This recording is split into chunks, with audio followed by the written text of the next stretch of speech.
Well, your lad Tom Murphy didn't play too well. Oh, we're up. Whoa, guerrilla crickets. Whoa, guerrilla. Take guard, man the barricades, patrol the cover boundary. At last the time has come, this is a cricketing emergency.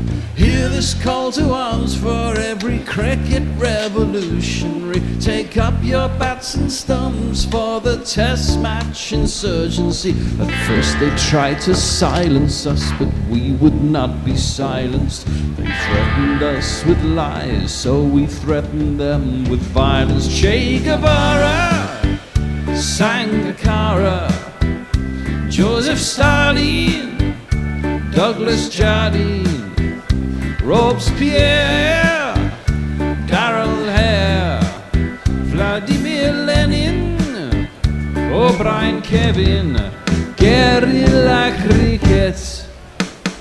It's not about the winning, it's about how many rules you break. Even in cricket commentary, this is the best advice to take.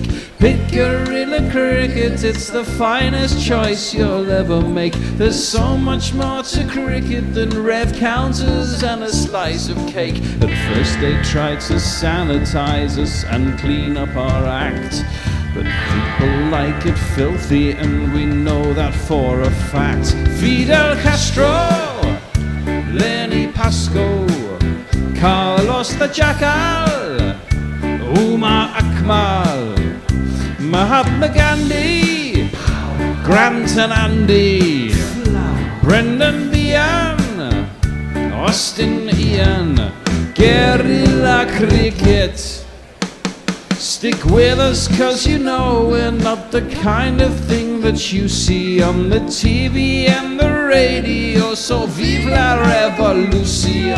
First they tried to buy us, but we would not be bought. Okay, we were, but then we ran away, and we will not be caught. Would not give up the ghost when they left us all for dead.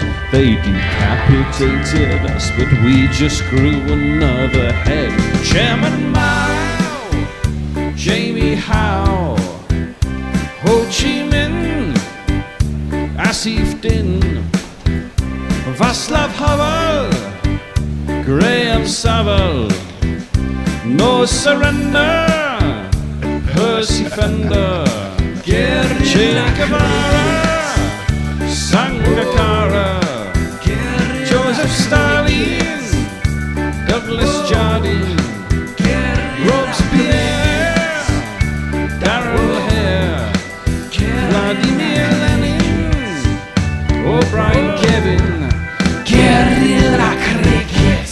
Good morning, wherever you are in the world. It is day 3 of the first test between India and Australia.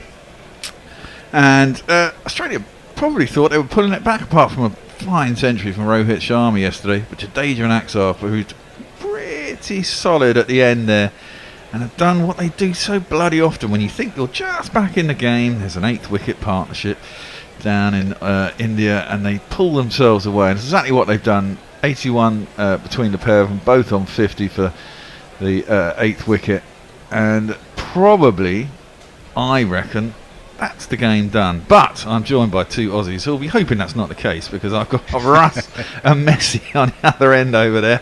What do you reckon, boys? Go, Russ. Thank you, Messi. I mean, at some level, Australia did pretty well, right? Because if you offered them 320 in India's first innings before the game started, they would have been like, oh yeah, that's pretty good. 7 for 320.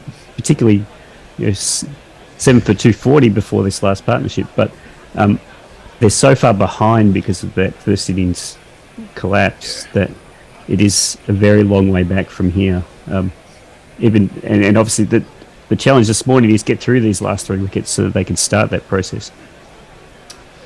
Messi? Yeah, I think that's right. And I think the point you made about the 80-run partnership for the 8th wicket, it's been a real killer for Australia.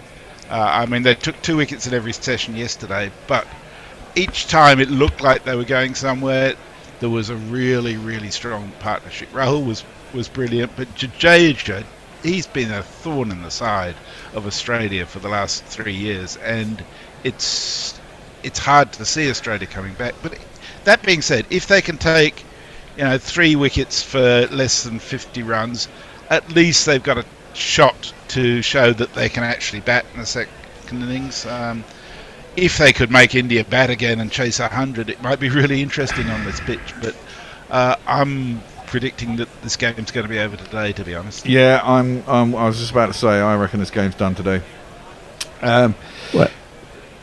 So often it's the case, though, when you go to India. This is it. I think England kind of dragged them back so many times and thought they were in with a little chance. As you say, Jadeja does it all that often. I can't believe Ajit, before this game started, was saying, why are they picking Jadeja? I mean, one thing Dave has got right, apart from leaving them hucking flat like a bombshell, is that Jadeja would be one of the first names on the team sheet. And even though he's had a massive injury, he brings so much to this side.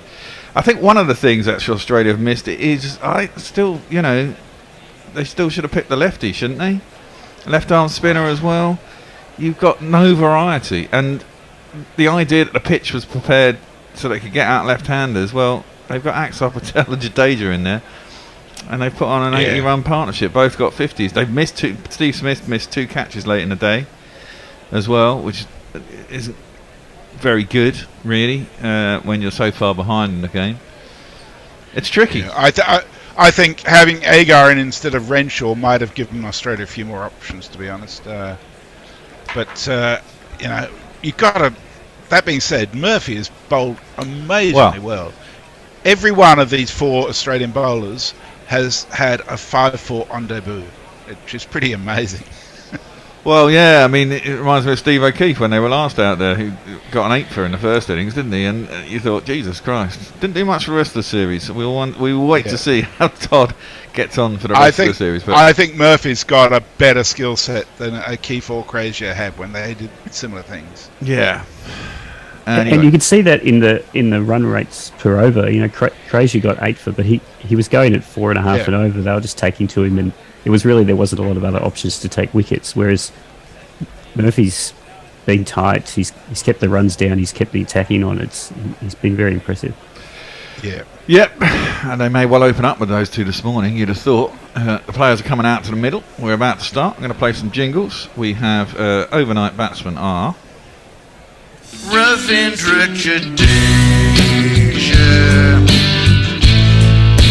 Who's that spinning on the field? Who's that darting devious balls in my direction? Well, it surely is a dream. Yeah. He's batting with.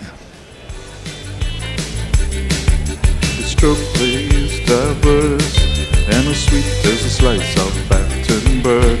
Extra, extra, extra, extra, extra, extra. Because if he can't score runs, then it's the spin, the spin, the spin, the spin, the spin, the spin, the spin that will bring him some wickets. After a night in the ice bath, Skipper's going to open up. Paceman Pat, and his baggy green cap. Early in the morning, just before the warm-up, he has to pull out with a dodgy back. Patrick Cummins! Opened up poorly on the first day. I didn't see what he did yesterday. 1 for 74 off 18. It's not that great. At least he's got himself a wicket. First ball is on the mark, and Jadeja just gets full. No, Axar Patel, is facing the first ball. Defends it out into the covers, and there's no run. He's on 52 off 102 overnight. Batted really well, didn't he? Yesterday, he looked quite solid. Slow starts, and then started to unleash some shots as he went along. The camera floats in on Todd Murphy with his Harry Potter glasses and his brand new baggy green cap. Not a speck on it so far. No, I'm sure it'll get some salt lines on it sooner or later. That one defended square by Axar, beats point. And that's the first run of the morning. India it's the first sign you've had a really hard day in the field, isn't it? That ring of white all the way around your cap, and we've sweated through it. Absolutely. and some of them have looked pretty nasty over the years. Some of the players have never changed them or don't seem to ever wash them as well. Is it Clark or Ricky Ponting? That nasty hats, man. Gross. Exactly. Stick it in a washing machine, goddammit, or ask for a spare. And on the other hand, the baggy became a real symbol for Australia, moderately recent times. Other people talk about how they just threw them away or don't know where they are. Left alone through to the keeper and there's no one. Well, honestly, I think you should be able to just have a bag for them, shouldn't you? It doesn't really matter. Do they actually have their number on? They're only a goddamn cap. Just make them up 5 and stick them in a bag. Do you get one every game you play? Nah. No. I'm not sure I think it's until it falls apart and the rim starts coming out through the seams, they get to keep it. Because I'm sure the football players actually, they do get a cap. When you get a cap, you get a cap every time you play or something stupid like that. I'm not sure. That's crazy. It certainly used to be in the old days. That's full by Cummins. And Jadeja is forward again. Defends it out to the covers and there's no run. Yeah, but they did pay them fuck all then too, Ben. Yeah, that's true enough. We often see them come up at auction, Well, that's right. That's why they don't know where they are, because they shield them for any pennies to make up for their income. Well, yeah. Doesn't seem to be a lot left in the pitch for the seamers, does there? Pretty flat. Not doing and a low lot. as well. Huh? Low as well. Yeah, well, that's the thing. The up and down could be the trouble. That's a decent ball, though, by Cummins. Squares up to Jadeja a bit, but manages to get enough on it to squirt it down to third man along the deck. He'll get himself another single. Lead. The ball that Cummings got a row hit with yesterday was just an extraordinary delivery. It's like the one that got Root last year. Oh, okay. That was... actually, that did a little bit. Straightened a fraction off the pitch. I mean, this ball is now... How many overs have we had in this innings? 114, 111, something like that. Yeah. There might be a little bit of life in it, but not much. It looks pretty knackered already. And the odd ball was really misbehaving from the spinners as well, which is probably only going to get worse. That's angled in on the pads. And Axel just turns it around the corner to fight long leg. And I get a single first over done. England go to 3, 2, 4 for 7. Anybody joining us on the socials, Messi? Indeed, of course, Moggers first came off the rank. He says, all the interest in today's play is if Messi will make it 3 days in a row of missing the GPL by a single run. Yeah. Also, hello.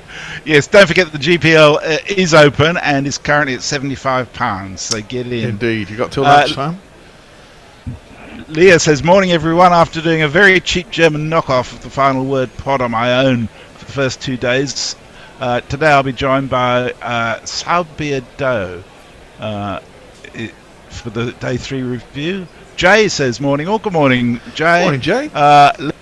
Leah says, Murphy is better than O'Keefe, probably also less problematic. Yeah, I don't think there's any doubt about that. And Jay says, when you say Dave left the fat like a bombshell, I hope you mean he in some way exploded himself. No civilian casualties. Oh, Dave. No, hater. he's just like a whirlwind. There's all this shit everywhere. He's kind of half cleared up, which is better than he did manage last time. But, cups in the sink, and he's not wiped down any surfaces. Opening up at the other end is going to be... He's the Aussie's leading spinner. He's lying. He's not too bad, and that's true. He's lying. And immediately there's a big appeal from Alex Carey behind the stumps, but I think he pitched outside leg stump. Might have straightened enough or turned enough to come back to hit the stumps, but it pitched outside leg. They're not going to bother reviewing it.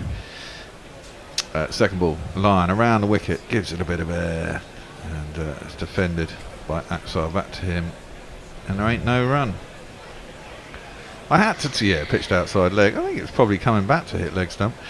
I saw Dono moaning at the end of the day yesterday about Khawaja's LBW.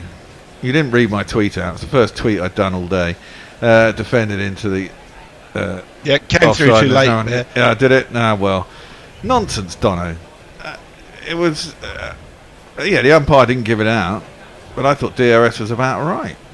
Well, I think there's a very good case to say at the best it was clipping. Well, DRS said no.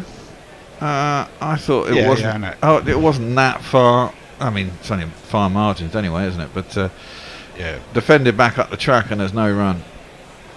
Sounded like a whinging pom when he was saying that at the end of the day. Oh, you're trying to create culture wars again, aren't you, Bear? Got to have a little dig. Lion. Oh, that's an absolutely cracking delivery. Lion's gone up for the catch, which it was very close to the bat. Carey has taken the bails off. Oof. And they're going to do... I thought that was quite close to the bat. They are going to review it. Yeah. Presumably they would check the stumping from the side anyway. It was pretty close to the bat. It turned sharply, bounced. That's going to be the problem for Australia. I think Axar Patel will be a hell of a lot more useful in the second innings than he was in the first innings. Well, he didn't bowl well in the first innings. No. Sorry, Russell, I'm stealing your comment space. Oh, not at all. It's funny. This one, Carey hasn't gone up at all, which is always a sign that he didn't think anything was happening. But they've still reviewed it. Yeah, Lyon went up straight away, and I think he went up for the catch. Oh, definitely. I don't think there was any movement of the back foot. No, it was quite close to the bat, and it did turn sharply. Let's have a look on the replay, see if we can see if it's near the bat. Grips, big puff of dust. Oh no, actually, it might be that his bat has clipped his pad. Oh, it's quite close to the glove as well, but I don't think there's anything in it. It's going past the bat now. Snicko says no.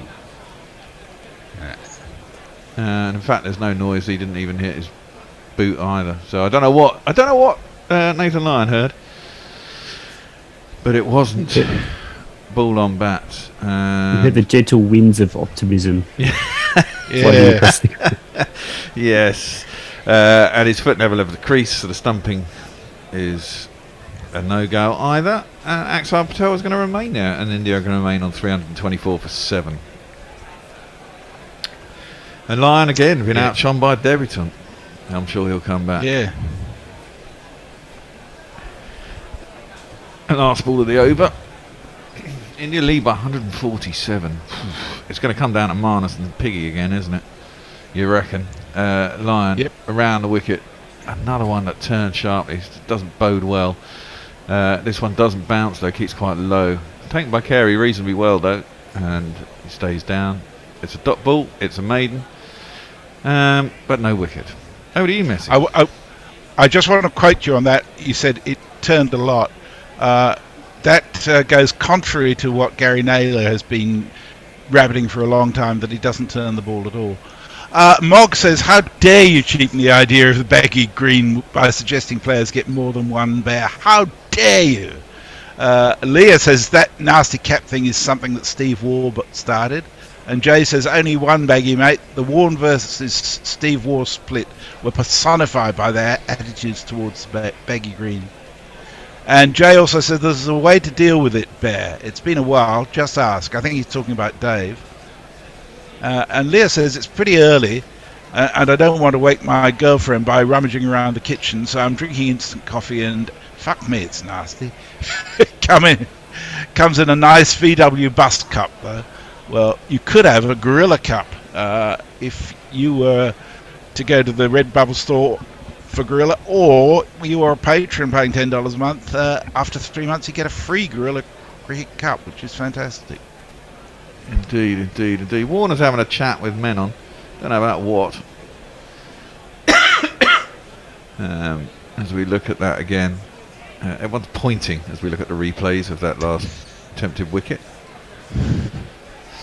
But no one got it right. What the hell's Smith pointing at? I think Smith was pointing at the square leg umpire, Right. as to say, stumping. Lyon's apparently pointing at God. Yeah. Yeah. Troublesome. Has Cummins taken himself off after one over? He's basically said, nah, this isn't for me. Yeah, basically, I'm the captain, sod it. Murphy, get back on. It was basically seeing if there was any swing, wasn't he? Yeah. Yeah. And the answer is no. No, there was not. No, there was So- not. And which brings back the man of the moment. Selection surprising. I'll be a son of a gun. Todd Murphy has caught me completely stunned.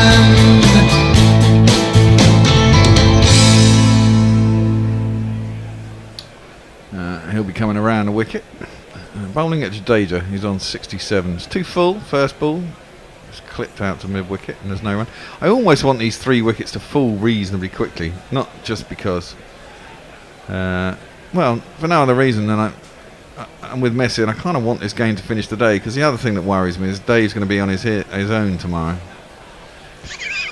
I'm scheduled on for 6 sessions with Dave tomorrow. Oh, joy. That could be hard work. Unfortunately, I don't think that'll happen. Murphy around the wickets outside the off stump, and Jadeja just leaves it through the keeper, and there's no run. I mean, I had to get up yesterday morning to sort out the technique. I mean, this is it. I don't get a day off, Messi, even if I'm supposed to be in bed. Yeah, because I get that, I set my yeah. alarm for 3:30. I get up and wait for the chaos to happen, and then. And you're never disappointed. No, I'm never disappointed. Yesterday, somehow they managed to, as that one's a defended square on the offside, and there's no run. Somehow, when they turned on Zoom, they managed to get gallery view up. I don't know how they did that, because I didn't leave it like that. So everyone was in the wrong place, and I couldn't figure out how to get everyone back in the right place. And they hadn't switched on YouTube. It had gone all horribly wrong. Murphy around the wicket, left alone, through to the keeper, and there is no run. And the problem with that is that if I actually wake up, which I did because I was up for about 45 minutes, then I can't just go back to sleep. If I get up and I turn it on and everyone does it fine, then I'm still sleepy enough to just roll back into bed and go to sleep. But after having to think for a while, I'm awake again. Decent ball by Murphy, angling in towards leg stump. A bit flatter, decent speed, 93 k's, but defended by Jadeja out to mid wicket, and there's no run. I'm not really convinced by an around the wicket line on this pitch. It's either going to turn away from the stumps and they can leave it, or they can kind of play it, off the pitch. It seems like given the amount of turn, they're better off from the legs coming around from over the wicket.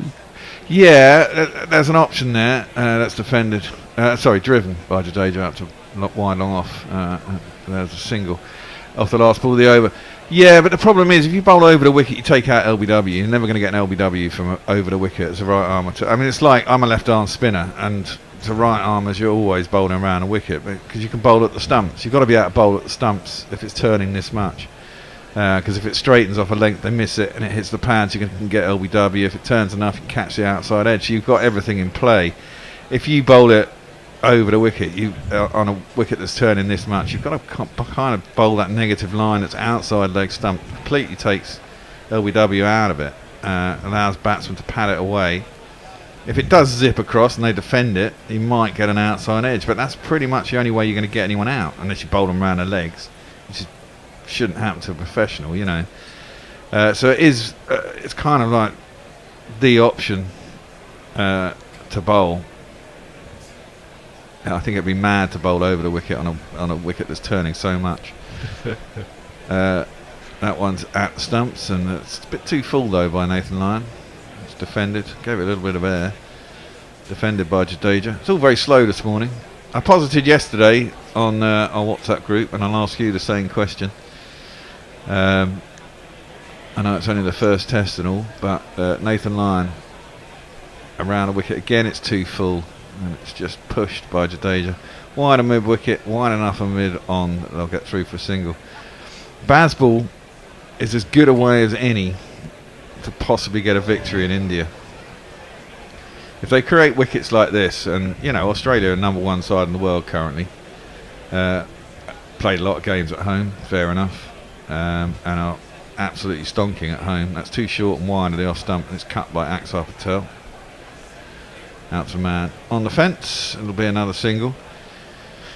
Aren't you just fair enough taking a chance, trying to bash as many runs as quick as you can, put some pressure onto India? Thoughts, Russ? I mean, baseball's been funny, right? Because in theory, you play baseball because you think you're slightly worse than the opposition, but if you massively increase the risk profile, things are going to pay off, and you'll win a few games. Yeah, defended. And it goes back to the man at backward point. There's no run. And that actually, to the pitch, makes me... It's strange to me that India does this with the pitch, because it actually brings in a level of uncertainty when they're probably the better side in these conditions on a normally spinning pitch. You end up with weird situations like Michael Clark getting 6 for 9. Yeah, cut by Jadeja out to the man on the fence. I'll posit to you that this isn't a bad pitch for India. I don't think it is a terrible pitch, because they're 7 for 300 and something. I think Australia played pretty poorly on the first day. Yeah, I mean, it's starting to turn more consistently and bigger now. We're on day 3, and that's fine. That's a decent ball by line. Again, it just squares past the outside edge. That's frustrating when you're a bowler. And it's taken by Carey to end the over with a dot, and there's no run. Over to you, Messi.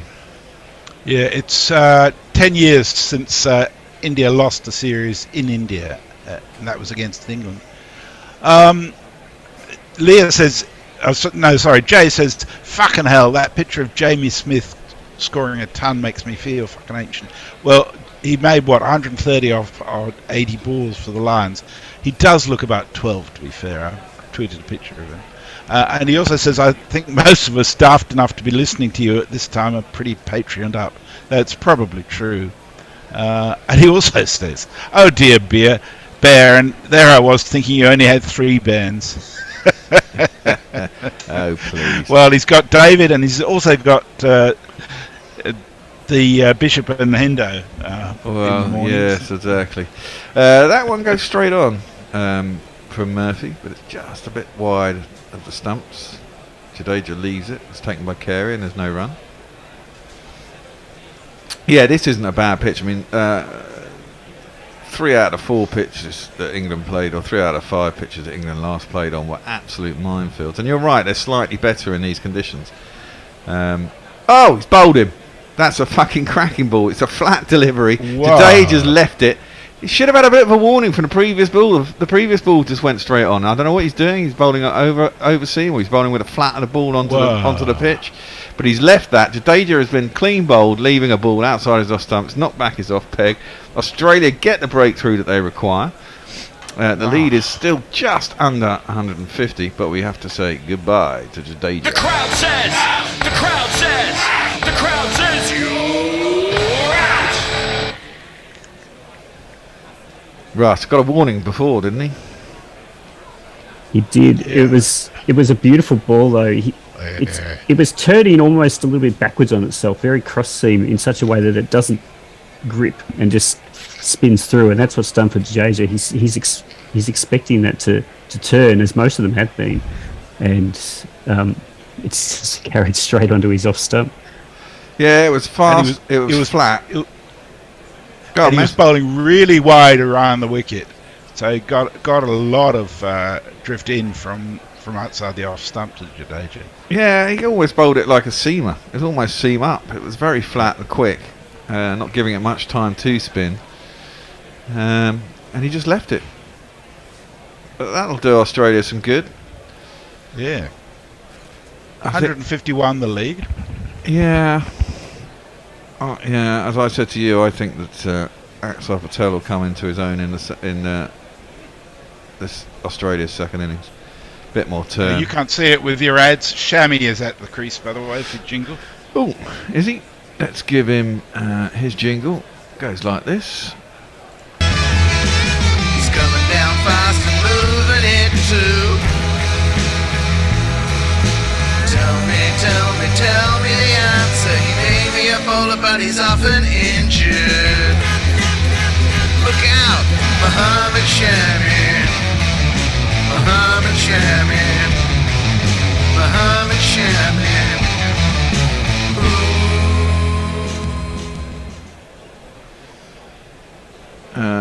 He can give it a bit of a biff, which I'm sure he's going to do. Maybe to see whether Axar Patel decides to give it a bit of a biff, given this more or less actually found the tail now. Yeah, it wouldn't surprise me. Just another 20 runs here would, be very useful, wouldn't it? Cut the fours whilst the wickets fall. Shami gets forward. Murphy continuing around the wicket. And again, reasonably flat and quick. 6 for 83 for Todd Murphy on debut. It's a goodie. Defended out to covers, no run.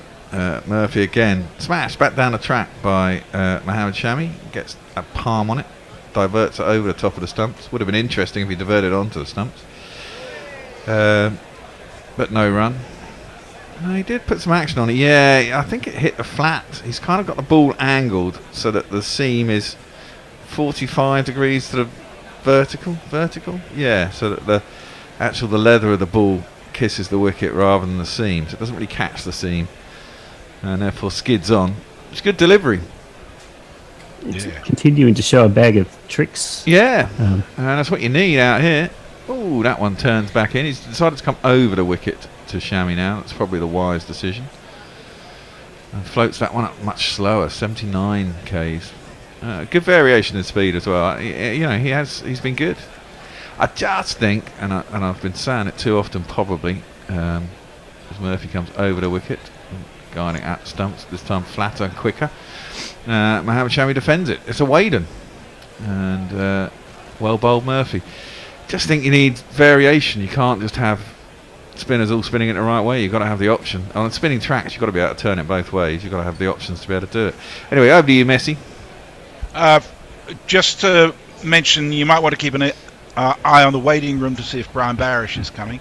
Farang says, greetings from Nong Na Cam. Hope everyone's well.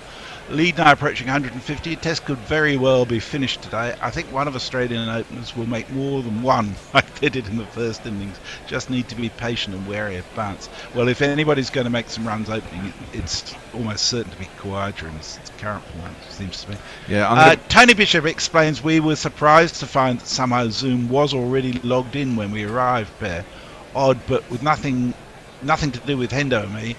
Technical hot shots we aren't, though. I would agree. I'd agree with that one.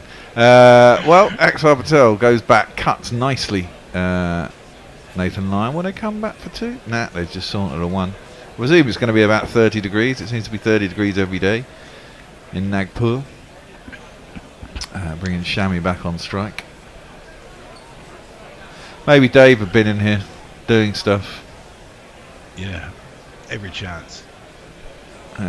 One thing I would say about the variety is that I think there's a bit of a difference between the way Lyon and Murphy bowl that does bring them a bit of variety. That Lyon is much more of a top spinner versus Murphy, who does seem to like to flight it a bit more. Yeah, well, that's into the pads of Shami, and it's kept low. That's a good bit of fielding now, out on the boundary. Thought it was going to go for four. Turned sharply, Lyon bowling over the wicket to Shami, turned sharply down the leg side. He managed to get a bat on it, beat the man at short on the 45.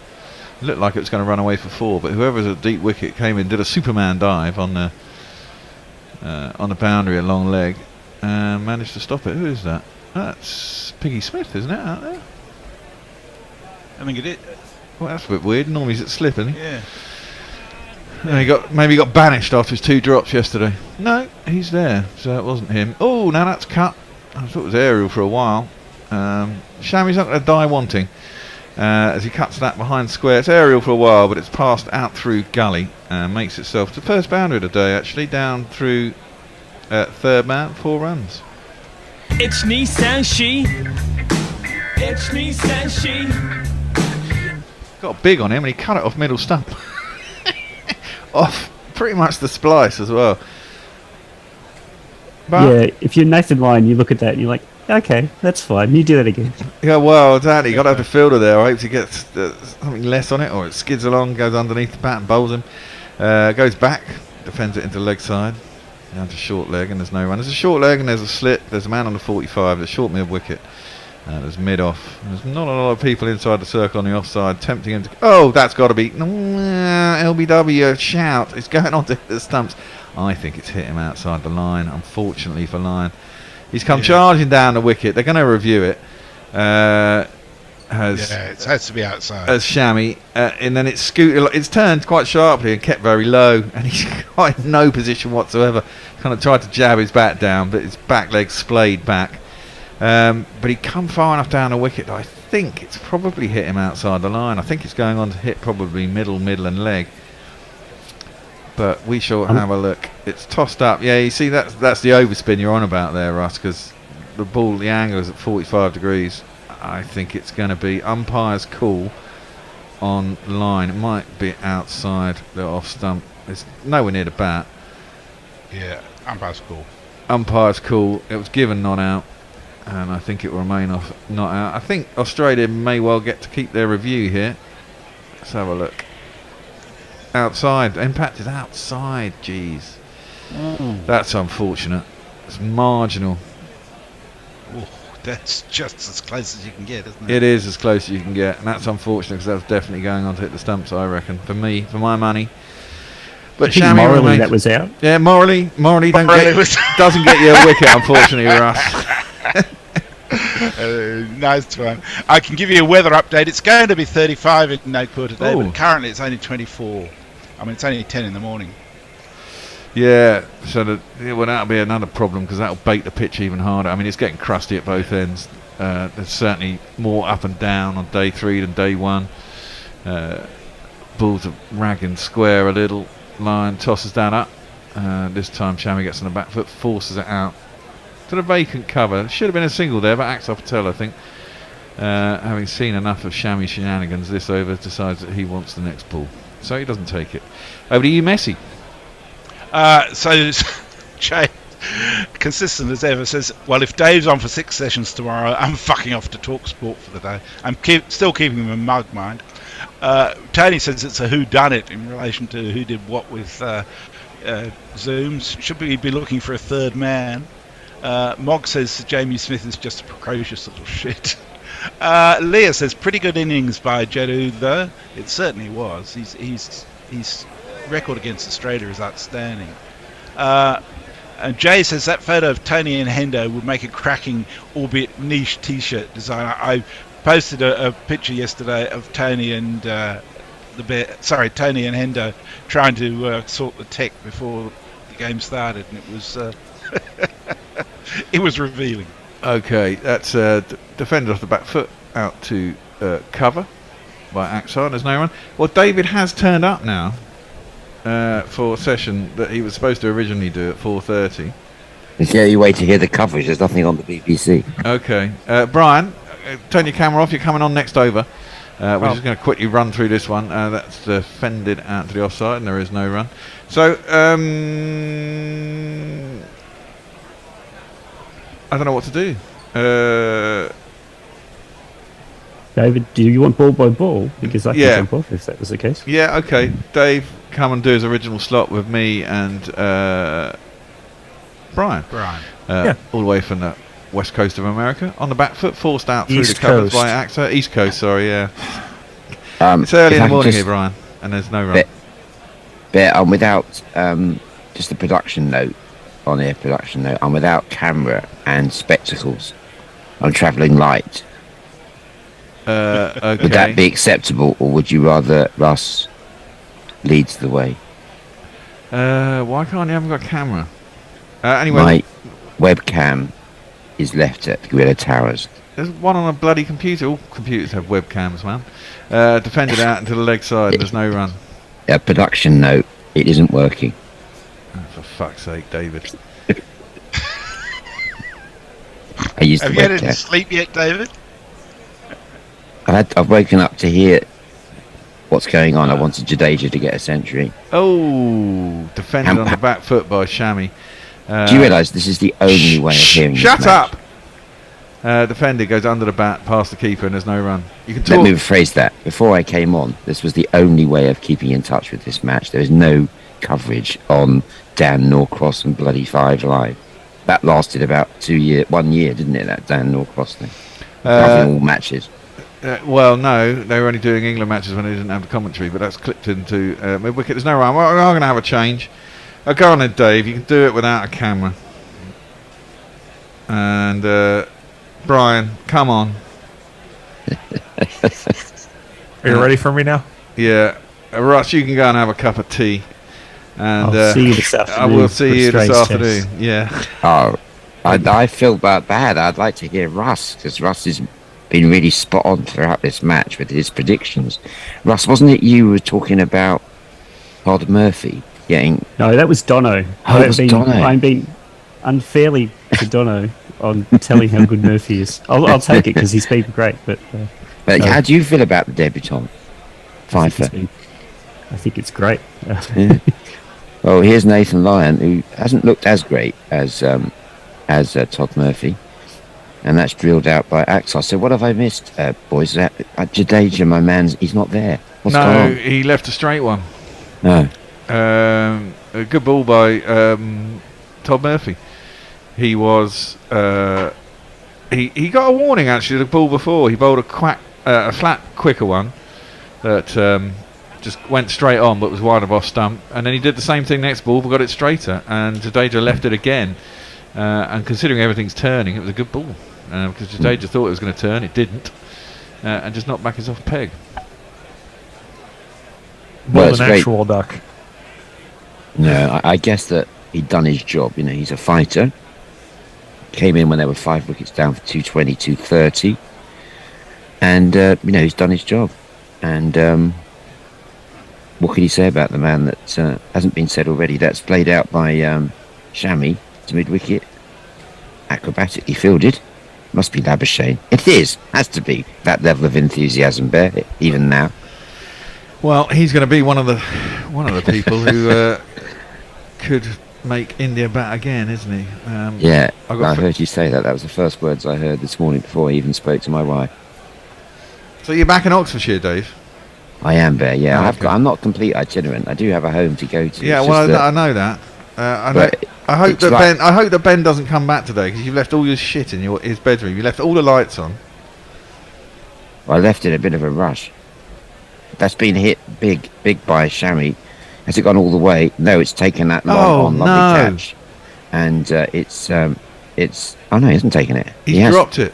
He's dropped it. Thanks very much, Bear. Scott What Boland. went on there, Bear? Well, he did go for the big hoik. I thought it was going all the way. The cameraman kind of lost it. It went all the way up in the air down to long on. And what's his name? And Scott Boland has just Scott Boland. shelled it. It was the easiest of catches, and it's just gone straight through his hand, and he's dropped it into the ground. I might be. Oh, it was one of those ones. He did it the Aussie way with the hands, and it's gone straight through him. And in an attempt which can only, Brian, be described as village. Very village. I've seen better catches taken at 34th and Walnut here in Philadelphia. Well, there you go. See, yeah. Well, Lyon hides his disappointment as he comes into bowl the next one. That's drilled into the covers by Axar. No, Bear, I left in a bit of a hurry yesterday because there was I didn't really know my timetable, and I realised I had to be at the give a lecture at 9 o'clock yesterday after doing. So I came off there at 7:30 and then had to go across London to Baker Street. That's drilled out by Axar, and there's no run. One run down to Scott Boland, the guilty man who fields the ball. Production note: I've had a word with. I've sent a message to Ben, aka the tenant, just to let him know that I had to leave in a hurry. And production note B: I'm going to drop in this evening to tidy up on my way to Ilford. Is that enough production notes? That is enough production notes. If you can do the washing up and clean the surfaces as well. Yeah, I'll have a go at that. I was a head-nosed mess, but I'll have a go at that. I'll have a go For at those that. of you yeah. playing the home game, Give us some messages there, Brian. yeah, why not? Let's get away from this domestic small talk. Rich Dirty linen. Turner talking to Tony Bishop. If it was Dave, it would have been logged into Bet 365. I don't even need to know the context of that. Well, I'd like to do another one, but looks like there's going to be another ball here. Oh, and that's drilled out by Axar. and there is no run. What's going on here? Is that the end of the over? It is. Is it No, not? it's this Oh, is it's a a new over. This is a brand Yeah, new India over. lead by 162 runs. It's 3-3-9 for 8. As Axai's played a fantastic knock here, 59. He waits for the debutant Murphy. He's had a wonderful game to remember. And he lets that one go outside the off stump. 3-3-9 for 8. That lead, Ryan, is 162. Is that enough? No. You don't I think don't so? think so. Oh, I think this game's Oh. done today. Yeah. And that's I mean, played out into mid wicket. And They'll- they just struck through for a single. Sorry, Dave. I think they'll bat twice. I think they'll win. I think India will win, but I don't think it'll be an innings victory. I think India. Oh, they might have to India bat. will They a might win. have to get 10 or 20 or something. But Yeah. I mean, you often see. I mean, it's a long way back on a wicket like this, and you see it so often that teams just get ground down. If they lose, especially if they lose early wickets, and either Marnus or Smith goes out, and they're 60 for 3, I reckon this game is done quite quickly. Here's the debutant Murphy, defensively by Shami, who's on 7. Axar Patel, I think he did something like this in the last series against Sri Lanka. I think he, and I need to check my records on this, Brian. You might have the stats at your hand, but I think he's done one of these partnerships with Jadeja just recently to get India out of trouble. That beats the outside edge of the bat, and very nearly getting a touch on that from Shami. So it's been a wonderful debut by Murphy, that Daniel Vittori look-alike. I was going to say he's a nerdier version of Daniel Vittori. How Yeah. the hell did that happen? Yeah, Yeah. very true. Well, Um, Daniel Vittori looked very young when he started, eh?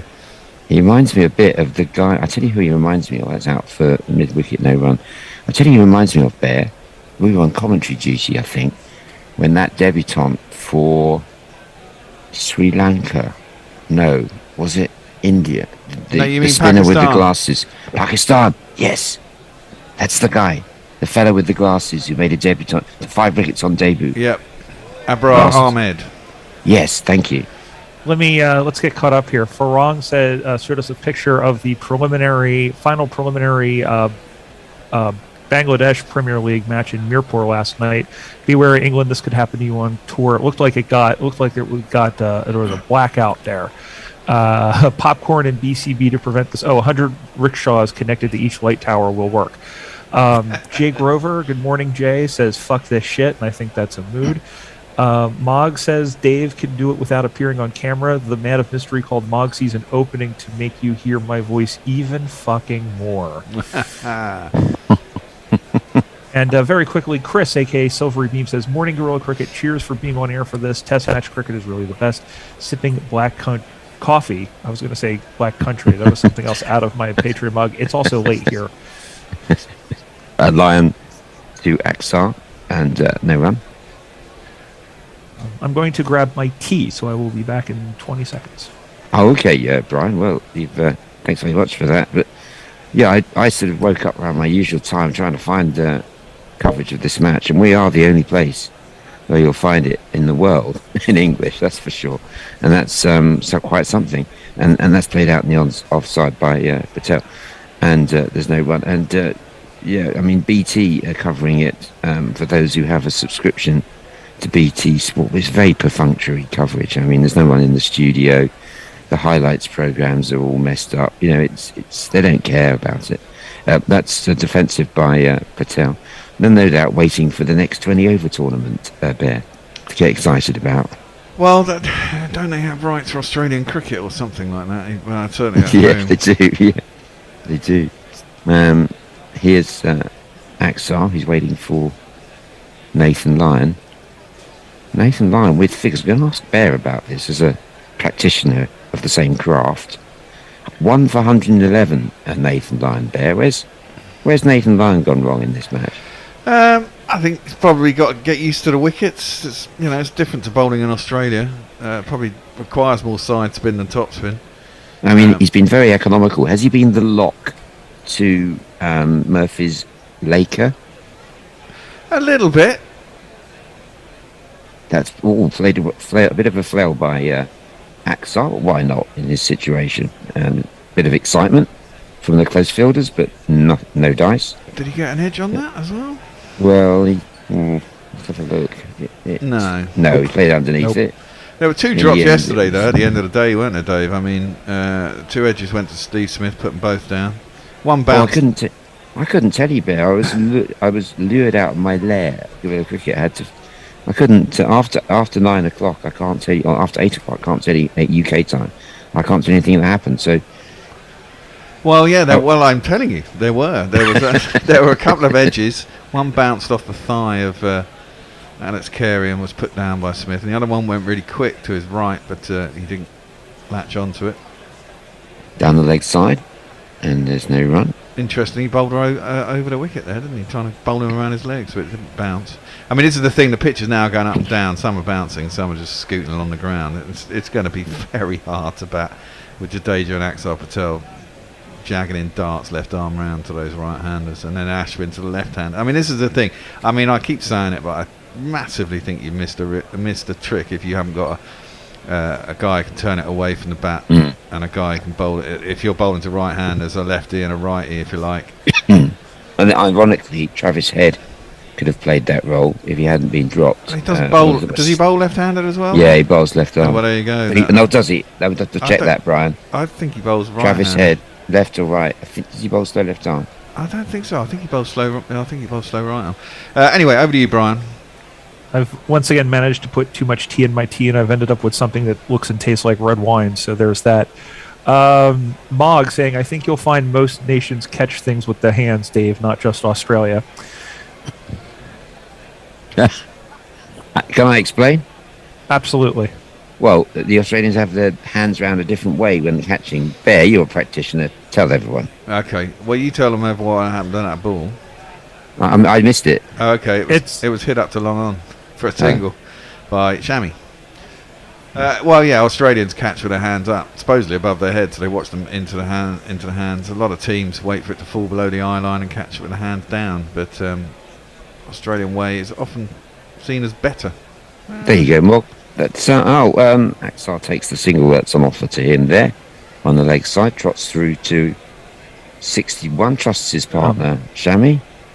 Bear won't care about this, but I do because I follow the sport. It's also how they catch the ball in Aussie rules. They kind of catch it with their hands up. They very rarely do an underarm catch. They catch the ball hands up. Well, that's because they're about to get fucking battered by the next idiot who's coming in to take their legs away whilst they're 3 feet in the air and cause serious injury.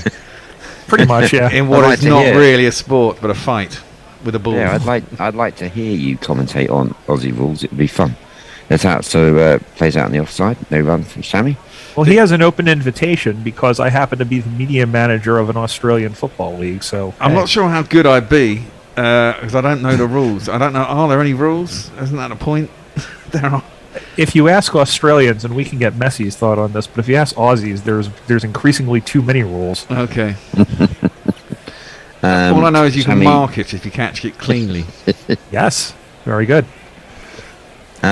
We've had a great reaction to the coverage, Bear, and it's wonderful to hear people sort of thanking us for doing it and all that, because it is 1 versus 2 in the world. It's Test cricket, the ultimate format, and the attitude of the main broadcasters is pretty puzzling, but it reflects the changing nature of the world. But the way in which Sky batted on day 2 showed how much Test cricket meant to him when he got a call up. Of course, he didn't make much of a score at all, but and the look on Murphy's face when he got the 5, all these things are priceless when it comes to this format, Test cricket, which is very much alive and well and flourishing in the heat of Nagpur. Murphy 6 for 87 from 40 overs. What a debut!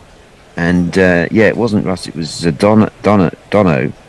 There's so many bloody Doms now, Bear. Can you just help me through this? There's a Dono, there's a Dom Phillip. Is that right? Yeah, I think so. Dom's a big lad. A big lad who doesn't like Australia. He is Australian. And then there's Dono, who was on yesterday and who was brilliant. Well, the thing is about this, Dave, is that I fully expect Oh, that's is this a new? No, it's No, not. these are wickets. I fully expect that Australia get humbled in India, but when it comes to the World Test Championship in England, I expect Australia to do India quite happily. Would it be Australia versus India, that match? Yes, it would be, I think. Oh, well, fantastic. I mean, well, actually, strangely enough, if Australia get beaten 4-0 here, and Sri Lanka get some get some wins, somehow Sri Lanka might manage to sneak in, which would be, to me, a bit travesty. Of a travesty, yeah. But then on the flip side of that, I mean, Australia have played hardly anything away from home in this cycle, and they are ominous at home. I mean, hardly in much the way that India. I mean, at least India have gone away, but they've won away. Whereas, Yeah, don't forget the last time these two teams met in Osbear, India did win. Victory. Well, exactly. Yeah. I mean, I think India is one of the hardest places in the world to play. Basically, if they prepare home wickets, it's which they're entitled to. which they are entitled to. Oh, Shami has a little wind. For a moment, I thought he was going to go over the top there, but in the end, discretion, better part, defensive. Presumably the only man left in the hutch is Siraj, and he can give it a whack. He likes to have a go. Murphy, down leg side, nothing happening yet.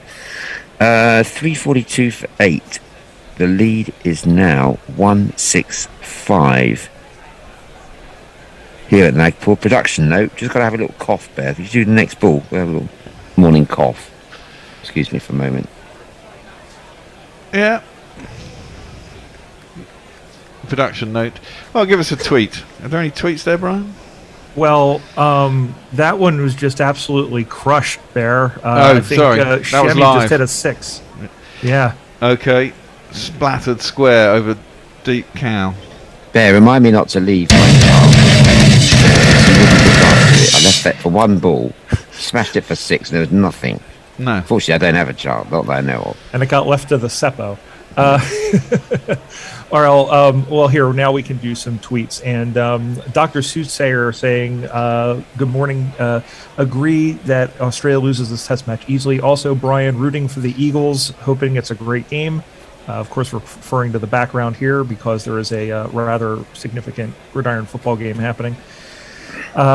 Jonathan Shoreland, this match might not be broadcast everywhere, but it is us on the satellite sport channel in New Zealand. So I am watching with the sound off and Gorilla Cricket commentary on. Well, thank you for joining us, Jonathan. We're glad to hear it. Good man. Messi Jez saying Travis Head bowls right arm off breaks. Okay. And Mogg saying, to be fair, Bear, no one else knows what the AFL rules are from one season to another. Because they do change, they do tinker with it. It's like give the people there an actual fidget spinner. Defensive, I think, by Axar. And this is a new over now from I think it's Murphy. Pat Cummins looking a bit uncomfortable there. Nathan Lyon. Captain. Nathan Lyon, I beg your pardon. Yeah, Cummins is not looking too happy with life. Nathan Lyon gives that one some air. It's played defensively brilliantly. I say brilliantly, I mean very solid by Axar. He keeps scoring these really useful runs at number 8 or number 9. I think was he 9? Yeah, he would have been 9. Yeah, what a good number 9. Much better than Australia's number 9 in this game. I'll tell you that much. Lost it just a couple of balls. Here's Nathan Lyon bowls, and that's sliced away. There's a guy down at deep cover point, and they jog through for a single. 348 for 8. How wonderful it is to see the Aussies' noses being rubbed in it. And I mean, it's just because we've seen them. I grew up like so many people of my vintage, watching Australia crushing everyone in sight, and it's just great to see the boot on the other foot. It really is, to see these faces of these Aussies. I am absolutely loving this bit. Yeah. Look at the face on Scott Pop. Well, that's not surprising. He dropped an absolute sitter as well, didn't he? So, I mean, he's looking so out of place. He's looking like he's just wandered in to the game. Someone's asked him to do some fielding, and he's immediately put one down. Chamois facing Lion, and that's played away on the leg side. But through all of this, you can spot the players who haven't given up, and Labuschagne is one of them. Bear, he's been scurrying around. I've been watching him at mid wicket. I mean, he never gives up. That guy. That's true. But the skipper, well, he's been tested for the first time. That's down to short leg, and there's no run. Yeah, he had a loss in the Sri Lanka match, and one. I think he lost one in the Pakistan series. No, come back from that. They won one in Pakistan. There was 2 draws and a win. They won the last test right at the end of the game as well, I think. Right. Thank you, Barry. My picture's now frozen. So is mine. So is mine. They've lost the picture. BT have lost the picture. So we can't really tell you what's going on. So let's do the old scorecard. Let's jolly old go to Quick Info and it's back. We're back. Yeah, 3:49 for 8. We had a moment there where we would have had to have commentated, not for the first time, on the text stuff. You've done that. So over to you, Brian. Yeah, Leia saying Australians complaining about there being too many rules in their parking lot brawls is about as bogan as it gets. And a production note, if Mog hears Dave says production note one more time, he's withdrawing his Patreon. So there's that. That catches us up on tweets, and when we come back next time, we will say hello to those of you watching over on YouTube. Okay, so I presume you're a hometown boy for the Super Bowl tomorrow. Yeah, it's actually I guess it would be tomorrow, just about now. But I'm apprehensive about it because I feel like they could win, but they also have a generational quarterback, and Kansas City has a generational talent at quarterback. So we'll see what happens. Who's your quarterback? Jalen Hurts. I've never heard of him, but Patrick Mahomes is mad. Yeah, the problem is that one is. I'm stealing Dave's job. That one is defended no run. Right. No, that I didn't mean to do that. I just kept talking. The Jalen Hurts is one of the most multiple quarterbacks of the last 10 or 15 years. Dave? Generational. I'm just trying to get my head around the idea of a generational quarterback. What are you talking about, Brian? A generational talent. There's no run on that ball either. Generational talent. So think of him in the same way of like a Sachin Tendulkar or a Warney or somebody like that. A guy who only comes along maybe once every 20 years. Okay, got it. Patel, forward defensive. Do you think Todd Murphy could be a generational off spinner? No, I mean. It's a spinner's paradise in India, isn't it? I think if you're half decent. I mean, look. Well, try telling that to Nathan Lyon, 1 for 111 there. Well, no, but I mean, you look at someone like Monty Panesar. Yeah. Defensive by Patel, not taking the single. Could have done. Won a series for England bowling the same ball, which you can do in India, which is pretty much what Jadeja does. Jadeja and Axar Patel. Oh, that's controversial, Bear. It's early, so I'll let you have that one. And that's flipped up. That's out an appeal for a catch. Has Murphy got his 7th? The umpire says no. Brian, just describe what you just saw. Not the generational quarterback. What happened there? I saw the ball pop up in the air and them take a catch. Now the question, of course, is whether or not Australia thought that he got an edge on it, and it looks like they waited to the very end of the DRS timer to review that. I'm sure they did review it in the end. They did. Did they review it? Oh, okay, they have reviewed it. They have reviewed it. I thought maybe he hit it into the ground. I thought it might have come up off Alex Carey's boot, is what they're suggesting. It's a bit of a chance, though. But I suppose they need to take these wickets. And this is the last review that Australia have. Can we have some dramatic mood music to do with the review bit? Because I quite like that. It builds tension. It's a swing and a miss. It could be. It's close to the bat. I'll have to wait and see. With the naked eye, I don't think he caught it, but we'll find out. No, he definitely caught it. With the bat. No, he missed it. No, his bat hit the ground. That's what they heard. Yep. It bounced off Carey's pad, but it bounced kindly for him. It was close Sorry. to the bat, but the noise they heard was the bat clunking into the ground. He got himself into an awkward position. Yeah, I used the wrong terminology there. When I said he caught it, I meant that it caught him, that it caught the bat, but it didn't. It looked like it had missed it completely. Brian? So that's what I heard. No, be kind to yourself, Brian. There's no right or wrong in terms of terminology. It's whatever you see. You know, I mean, there's no right or wrong way. It's not like, was it E.W. Swanton that chastised some new young commentator for conflating the words wicket and pitch? You know, so basically, was there someone who went on to be very famous? Like a young John Arler or something? I have no idea, Dave. It's before my time. Well, I know. I mean, that 1066 was before my time. Doesn't stop me talking about the Battle of fucking Hastings. Well, well, true. Well, Australia is now out of reviews. By the way, I want to give a big shout out to Mog for suggesting covering this series in the first place, and B, for doing me a little jingle bear. It's knocked me out one. That's straight back.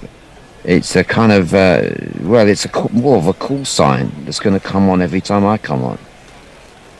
He's done you a jingle. Yeah, it's a call sign, a musical sting that comes on when I come on, and we just Jeff got to work Perkins out. did one for me. You're not special. I'm just kidding. End of the over, Brian. Yeah, let's say hello to Dan DeCastro over on YouTube. He's saying a whole bunch of things. Brian, Brian in Brisbane, our man in Northampton, I believe.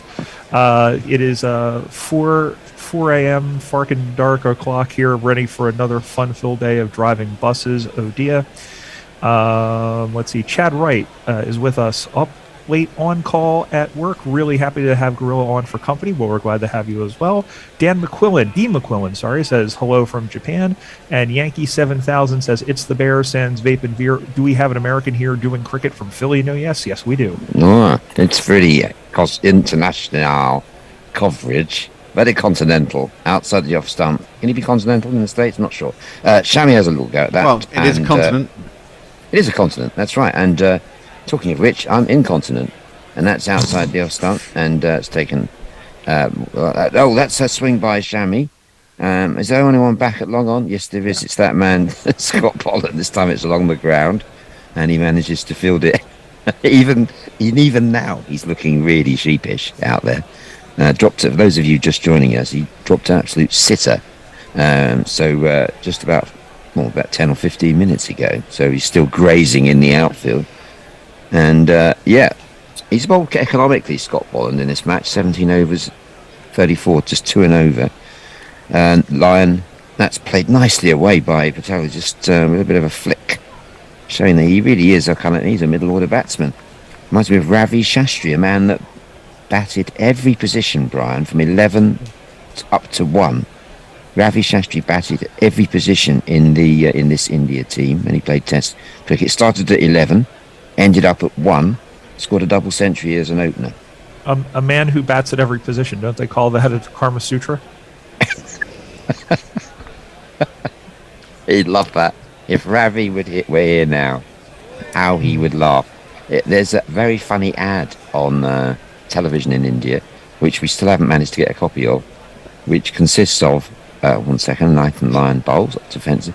It consists of Ravi Shastri and Rahul Dravid taking the mickey out of themselves in a very, very amusing way. It's been really well done. I don't know who it's for, but it was described to us, Bear. You were on with me at the time, I think. Yes. It was described to us by one of our colleagues. Now, I'm afraid this could be a short intermission from me. My battery's running low. My mains lead is at Gorilla Cricket Towers. I'm going to transfer over to my bigger screen, Bear. I'll be off air for about 10 minutes. Thank you. Okay. Well, it's time for a change anyway. And BT have lost the pictures. Messi's going to come back. Al's going to take over from Ball by Ball. And Brian's going to move on to summarising. And I'm going to make myself a cup of coffee. There should be a drinks break now. Oh, well, there's one ball left. There's one ball left. Brian, you take this ball. You take this ball, Brian. Absolutely. Final ball of the 128th over is Nathan Lyon going over the wicket, and that one is defended nicely by Axar, who's on 63 from 140. Shami on the other side is 16 from 30. India are 352 for 8. They lead by 175 runs, and I'm joined now in the commentary position here on Gorilla Cricket by the man from Perth, Messi Jez, all the way from Perth, and in completing the tricontinental triumvirate, Alan Hotchkiss on Ball by Ball. How the hell do we follow that, Jez? I don't know. I'm wearing my Shit Gets Wicket t-shirt, which I got from the Gorilla Cricket store, and it's a fucking beauty, I gotta tell you. So if you want one, just go to our merchandise link on our website. Beautiful shirt for a beautiful man. Thank you so much. You were Alan, we've got a drinks break, so do you want to comment on the state of the game? I can do if you want me to. I think that if the game wasn't being played in front of a crowd, I think Nathan Lyon would have taken Shami and tried to beat him with his own bat to death. It's the prototypical annoying tail ender innings of where the tail ender comes in and it's like, I've got this. I'm going to play a shot every ball, and it's like he's played and missed at God knows how many. He's hit a skyer that's been dropped in the deep. He cannot edge one to save his life. You can see if Nathan Lyon had any hair left, he would have tore it out in the last half hour. It's just been, and I'm not saying this is like some sort of Aussie hating person, but to watch someone who is kind of, seems quite cool and placid in Nathan Lyon be reduced to just like, I want to kill him. I want him dead. I want his family dead. I want his pets dead. It's one of the beautiful, maddening things about cricket. It really is. That wasn't the summary I was expecting, to be totally honest. I'm just well, I mean, we thought, didn't we, that Jadeja's wicket falling would symbol, pretty quick. Yeah. End of the innings, but here we are, going into the second hour of the first session, and the score's progressed on by 40 runs. I mean, I wasn't expecting Alan to mimic Nathan Lyon putting a fatwa over all of Indians cricket team, but you get a little bit of everything here. Come for the cricket, stay for the poor analogies. That is just production note. Messi, the last tweet is actually yours from 11 minutes ago about the world, about the WTC cycle. I do love this. Okay, this is going to be meta. Jez, do you want to read out your own tweet? Yeah, I like this. I feel like I'm everywhere at once. I mean, it's bad enough we can read your tweets in your voice. But now you're actually gonna say it. Yeah. Well, what I said was, by the time, because Bear was talking about Australia playing a lot at home, which is true, but by the time this series finishes, Australia would have played 19 matches in this World Test Championship cycle, 10 at home and 9 away. England will have played 22, 11 at home and 11 away. So there's an attempt to get some fairness in terms of that into the cycle. The thing to bear in mind about both of those numbers, is that the number of Australian matches and the number of England matches are too high, and the number of matches played by other people is too low. Well, the other thing is that both countries play a number of tests that aren't as well. Yeah. Jay Grover says that's because Labuschagne knows we will all burn in hell. It warms his heart. He's a bit heavy on the Christian thing. Jay Grover says production memo. Please steal Dave's job. Mayank says, just saw Brian Barish's background on YouTube. Can't wait for the Eagles to take the Super Bowl on Sunday. I think we're all with you on that, Brian. Well, Mog says, wait, what? A jingle for Dave? You want? Oh. And Jay says, hooray, Al, please God, stay. And Ravi has very kindly tweeted two ads on YouTube, Ravi Shastri and Rahul Dravid, which he actually tweeted the other day, but Dave obviously didn't notice. So we've got both of those. And after this, I will get to YouTube. You didn't manage to get to YouTube with Dave on, did you, Brian? No, I did. Murphy Oh, you did? Murphy into Shammy. Blocked out to mid-wicket, and there's no run. I will say that, and I say this with love and humor, that I know when Dave's on, the chances of me reading out tweets is going to be slim and none. Anyway, that one's slightly back of the leg. Shammy goes in his crease, tries to force off the back foot. Can only hit mid-on, and there's no run. The lead is 175. What would it be if Australia had held their catches? Less. 174. That one outside the off stump and tweaked away by Shammy, but safely. David Warner. Is Warner wearing two? No, just one massive hat. If that was a big, oh no, he is That's double two hatting hats. He is double hatting it. If his white hat was any bigger, he'd be he'd be the singer of Los Lobos. Double hat Davey over here. Double hat Dave. Two hats, two different colours. David Warner. Oh man, No way. Sometimes reputations are well founded. This time around, the wicket, Patel goes and it's edged, and a despairing dive at almost a fly slip, sort of gully position. But it beats the despairing Renshaw and goes for 4 runs.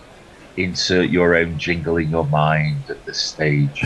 The number of the day.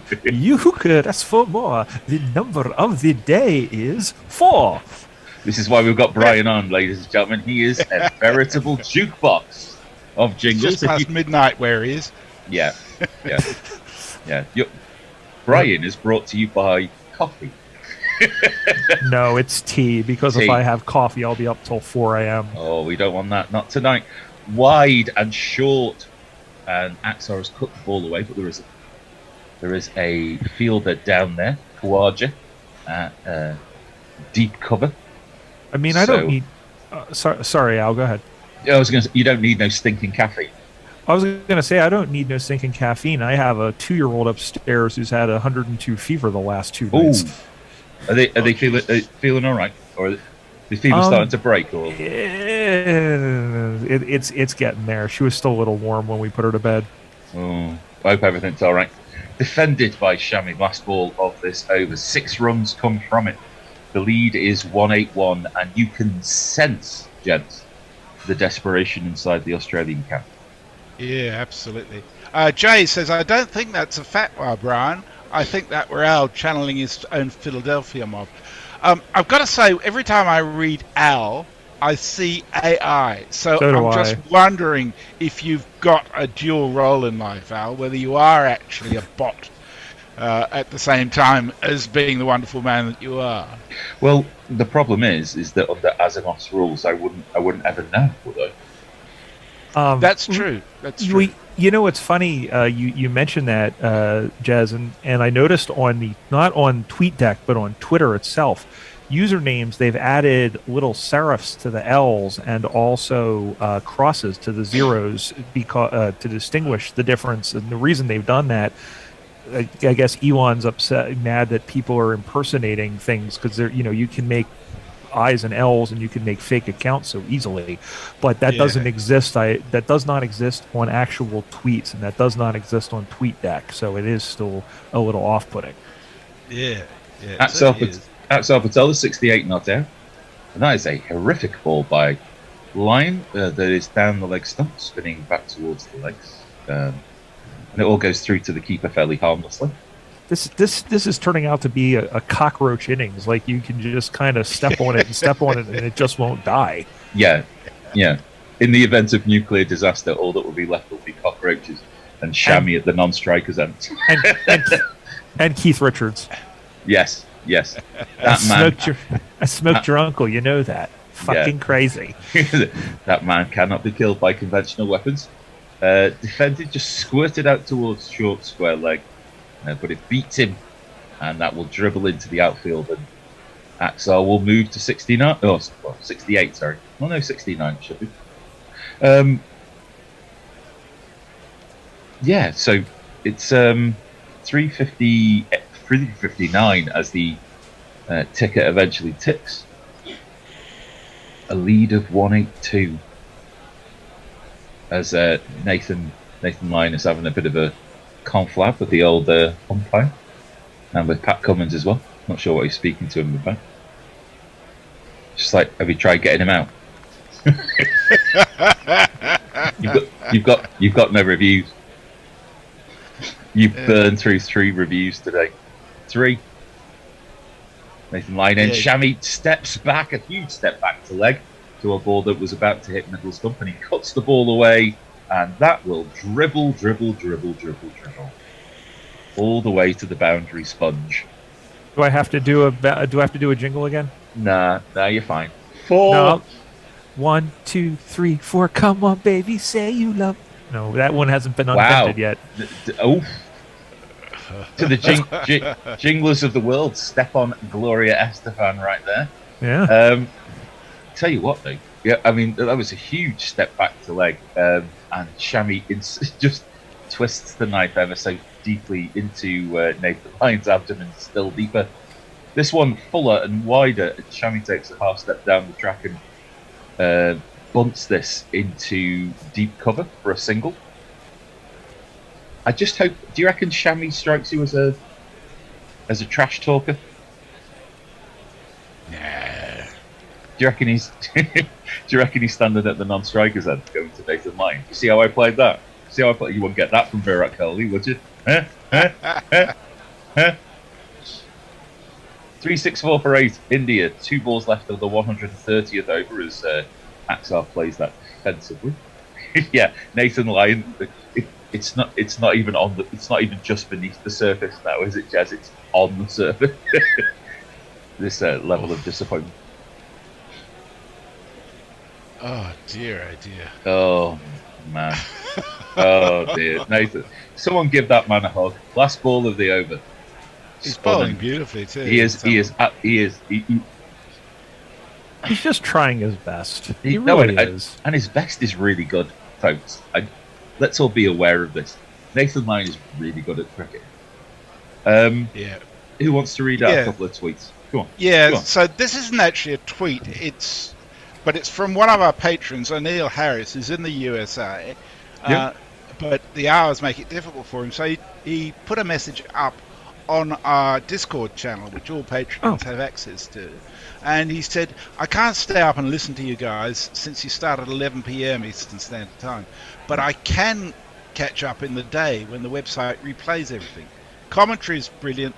The respect for each other, brilliant. The love for cricket, infectious. And the hate for KP and Steve Waugh is infectious. Stats are also superb. Thanks, Gorillas. I just want to say that sort of message is what sustains us. And thank you, O'Neill, for that. I hope you hear me reading on replay. To show you behind the curtain, the disrespect that we have for each other behind the scenes is palpable. Well, patrons get to see that too in Tales from the Green Room in the Saxman each week. True. More spin, as this is outside of Shammy's off stump, and he digs the ball into the ground, and there'll be no run. Murphy 6 for 99. Sorry, Al, I've stepped on you again. It's the same way. Here, I'll finish this after this ball from Murphy. He's too quick about his business. Really Played defensively by Shammy back to the bowler. Right. Yeah, so it's the same thing when I first started playing Aussie rules football, and my dad said, those guys must be really nice because if they were a bunch of jerks, you wouldn't be going back. And I said, well, they are a bunch of jerks, but they're my kind of jerks. Yeah.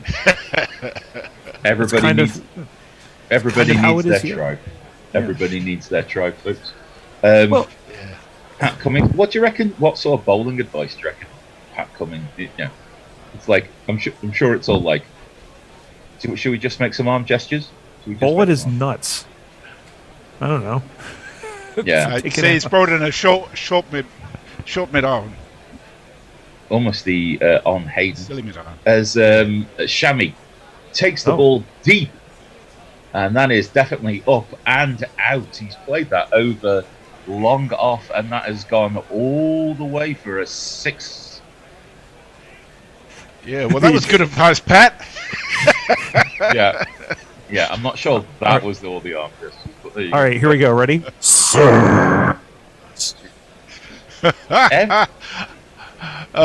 Jay Grover appreciates it. He says, seriously, Brian doing Muppet jingles is worth the £20 a month alone. Absolutely. This one has gone high and deep again. The cameraman's lost it, but that's because it's gone 30 yards over the boundary sponge and 2 sixes in a row. 5, 2 6s in a row. 2 6s in a row. Dun, dun, dun, dun, dun. Nails So- in the coffin are what occurs to me. Well, the thing to bear in mind, I think the thing about both of those balls is there's nothing really wrong with them. I mean, Shammy's he's not coming down the track. He's not doing anything. He's just swinging from where he is.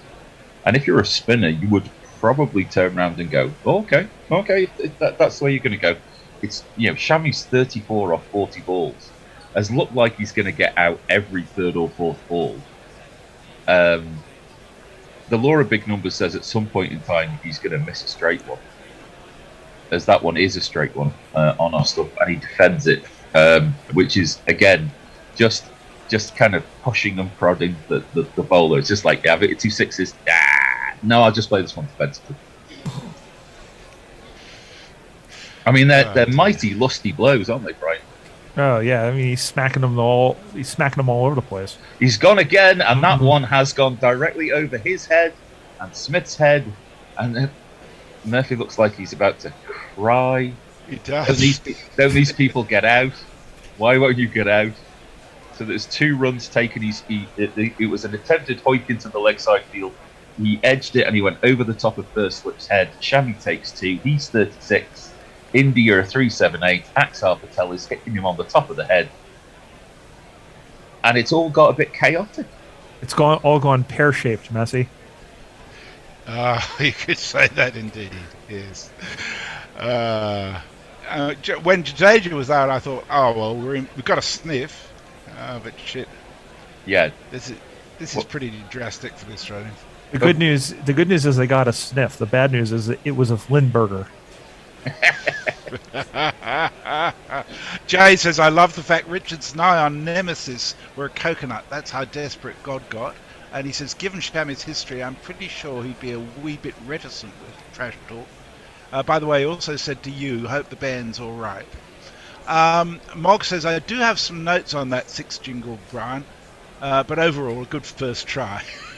Well, I'm also trying to not wake said Baron, and also my wife who's upstairs. I'm trying ever so gently to convey all of this to you while doing so. It sounded like Dave again. I'm going to pick on poor old Dave. Dave sounded like he was like he was doing so quiet, like he was he was in a hotel room and like his wife was sleeping in the other room of it. He was trying not to wake her. I thought he was just hungover. I think what we should have done, what we should have been doing, is asking him questions to work out where he was. Oh, maybe we'll do that. He said he was at home. What? So what? So why has he been staying at Gorilla Towers for the last 3 days? It's going to be Nathan Lyon to continue. 1-for-1-2-1. GPL reminder: you have 40 minutes. 40 minutes. 40 minutes for your GPL entries. So, Jez, you've missed out by 1, haven't you, the last couple of days? I have. I'm very good at that. So for those of you scoring at home, that means numbers ending in 2 and 4 as Lyon comes in again. Big stride by Patel. For those of you scoring at home, keep it down. We're playing a game here. Yeah. What's the classic baseball line? For those of you who are scoring at home, or even if you're by yourself. Yes, I think we've reached delirium. Delirium by Calvin Klein. As that ball is an attempt at a magic ball by Nathan Lyon, spinning from leg stump, but just turned to mid wicket, and there's a single taken by Patel. What did India start with today? 3-2-1. Yeah, that's right. Yeah. As it turns out, I have 1 ticket left over, so I think I'm going to play it. Yeah, I had 4 and I've just played them. And it's £77 the jackpot. 77 English pounds. 77 English pounds. Wow. How many dollary dues is that? About 78 these days, isn't it? Yeah. Which is about reduce which is I was going to say which is about 112 American. Yeah. Jazz, I've got a joke about the English economy, but it would make me too angry to say it out loud.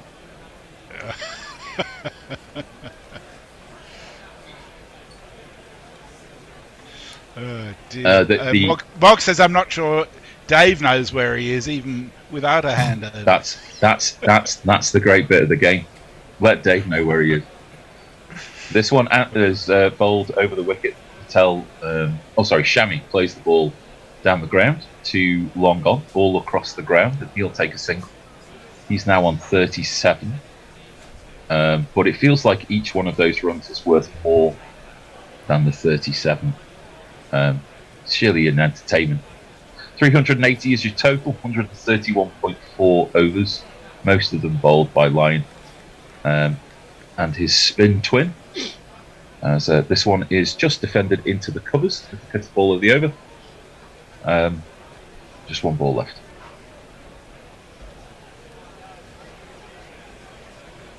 It should be noted that I did fall asleep to you guys, listening to you guys last night. As one should. We're that quiet. Jez will read book at bedtime for you.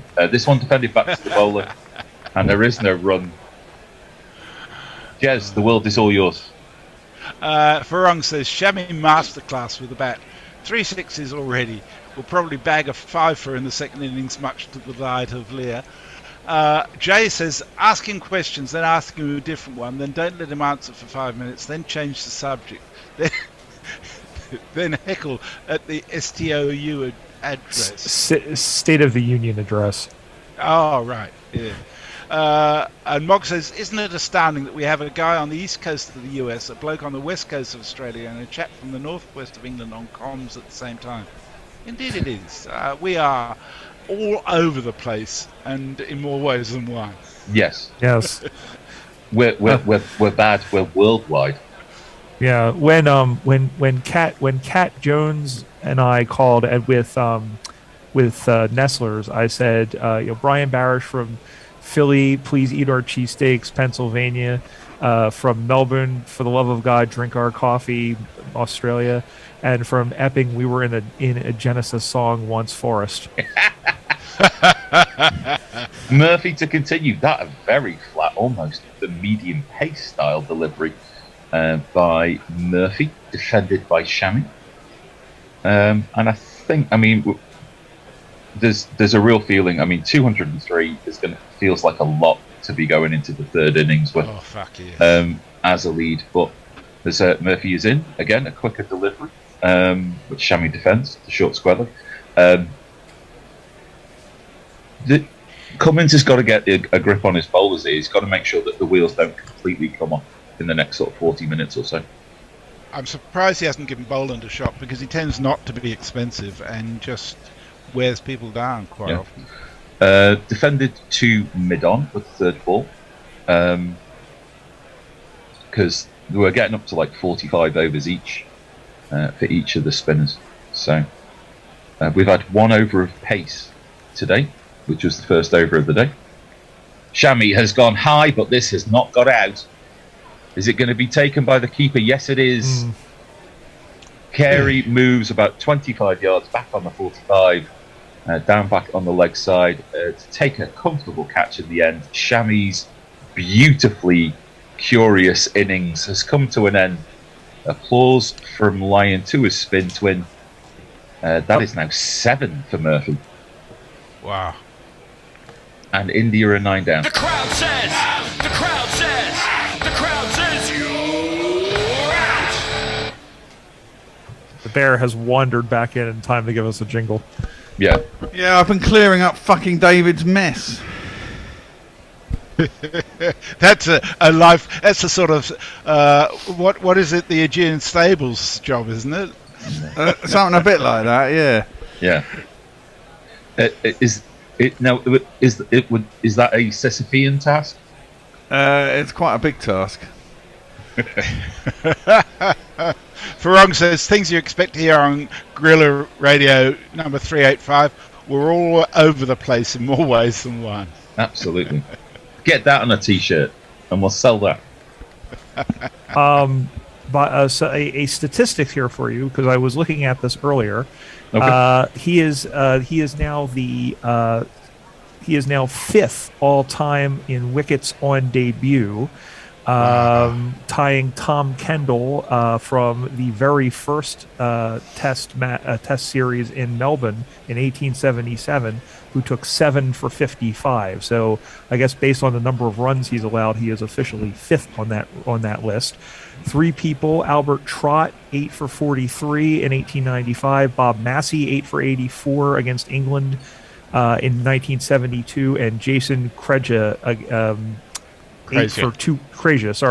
8 for 215 at India in 2008. The interesting thing, and it just popped up. Just to add to your stat, first of all, from your mouth to God's ears to the production truck. But Bob Massey's first test versus England, 2 8-fers. 2 8-fers. Yeah.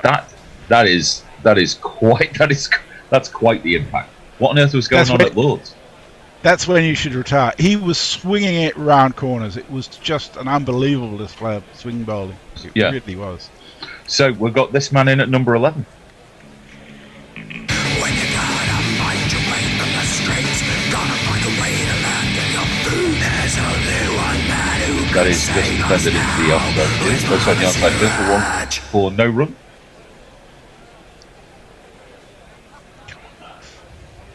One ball left. Oh, we've already truncated his name to Murph. Yeah. He's Aussie. Well, that's true. That one defended back to the bowler, and there is no run. Now, is he Murph or is he going to be Murpho? Murpho, I doubt if he's going to be Murpho. Because I wonder sometimes with the Aussie nickname rules. Murph, He's probably he's probably Four Eyes. But yeah. Squints. Yeah. Go on, Joe. I should say over on YouTube, Andrew Stevenson is having a lot of fun with the failures of the Australians. Back-to-back maximums take that. Samman409 says, when do you think India will wrap up this match? Before the close of play tonight? I think there's a very good chance of that. If it's down to the bear, it'll be about 10 minutes before the close of play tonight. Yeah. It saves a lot of hassle tomorrow. The Bears not coming in tomorrow anyway. It just saves Bear an awful lot of hassle, I think. Yeah, he doesn't have to wake up at 3:30 to fix it over the phone, over the internet. Yeah. So it's going to line to continue, and that is just defended back to the bowler by Axar Patel, who is 70 not out. Go on, Jess, sorry. This is our last over. Mog says, I suppose I could do a less abrasive jingle for Suraj, but also, no, fuck you, I don't want to. I didn't even hear it. It didn't come over soon. That is defended towards a short cover for no run. So we are going to have a change in just a couple of moments. And I would imagine that the innings will wrap up either now or shortly afterwards, as that is just defended again to short cover for no run. Gents, it's been a pleasure. I agree. Indeed it has. Brian, if I don't get a chance to speak to you tomorrow, I think Jalen Hurts' big game experience for Alabama is going to count for a lot. Oh, I think so too. I think it'll also depend on how Mahomes' wheel is. True enough. So, I noticed that Dave isn't here. Is he in the waiting room, Bear? No, he is not. I was just about to pronounce that. Defended,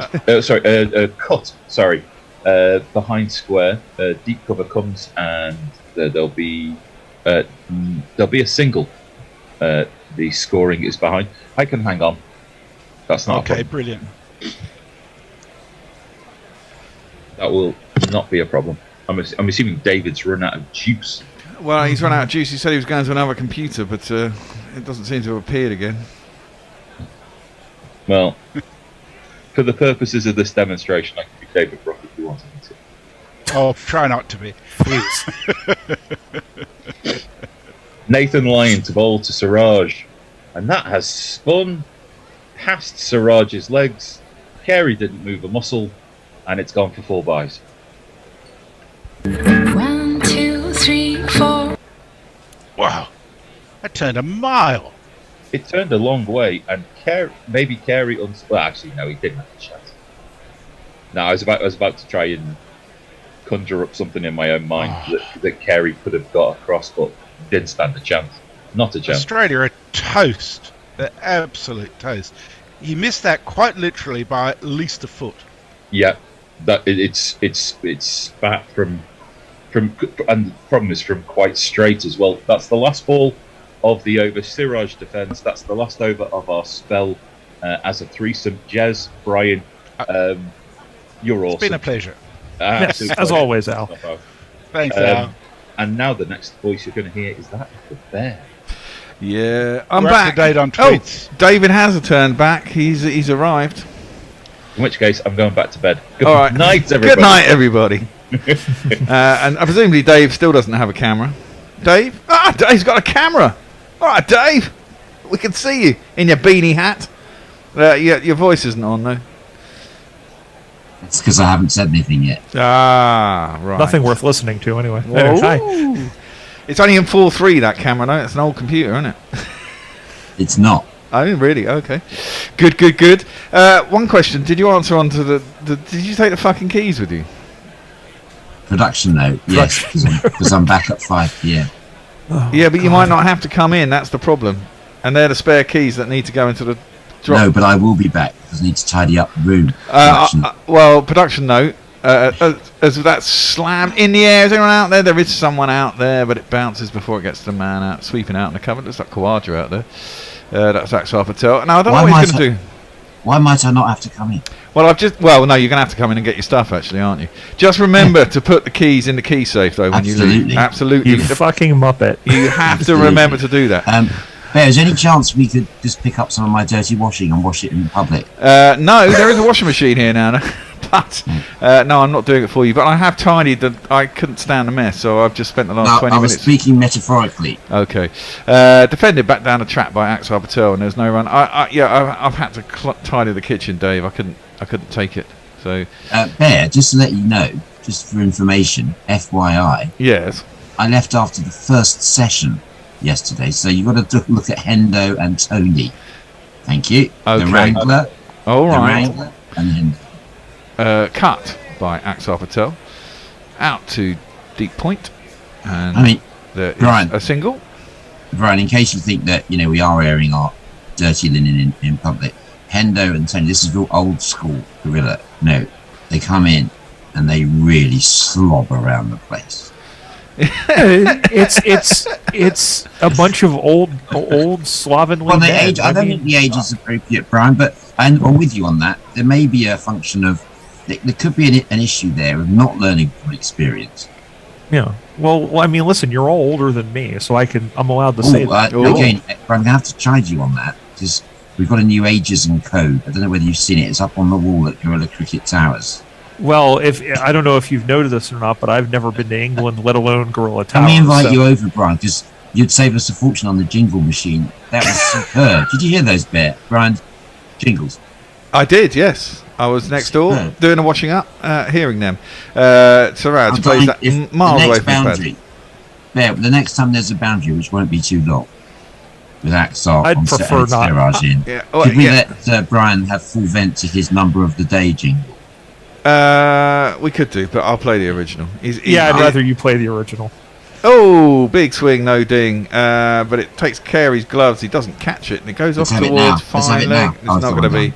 Scott Boland, the man who's done bugger all. It's a tough experience for Scott Boland, isn't it? I mean, he's used to bowling at home where he, especially against England, gets 6 for fuck all, and did the same against some other teams, probably thinking he's the greatest bowler in the world. He goes out to India. Let's face it, Bear. He looks like a man that's done most things at home. Doesn't get out much, does he? Let's face it. On his first trip abroad. And one wonders. I think, to be fair, I think he'll do all right in England. Yeah, he's been economical, but he does look like he's just stepped into a home, the home for the bewildered. Yeah, he does a little bit. Whereas Murphy has done very well. Outside off stump, slammed. Is it going to be caught? No. It's going to be 4, driven by Axar Patel beautifully wide of the man at long off, and it will be 4 runs. Brian? It's me, says she. It's me, says she. Now I'll leave it to the professionals from this point on. Okay. Wow. Wow. That's really professional. If you're any more professional, Brian, you'd have been in a barbershop quartet. We need 4 of you. It would be amazing. Oh God! Why would Are we? you The world you're could obviously barely a professional handle. musician. No, I'm not. The world could barely handle one of me. I wouldn't want to subject it to 3 more. My goodness.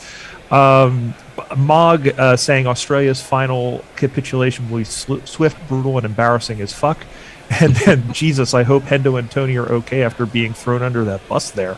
But if they come into Gorilla Towers later smelling like diesel, you know why. Also, I'm going to go off the board to read a tweet from one of my mutuals here. It's almost like Carey is a really hardworking wicket keeper, and everyone was just being a punish about him. Well, I like it. yeah. Is this? You got an American cohort there? No, this is an Aussie. An Aussie. I follow a lot of Aussies, given the fact that I work for the sport of an Australian league. Oh, you're working for the AFL. The US AFL. I work for the American AFL. He does Aussie rules in America, Dave. Yes. Dave's Is that looking not a question of wrong place, right time, wrong place? that's defended. It goes behind the wicket from Siraj, and there's no run. Well, owing to the fact that I follow Aussie rules and cricket very quickly, I think I just was born in the wrong damn country. Yeah, it does seem a little that way. That's very perverse of you, Brian. We need to know more about this. Defended by Siraj. About your perversions. I mean, about your inherent contradictions. Can I get some words in, Dave? Back to the bowler, no run.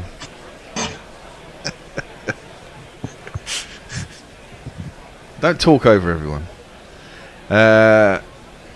Nathan Lyon is coming over the wicket to Siraj. Tosses it up, and he defends it. Back to the bowler once more. 3 dots in the over. The lead is 214. Definitely too many for Australia. Just proves this wicket isn't the minefield that Australia would have you believe, though, isn't it? If India can get 391, it's not 177 all-out wicket. Defended, half appeal, but they've got no reviews left anyway. Hit him outside the line, and it's not out. Well, they're 70 for 2 from today from their tail. That's the thing. Yeah, Australia don't really have a clue, and the problem is their bowling is 2 the same. Really, a bit of an inside edge there as well. Anyway, Lyon bowls horrible ball down leg side, missed by Carey. Goes off towards fine leg. With only 1 ball left in the over, Axar Patel decides that he's not going to take a run. And I also think that the thing in India is that whereas in other countries where fast bowling is at the forefront, you can terrify tail-enders. You can't really do that in India because you've just got to keep on with the spinners. And whilst they may not be able to play it, they're not going to get scared of getting hit. Nathan Lyon around the wicket for the last ball of the over. It's defended by Siraj. Axar will take the next ball. Over to you, Brian, for the ball. Social. Yeah, we just have one more, and that is Farong saying, production note. Nah, it wouldn't work with the members of the BRU. Very confusing. Just keep it simple. Have rickshaw, have gunge, off we go. And over on YouTube, Andrew Stevenson, who's been with us, 3rd day collapse for the Aussies and finished 3rd day. I think we're heading in that direction, I think. And we are caught up on social media, so talk amongst yourselves. Well, Dave, your thoughts? My thoughts are, my movements are regular. My thoughts tend in the same direction. You think this will be over today? No, I do not. You No, don't? Just Australia team's got a lot more fight than that. No, definitely. Do you think not. so? I don't know. I mean, Test cricket is a very cerebral sport, isn't it? I think when you're so far behind the 8 ball, you know you've only got 107.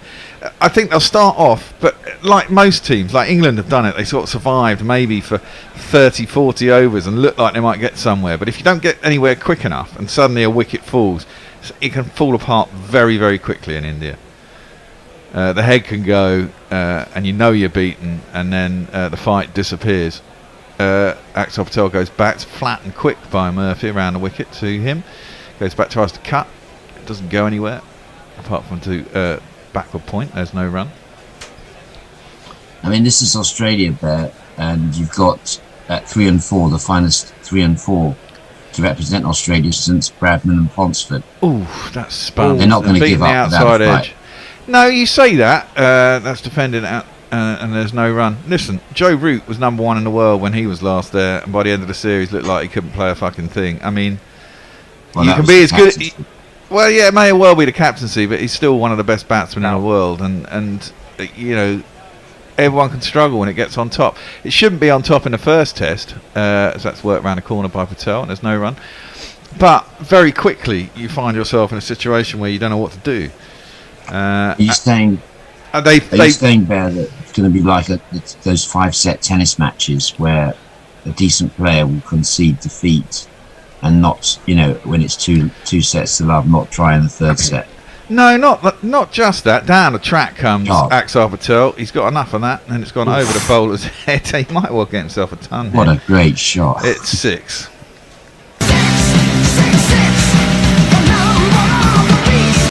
And they're closing in on 400 now, India. It's not just that. I mean, look, India, almost Australia. Well, I mean, we were saying on day one that the team weren't saying that, but I mean, it must be within their thoughts. Both, you know, all teams going to India, especially the South Africas, Australias, and Englands of this world, know they're going to get turning wickets. The press have been making excuses for them already before they've gone out there, and it's been proved right as that's driven back to the bowler and no run. It's not a minefield. I wouldn't say it's an absolute minefield, but certainly there's enough turn in here to worry teams that don't play a lot of spin that often. And when you're facing it all day long, and the spin is quality of Jadeja and Ashwin. Look, Australia got beaten by an innings in Sri Lanka with Marnus Labuschagne and Piggy Smith in the side.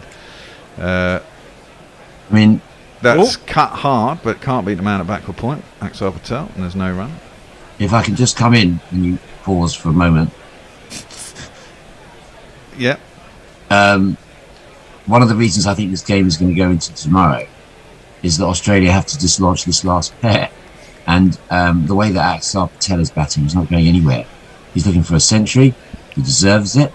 There's something of the Ravi Shastri about him. But going back to my point about, and your point about Root there, can I come back on that? Root was a lone figure. In Australia, I was talking about partnerships, not individual players. That's why I mentioned Ponsford as well as Bradman. You've got two guys at 3 and 4 in Smith and Labuschagne who won't give up. But I do accept what you're saying there, that the scale of the challenge, it's like scaling a mountain. But I think this Australia team has got some real fight in it. The weakness is that it's got the weakest 5 and 6 in living memory in Australia. But that's my point. I mean, if one of those goes, then it all tumbles for me.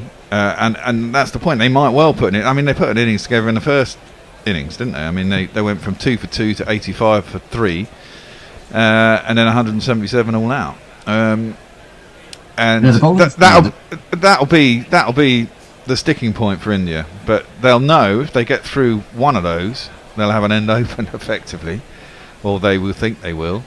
Especially as we said, the madness of not picking Travis Head, who's a man in form. I mean, look, Travis Head might not be able to play these conditions, but again, I go back to my point on the WhatsApp group. You know, is Bazball is as good as any solution to playing out here? If you're uncertain and you don't think you can hang around for time, you might as well try and score some runs. You know, you might fail spectacularly, but equally, if you get away with it and get a decent partnership together, you might find yourself in a position where you can put pressure on India.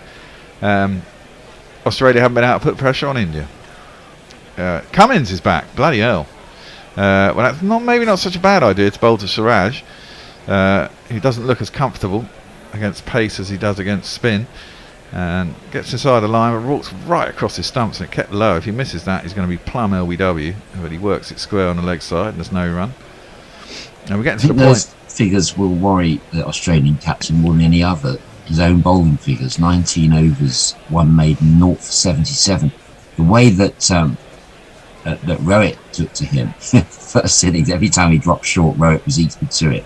I mean, the innings of Rohit, I mean, let's pay credit.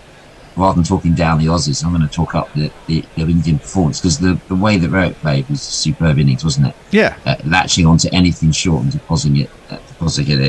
Jadeja's not superb following his 5 wickets. The Yeah, they've really had the perfect test match, India. And it's interesting, Pat Cummins, come back to the importance of the captain and leader on the field. It's his first time he's been put under any pressure, really, as Australia captain. Well, yeah, there's expectation, isn't there? That's angling in at the stumps, defended, short leg fields, and there's no run. I can't prove this, but I think there could be a correlation with his bowling. I think it's affected his bowling. We haven't seen the best of him in this match because he's had to shoulder that burden of leading a team struggling to stay in the match. Well, yeah, but you know, it's a weakness. It is a weakness, but when you go to India, 14 weaknesses are exposed. Weaknesses are exposed, and for teams like India and Australia, England as well, South Africa too, who you rely on your pace bowlers when you're at home, and in a lot of conditions you want to play it. A horrible shot by Siraj. I don't know what he was doing. He was kind of walking, defending, driving at the same time. Missed it anyway, and it goes through to the keeper, and there's no run. I mean, I love Pat Cummins as a person. I think he's a really lovely guy. Comes across really well, particularly on that Amazon Prime series, the Test Series 2. But if they're filming Series 3 now, then I hope they are. I'd love to see what happens in the dressing room after this. I think we're in an interregnum period in Australian cricket, the period before Labuschagne takes over there. I would never have Labuschagne as a captain. That is attempted drive out to cover, and there's no run. Next cab off the rank will be they'll go back to Piggy Smith, I reckon. Right. No, there's no immediate need to change. I'm not. No, there isn't. But I mean, if they would go to anybody and Smith's still playing, I think they'll go back to Smith. I'll lay you a £5 bet that Labuschagne will get it before Smith. Do you think? I don't know if I'd have Labuschagne. He's too. We're 3 years away. 3 years of Cummins. He's too insular, I think. I don't know. I don't know enough about. We're talking 2026, Bear. Yeah, I know, but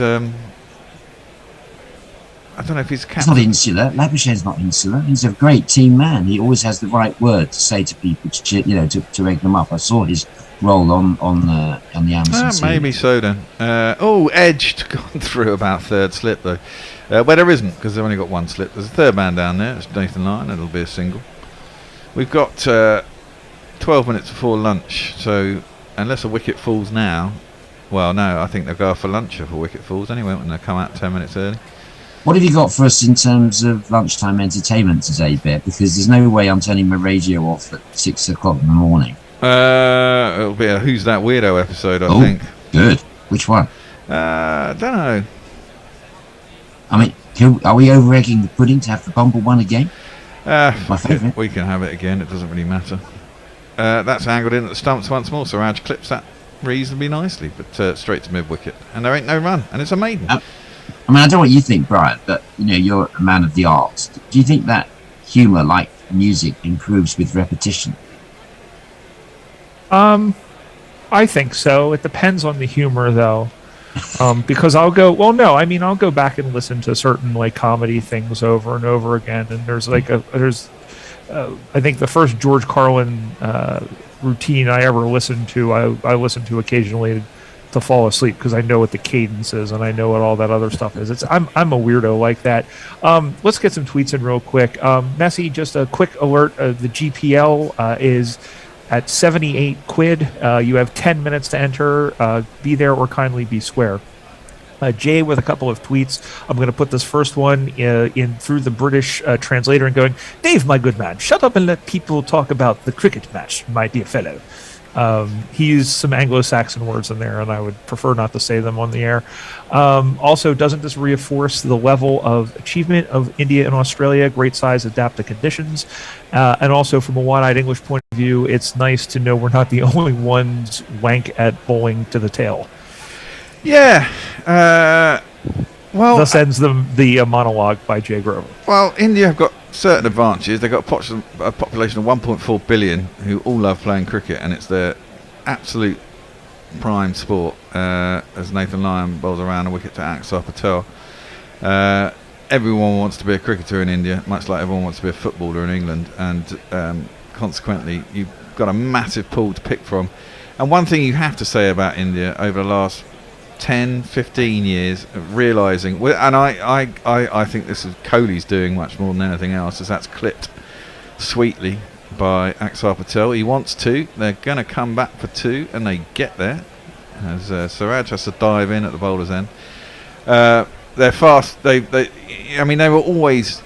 They had good fast bowlers, but not a pack of them over periods of time. But over the last 5, 7, 10 years, ever since Ishant Sharma and those guys started coming through, they now have a pack of good quality fast bowlers, so they can compete abroad.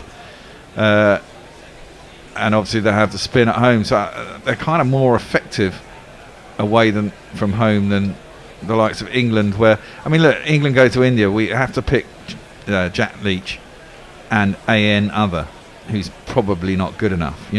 It's tricky when you need 2 or 3 spinners in the side and you've only got 1. That's hit by Axar Patel, driven, doesn't time it quite right, gets it up to long on, decides not to take the run. They're on 399 for 9, closing in on 400. And the lead is 222. It's defended by Axar back to the bowler, and there's no run. The nervous 390s. The nervous 390s, yeah.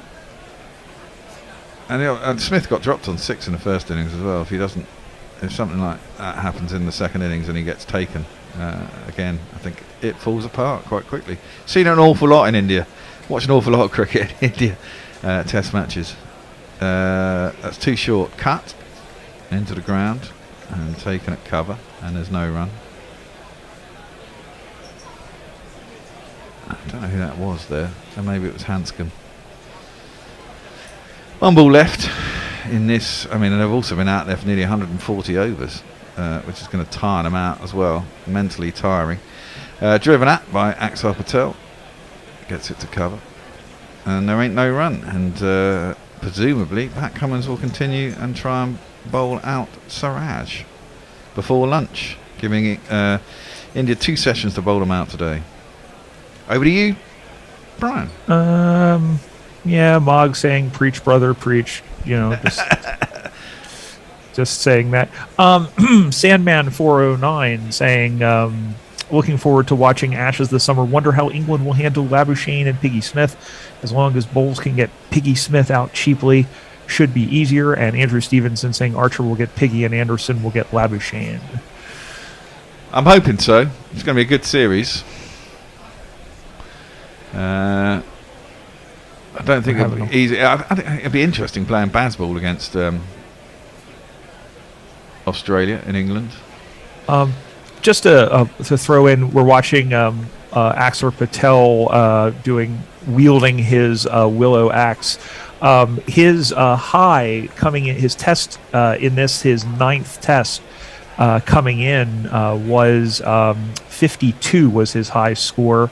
In first class matches, it's 110 not out. So he is at 84. He's heading in that direction. His List A matches, which I think would include like the long form, is 98 not out. So that's kind of where he is. So he is adept at getting. He doesn't get up this far he's had 14 first class 50. So he is adept at getting at the first class level. Yeah, his previous best 52 against New Zealand. To be fair, he hasn't had many opportunities, to bat long like this. And no. There's more than there's a passing resemblance to Ravi Shastri in the way that he's handling himself and carries himself. Yeah, that's so calm. Off the outside edge of the bat, along the ground by Siraj. So goes down to 3rd man, and the 400 is up. Well done to India. They are 400 for 9 in 139.1 overs. They lead by 223. Now, can I ask Brian to do an impromptu 400 celebration jingle, please? Oh God! Put him on the spot or what? You don't have to. 400 years. Yeah. It's that the one where it goes do 4, but he says 400 years. Yes, that's the reggae one. Yes, the reggae one. Yes.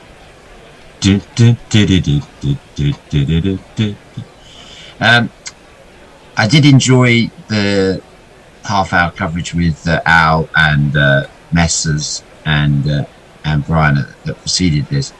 It was a wonderful thing that Messrs read out.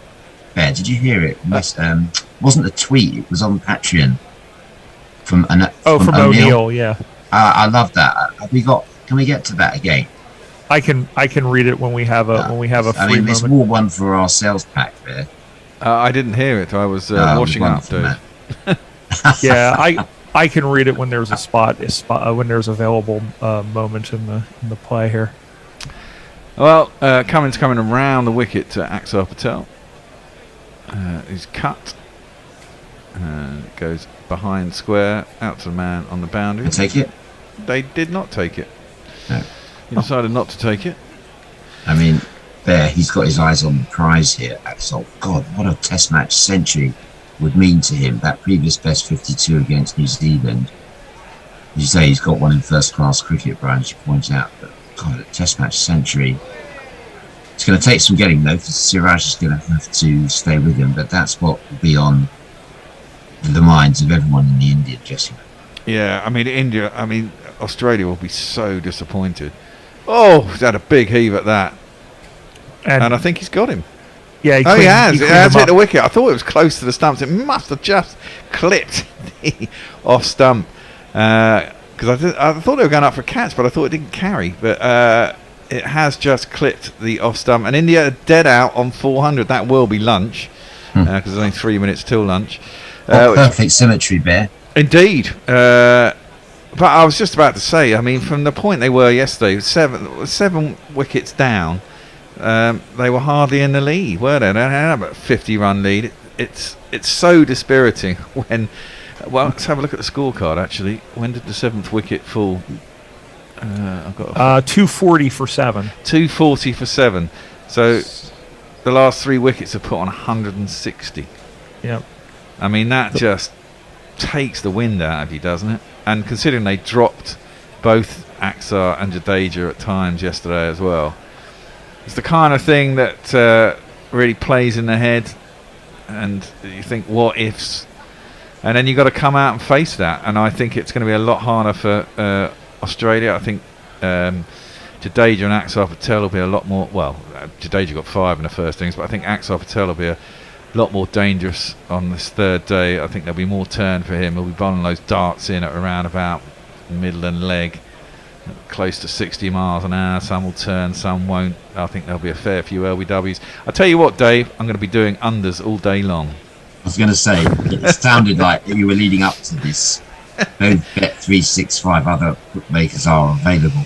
Would say that it's a classic case you're going to go under. I know, I can see that. Yeah. And I'm sure you'll do well with that. Just credit to debutant Todd Murphy leading off the Australian team there. What a moment for him. Test match debut. And he's picked up, what are the final figures there, Brian? I've only got the one. 7 for 124, 12 maidens. That's phenomenal. In about 44, 45 overs as well. Sure, 47 overs. So he's going for less than 3 and over as well. I mean, absolutely. He's economical as well. He's just taken to it like a duck to the old proverbial water. And he's got some big wickets there. You've got Ashwin, Pujara, Kohli, Jadeja, Barrett, and Shami. Okay, 7 there for him. Yeah. And his figures stand out with Lyon 1 for 126, reasonably economical at 2.5. Cummins picked up 2 wickets then for 78 of 20. Bolland, kind of, it was a stalemate for him.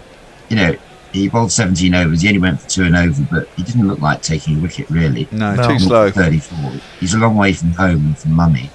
Labuschagne 5 overs for 24, and Renshaw just with that solitary over for 7 runs. So, I mean, it's a tale of 2 halves, isn't it? Because they were 168 for 5. Yeah.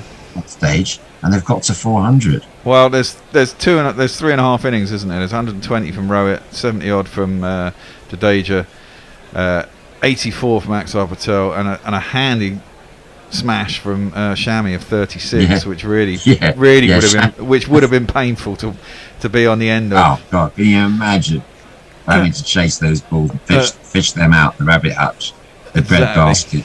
Well, the Sky Pie has 1 session to Australia. That was the first session on day 1, and every other session. Well, it's not the Sky Pie, it's the BT Is that Pie. the BT Sport Pie? Yeah, it's the BT Sport Pie.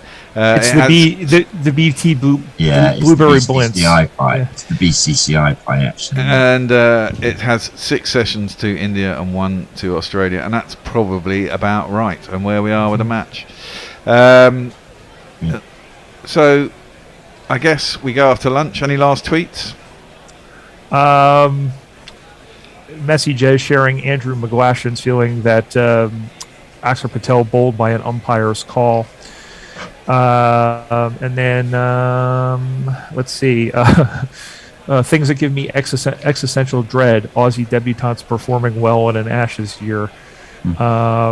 And then Farong bringing up India were 168 for 5. The tail has wags. That was from 8 minutes ago.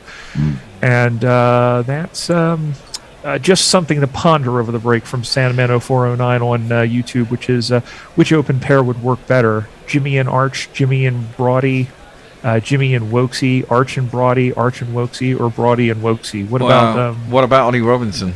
Yeah. Oh, yes, the forgotten man. Yeah, well, not that forgotten. He's not that forgotten. He's a class act. Yeah. Just to say hi to my old adversary, Jay Grover. Thank you for your... I've heeded your instructions. I am actually working on saying less. In fact, I'm going to...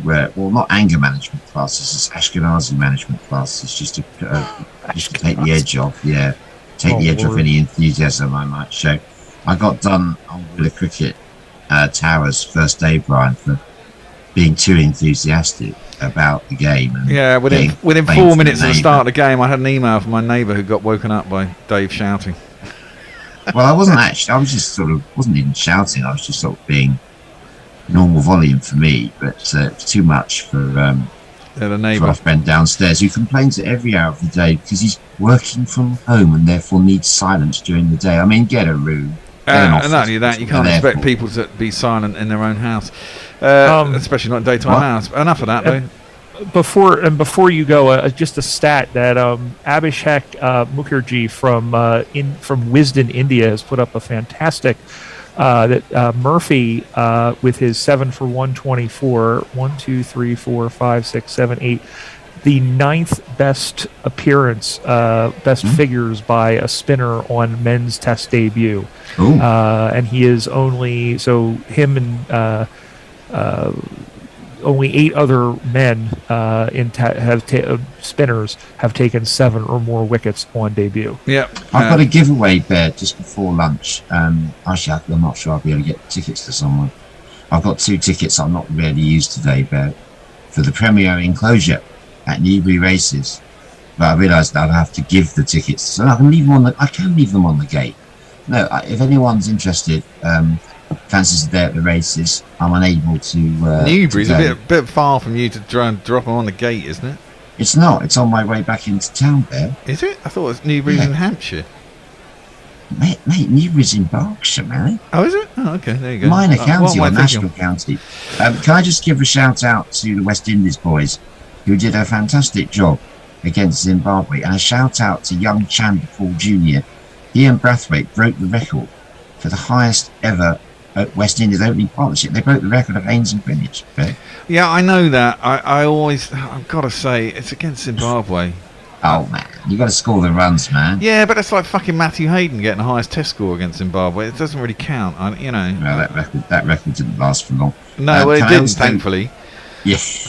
Can I also give a shout out to James Knight, who's listening to us from Riyadh in Saudi Arabia. Nice. That's what we're getting to now. Yeah. Christ, they'll be trying to put the death sentence on us sooner or later for the odd swear word. Jesus. Yeah, he'll keep it quiet. He's listening to it, I think, under the bedclothes, but I don't know who he's got in there with him. God knows. Anyway, just to say, who's the weirdo? Who's that weirdo? If anyone hasn't heard this before, get used to hearing it again. You know, we were saying, Brian, about humour being best when it's repeated. This is a bloody classic, this one. So we'll have that short. My last point is, funnily enough, 3 Australian spinners on debut in India have their best figures: Steve O'Keefe, Jason Frazier, Todd Murphy. Two of them never seen again. What will happen to Todd Murphy? I'll let you mull that over lunch. You're back on straight after lunch, Dave, with Ajit and Messi. Oh, that's an exciting prospect. What time will that be, Bear? UK time? Well, it's supposed to be 6:40, but I think they'll come back 5 minutes early because they went off 5 minutes early, or 3 minutes. I think it'll be slightly before 6:40 because the last wicket fell 3 minutes before lunch was supposed to be taken. It will be a strict 40 minutes, I imagine. So a UK time of about 6:35. We'll be back. 6:35, 6:37. Be ready, and we'll bring you in when it starts. But until then, enjoy your breakfast, lunch, teas, wherever you are in the world. And, I'm going to bed. You're going to bed. Well, good for you, Brian. Well, I might see you tomorrow. I mean, it will all depend on whether or not this match is still going and the way that Brian, don't worry, mate. things We'll are still going. be going. We'll still be going. Yeah. I don't want this to end. I want it to go on. This punishment to go on for as long as possible. I hate to tell you this, but I don't even think the diehard Australians agree with you at the moment. Yeah. Well, no, they would be the first ones to capitulate, but you're talking about people of sterner stuff than Gorilla's Aussie tweezers. We're talking about Lapishane and Smith, the best 3 and 4 since Ponsford and Bradman. Yeah, right. Anyway, right, so we're off as we watch weird highlights of the West Indies. I don't know why they do this. I presume they don't have much content at BT. Exactly. But anyway, we'll be back. Because they haven't got Who's That Weirdo Bear. They have to play old matches. See you all in a bit.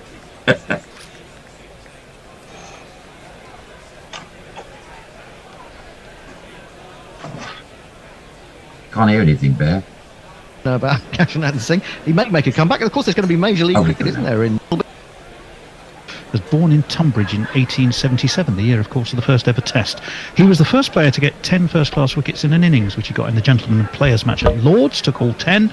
The feat it was accomplished in 1906, although the Gentlemen won the game despite that.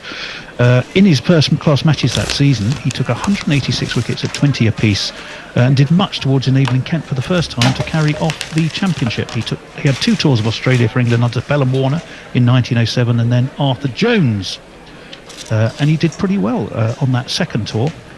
6 for 82 and 3 for 88 at the SCG, 2 for 77 and 1 for 74 at the MCG, 4 for 80 at Adelaide, 4 for 54 and 4 for 91 at the MCG again. In all, he got Victor Trumper and Monty Noble 3 times each in that series, although Australia still won it. Monty Noble, 3-1. Trumper, legendary names. And Bumble knew him, obviously. Bumble, he's you can't put Arthur Fielder past Bumble. I was glad that you got that one, Annie, because I think he would have sopped that up. As it is, we go into the break as Chris Woke comes out of the pub in Solihull to say a few words, and with the score at 8-4, Bumble is leading. We shall now hear from Chris Woke. Just a little theme tune before we go there. Craig Matthews, Alan Knott. Who's that weirdo? Neville Tedder, Neil McKenzie. Who's that weirdo? Wayne Leverock, Shahid Afridi. Who's that weirdo? Chris Harris, Kevin O'Brien. Who's that weirdo? Sorry I'm late. Yeah, the bloody train strike. Those red union layabout benefit fraud bastards. Right, when does this stuff get switched up? What? We're rolling? Don't you dare broadcast any of that shit. I've a reputation to uphold. Rolling seam up and knocking prejudice down. The phone went the other day. It was the editor of the Smaximum. You filed your copy yet, Wokey? Typical oppressive capitalist. Not even a polite hello to soften the blow of the latest unreasonable request. Unfortunately, Smack's Ed is just the tip of the iceberg. It's a well-known fact that social justice cricket correspondents are scandalously overworked these days. Look at me.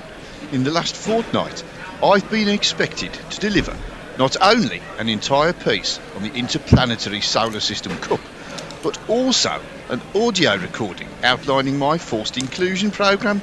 It might not seem this way, people, but every single word is an excruciating drain on the resource bank of my genius.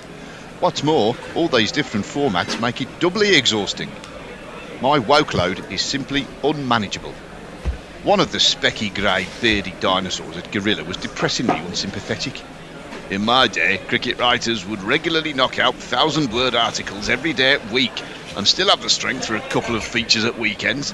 You didn't see those lads rushing off to matron with a sore wrist. Lads? Matron? This is the everyday sexism we've come to expect from this mob, sadly. Well, this wage slave has had enough.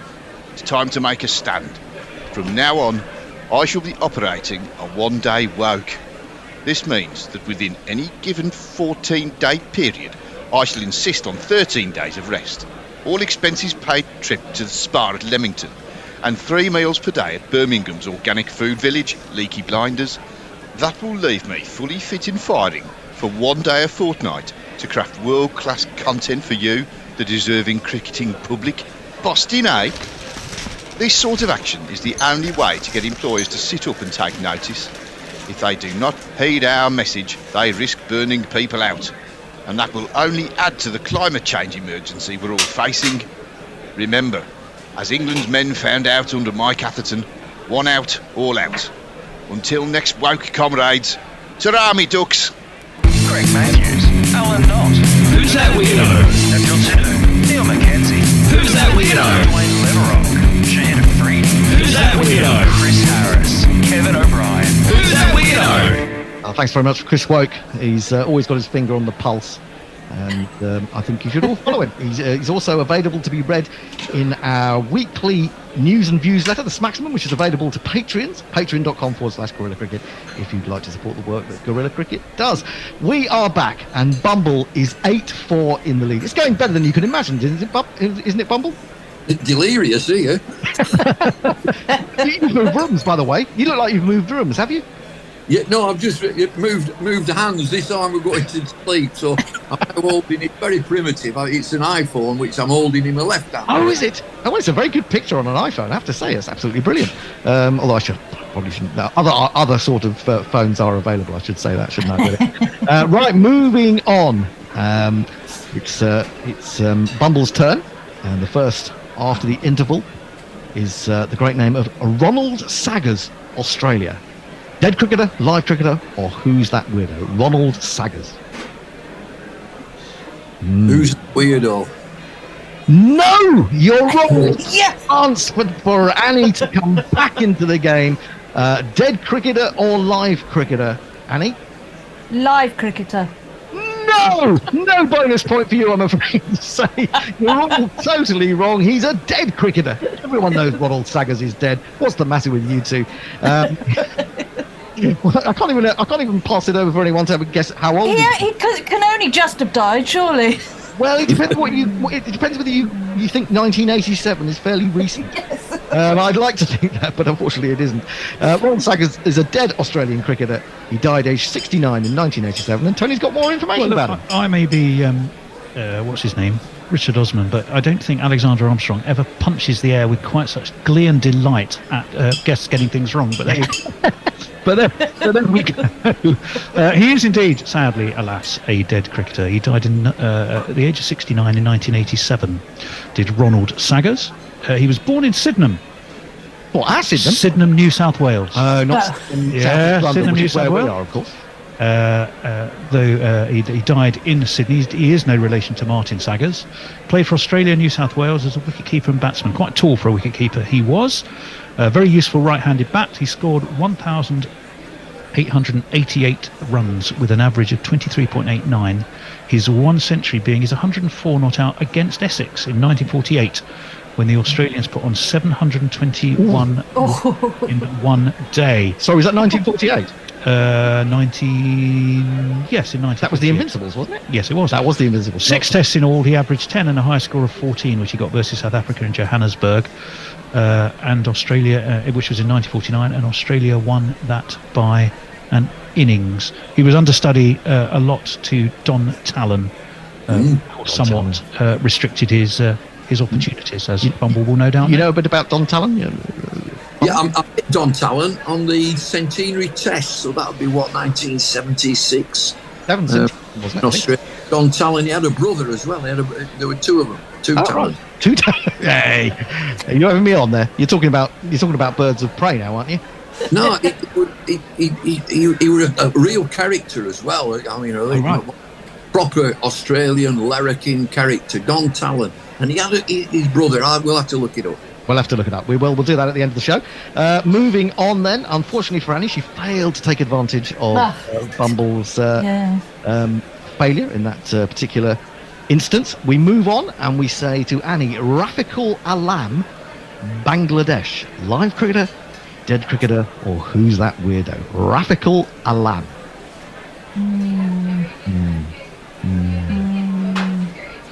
Have you got all your county cricket matters above your head? I have. Alphabetical order. Yeah. No, they're in. Yeah, they're in issue order. They all start with C, don't they? They all start with C. There's a lot of C's. Yes, there are indeed. Rafiqul Alam.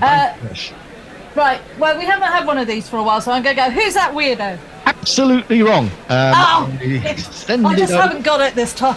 No, well, to be honest, Grubby was just terrible. It wasn't that you were that great. Rafiqul Alam, live cricketer or dead cricketer? Bumble? He's very much alive. He is. You're absolutely right. And how old do you think he is? He is 27. No, he's nowhere near 27. He is alive, but he's actually 65. Rafiqul Alam of Bangladesh. The way you said with such confidence, I thought you actually knew him and you'd played against him for a moment. Oh, that's a lamb. Oh, that's a lamb. Nice try. It's so easy to get your alams mixed up, isn't it? It really is. Tell us more about the live cricketer, Rafiqul Alam, Tony. Rafiqul Alam, yes. He's 65, as you rightly say. He was born in 1957 in Dhaka as a right-hand bat. He's also been a match referee and a national selector for Bangladesh, renowned for his aggressive batting and all-round qualities. He first played for them in 1980. He represented them in 2 ODIs versus Pakistan and Sri Lanka in 1986. In the first versus Pakistan, he made 14 of 43 balls. Was caught Ramiz Raja, bowled Wasim Akram.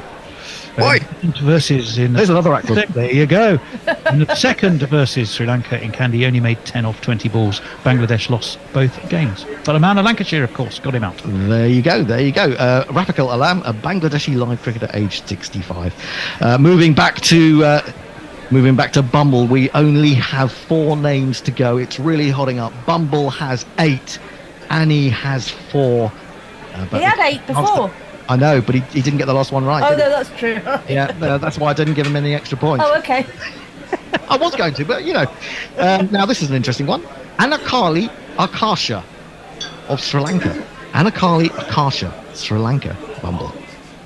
Who's that weirdo? Oh, you're just instinctive. You're just purely instinctive. It's that speed with which you played Lillian Thompson. You're absolutely right. She is a weirdo. She's a she as well. And what do you think? What do you think she does? What do you think she does, or did? Ideas? Sri Lanka. Anakali Akasha. Anakali Akasha. I think she's a musician. Oh, you're quite close, but not close enough for a bonus point, because that would just be cruel. Half a point, how generous are you feeling? Half a point, well, I want to keep... No, he's winning too much. He's winning by too many. Yeah. I think I'm going to go do away with the extra point there. Akali Akasha is an actress and former Miss Sri Lanka, is that right? That is absolutely right. She's born in 1987. She is that.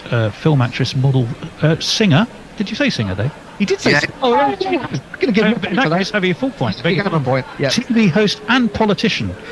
She was crowned Miss Sri Lanka in 2000. Give her a point. Him a point. She does so many things. He could have named anything. Well, it doesn't say sort of plumber, electrician, general handy person here. But no, you're right. She might even be a cricketer on the sly. She could have been, yeah. But she was crowned Miss Sri Lanka in 2004. Represented Sri Lanka at Miss World in 2004 beauty pageant. She's also worked as a brand ambassador and fundraiser. She's got her own YouTube channel if you want to go and check her out. Okay. It's Anakali Live. You can find her on YouTube. She's not a window cleaner. She's not a window cleaner. Window cleaner. Although you might want to clean your windows to have a look out and see what she's up to. She probably wrestles with gravy though. She probably does. Oh my goodness! Who give them the chance? Everyone does that sort of thing. It's like bog snorkeling, isn't it? Right, moving on. We have 3 names remaining. The first one for Annie. You're gonna have to get some bonus. I'm gonna have to get it. You're really going to have to go here, Annie. Gajanand Singh, United States. Live cricketer, dead cricketer. Who's Gajanand Singh. Oh, well. Stop it. He's teasing you now. He's teasing you. Live cricketer. Yes, you're right. Yes. I think he's done himself down there, Bumble. I think he's given that away a little bit. Gajanand Singh, US, is a live cricketer. And what age do you think Gajanand Singh might currently be, Annie? 31. Oh, you're so close. I'm going to give you an extra point anyway because it makes it more fun. They're actually 35, and that's only. And we always say if you're 3 away, we give you a point. But you're just 4 away. We're going to be kind to you because that's the way we are. That's the way we roll here on Guerrilla Cricket. Gajanand Singh is indeed a live cricketer, age 35. Tell us what you know about him, Tony. Well, he's from Berbice in Guyana. He's a left-hand bat, left-arm medium bowler. He plays, as you rightly said, for the USA, but he's played for Guyana, Amazon Warriors, and did play for the West Indies under-19s as well. He hasn't really made much of an impression in first-class cricket. He averages 25 in just 10 matches that he played. But his his most valuable performance came against in the presumably the CPR. Against Trinidad and Trinbago Knight Riders when he made a quick fire, I'll get it out in a minute, quick fire 39 to steer his team to a decent score of 159. There you go, Gajanand Singh. That's all you need to know about Gajanand Singh. He may make a comeback, and of course there's going to be Major League Cricket, isn't there, in the US fairly soon, so we'll see how whether he gets a gig in that. Back to Bumble, who's trying all the mind tricks that he knows, that are honed after years and years in the top echelons of the game. I'm going to turn to you, Bumble, with you leading 11-7, the final round of names. Glennis Page, New Zealand. Live cricketer, dead cricketer, who's that weirdo? Can I just before we do that, can I just go through the rules again? It's there right at the beginning that if you get the age and you're within 3... Yeah. You did. I thought you did. Yeah. So I've actually sort of stretched those rules because there is a term and condition that says the host is allowed to update during the match, basically. Bit of VAT. Just put a bit VAT on not the VAR. Not VAR. Fold again. Gajanand Singh that was. So Glennis Page, New Zealand, live cricketer, dead cricketer. Who's that weirdo? Glennis Page, just a nice name, Glennis Page. A lovely name, it really is. I know the New Zealand cricketers. I've met quite a number of retired cricketers. Ooh. Oh, this is tense. Oh, I'm almost dropping dead with excitement. Go on. Who's weirdo? You're wrong. You went the wrong way, Bumble. You threw it around in your head, but you didn't get the right answer from deep in the brain. Glennis Page, is she a dead cricketer or a live cricketer? Annie, this is important. A bonus point for you on the line. Dead cricketer or live cricketer? Oh, Glennis Page, New Zealand.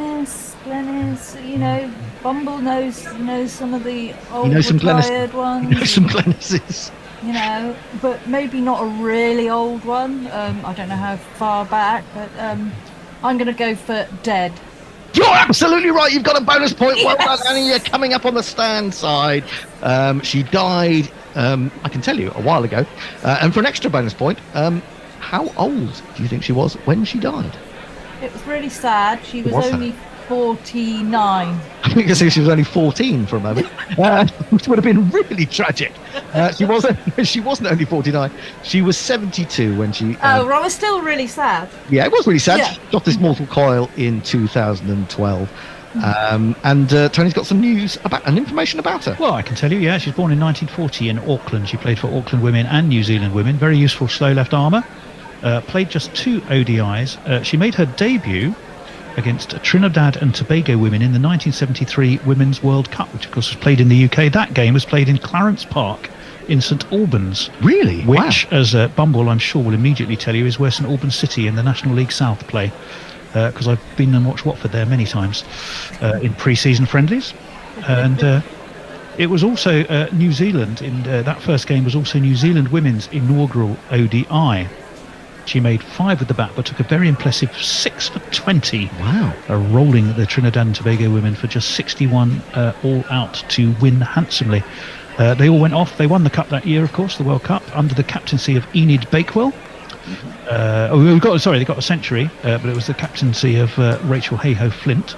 They won the cup, I think, at Edgbaston, and they all went off to meet Edward Heath, the Prime Minister. Oh dear. She still does, Glennis, she still holds the best bowling figures by a player on debut in a women's ODI, and is the only bowler to take a 6-wicket haul on a women's ODI debut.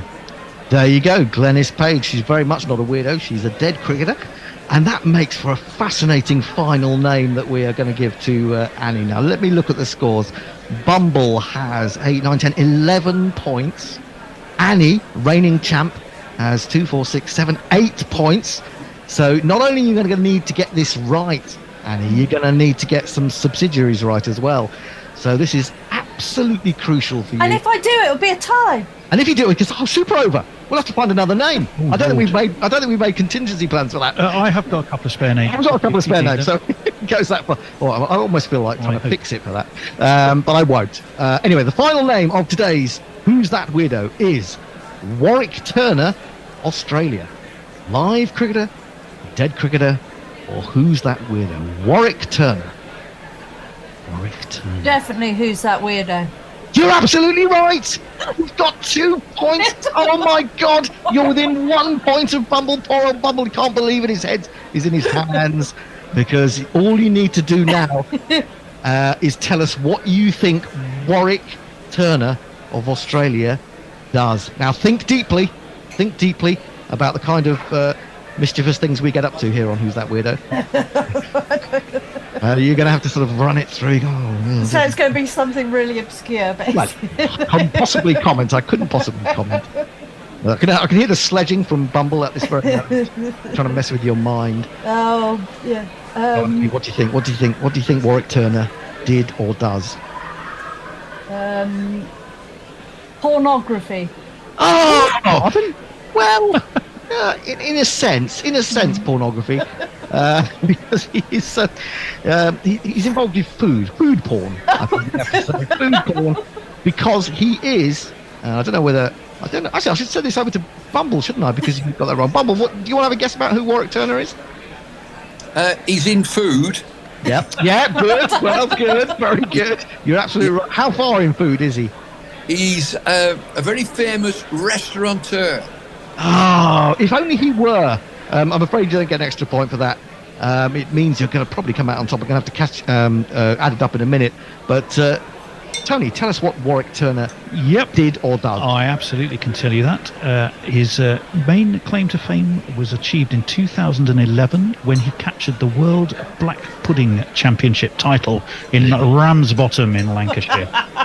He was, however, the second ever Australian winner. Jim Riley had been the first in 2001. Around 700 contestants compete to dislodge the highest number of Yorkshire puddings from a specially designed plinth on a 20-foot ledge by throwing 3 black puddings. And those are, in fact, supplied by Chadwick's of Berry. That's right. I'm sorry, it does sound like... Do you know Chadwick's of Berry? You know Chadwick's of Berry? Yeah, definitely. It is one of the best markets in the world. It is. Oh, right. Excellent. Yeah. The ultimate Lancashire delicacy, Chadwick's Original Black Puddings, is a Berry institution opened in 1929 and now run by Mary and Tony in Berry Market. Yeah. Berry Market. There's good local knowledge, Bumble. Cannot beat a black pudding. Absolutely magnificent. No, they are all handmade, of course. Seasoning, according to either Mary or Tony, is the key, but the recipe is a closely guarded secret. For the best results, you either briefly boil, then split open and cover with mustard, or pan fry, preferably in bacon fat. Do you make your own black puddings, Bumble? No, I get them. Sometimes I get Chadwick's, but everybody around here would be selling very black puddings. It is fantastic. I mean, you can't beat a black pudding. It's fitness food. It's health food. Do you think that is why England took their own chef out to Pakistan to ensure that they had black puddings on the menu? Black puddings out, they'd have been all right. I think they would have done. Maybe that's what it was. Maybe it's like, I was going to say that was what made them sick the day before. But maybe that's what sort of compel them to victory, I suppose. I'll tell you what, I'd really like to go to this competition one year. Go on then. Tell us more. Competitors have 3 turns in an attempt to knock down as many Yorkshire puddings as possible. They're arranged in a pile of a dozen, and they have to throw underarm from a purpose-built stand called an ocky. The competition dates back to the 1980s, and clearly it celebrates Rose's rivalry between Yorkshire and Lancashire. Warwick Turner himself comes from Australia's Gold Coast. He dislodged 8 Yorkshire puddings from that ledge. Black puddings, you mean? And one, what did I call them? Yorkshire puddings. Get your puddings right. No, I was. You throw the Yorkshire puddings, or the other way around. No, you show the black puddings to dislodge the Yorkshire puddings. Oh, anyway, he won 100 quid for his trouble. There were windy conditions and showers, which rather hampered his throwing. But nonetheless, he definitely achieved it. More than 1,000 spectators supported the event, including an appearance by the Hairy Bikers, Dave Myers and Stephen King, That's brilliant. who also took part and were in with a decent chance of winning it at one point. The latest event, I can tell you, was won in 2021 by Andrew Ferrier. Sadly, though, I don't know anything about him. Well, there you go. If you want to know any more about Andrew Ferrier, Black Pudding Champion, World Black Pudding Champion 2021, you'll have to go to Google yourself and find out. I think I should get a point because it was fairly pornographic. Yeah, well, it was, wasn't it? It was kind of food porn. If I give you a point, I'm going to have to go and do an... No, it's okay. I'm not... You gave me a point extra anyway. So. You've had your chance. You've been dethroned as Queen of Who's That Weirdo, I'm afraid. And the new champion of Who's That Weirdo is none other than the voice of cricket himself, Bumble. How do you feel about it? How do you feel about Bumble? I mean, you didn't expect it, but you must be delighted. It's emotional. I mean, I've never. Let me gather myself just for a second. But more importantly, I'm absolutely thrilled to have won. And do I book my own flights, or do you book it? Well, so I take it it's a fortnight in Barbados. Yeah, we could have a word with Gladstone. Well, we'll give you a discount. We'll mention them. We'll see if Gladstone will get you on a flight. Barbados. Black Opal. If Gladstone's involved with Black Opal, isn't it? Yes, he is. Yes, he is. That's right. And Jamie Smith is his oppo. Right. Yeah, looking forward to it. I'll probably want to stay at Westmoreland if you can get me in at Westmoreland, or at the other one where it's a very nice golf course. Is that the West Coast or the South Coast? Which do you prefer? It's called the Platinum Coast. At Sandhill. I do apologise. For a fortnight. I'll pick my dates. Let me pick my dates. Yeah. And I'll just send you the bill. Okay. Yeah, we'll do that, and we'll ignore it. I think you were hoping I was going to win. Strike, that's the problem. Yeah, it won't reach it because there's a postal strike on. I'm afraid. But anyway, that is it from today's Who's That Weirdo. It's been another nail-biting, extraordinary competition between Annie Chave and Bumble, the voice of cricket, and Bumble has come out 11-10 winner. I'm wondering, Bumble, is there anything else in cricket now that you want to do? I mean, now that you've been on Guerrilla Cricket and won Who's That Weirdo, in addition to all the other roles you've had in cricket, what could possibly be next? Commentating with a bit of luck. Oh, you can come on, you can come commentate with us if you like, anytime. You're absolutely. It's an open invitation. You can bring your own beer, and a black pudding if you like. Well, I brew my own beer for a start. Oh, do you? And it's one of them. It's one of them beers that you need like a safety net behind you. It's 6.5%. Way. Ooh, that would be dangerous in the middle of the night. Don't give that to the England team in Pakistan at the moment. Absolutely not. They won't need any more encouragement. They don't need more encouragement. It's absolutely true. It's been absolutely great fun having you on, Bubble. Thank you so much for giving your time and joining us here with Annie Chave today. We are incredibly grateful. And absolutely seriously, we'd open. You know, we don't pay very well, as you know. You can get a pastry and a beer, but if you ever want to join us on Guerrilla Cricket, you are so welcome. I can't even say how welcome you are. So thank you so much for being a good sport and joining us today. Thanks, Bumble. I've loved it. It's been terrific. Thank you. Thank you so much. Cheers. Bad luck. Cheers, done. Bye. Cheers now. Bye bye. Cheers. Greg Matthews, Alan Knott. Who's that weirdo? Daniel Titto, Neil Mackenzie. Who's that weirdo? Wayne Leverock, Shahid Afridi. Who's that weirdo? Chris Harris, Kevin O'Brien. Who's that weirdo?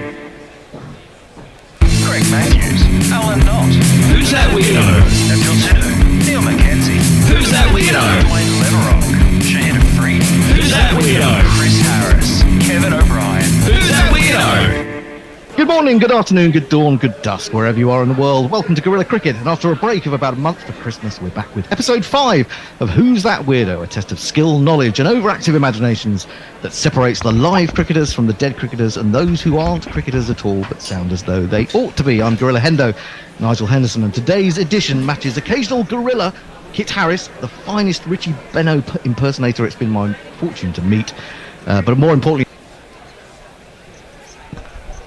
We're back. And we've been joined by Ajit. You're looking rather different, Ajit. Maybe it's because there's no San Francisco behind you. Definitely. This can be one of the reasons. Other thing, I'm eating my mom's cooking, so I may have put on a pound or 3. Okay. At least this t-shirt tells me you I have been yeah? sweat when I was back in Netherlands. Yes. Yes. We've all done that. Dave's supposed to be joining us, but he's not there yet. He's supposed to be on instead of me, but I'll fill in till then. What are your thoughts, Ajit? I'd like to see your thoughts. You were a man who said Jadeja shouldn't be in this side, I believe, at the beginning of day one. You're a fucking idiot. Yes. Apparently. What do I know, yeah? Yeah. So, in this case, I think Australia have their backs against the ball, right? 223 Test match history tells us they're really up against it, and it's about grinding it down. In this pitch, I don't see anybody making runs too quickly. I think if you get to 3 and over, you're already very good. So it's about playing time. So the way I look at it, 1 session today and maybe up to 4 more sessions is what Australia will have to bat to save this test. So do they have it in them is the question. No, is the answer. I don't think so. Yes. So I'm going under. I'm going under on everything, Ajit. I'm telling you. Don't expect them to cave in too easily, however. So I think it's still a fight. So I'm expecting a fight on India's hands. Yeah, I was saying this before lunch. I think it's one of those things where you do get a little bit of fight, but there comes a point where it all collapses, and I think that point comes where Marnus and Smith are gone, and then I think it goes real quick. The other thing is, I think Khawaja. He's usually better in the second innings once he has assessed the conditions. We saw that he has a higher second innings average. One of those few openers out there. I expect him, and between him and Warner, they have something to prove as well. Yeah? So Warner, he's never a good player on Asian conditions unless he's playing the shortest format, of course. Yeah. So can he find another groove? Can he find the patience? Let me be frank about that, right? So there was a ball, wasn't it? From Leon, there was a ball from Leon which was turning that much. Anyway, go on. Okay, so I'm going to play some jingles shortly. First ball is bowled to Khawaja. He turns it around the corner and there's no run. Let's have some openers. We have this man facing first ball. Born overseas now plays for Australia. We fell in love with Usman Khawaja. Born overseas now plays for Australia. We fell in love with Usman Khawaja. We also there's a no ball. That's loud. Yeah, it was loud, wasn't it? They're not particularly well balanced, these guys. It was a no ball, so we haven't had a ball yet, but they've got a run. Shami continuing around the wicket to Khawaja. He defends that up to mid-on. There's no run. Let's play his jingle and then I'll say some more. He's coming down fast and moving it too. Tell me the answer. He may be a bowler, but he's often injured. Look out, Muhammad Shami. Muhammad Shami. Muhammad Shami. Around the wicket, defending the offside, and there is no run. There'll be mental tiredness from Australia. They were out there for 140 overs.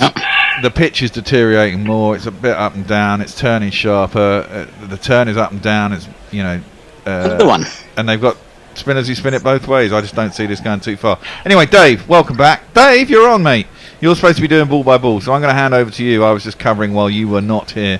I will see you Another no ball. shortly. Another no ball. Oh, crikey. Yes. Over to you, Dave. Thank you very much, Bear, and good morning to you, Ajit, and to Messrs. Hello. Oh, that's a useful... I was going to say, in response to what Bear was saying, and Ajit, sorry, I'll wait for the ball. This is played away by Khawaja for a single down to long leg. He's off the mark. He didn't look particularly comfortable. I hear an Indian saying, Australia can do really well. I speak as an Australian who has seen Lyon turn the ball a mile. Yep. A bowler who really doesn't turn it much normally, and I think Australia are in all sorts of trouble against three really good spinners. I think the answer, I was going to say, Messrs, I'm coming in behind you on that one. The questions that Ajit was asking immediately before I came on, the answer to all of them is no. Can Warner find another groove? No. Will Warner tough it out? No. The interesting thing will be what Khawaja can do at the other end. Indeed. And I mean, you I can see Bear reaching for his wallet now. First man out, Warner.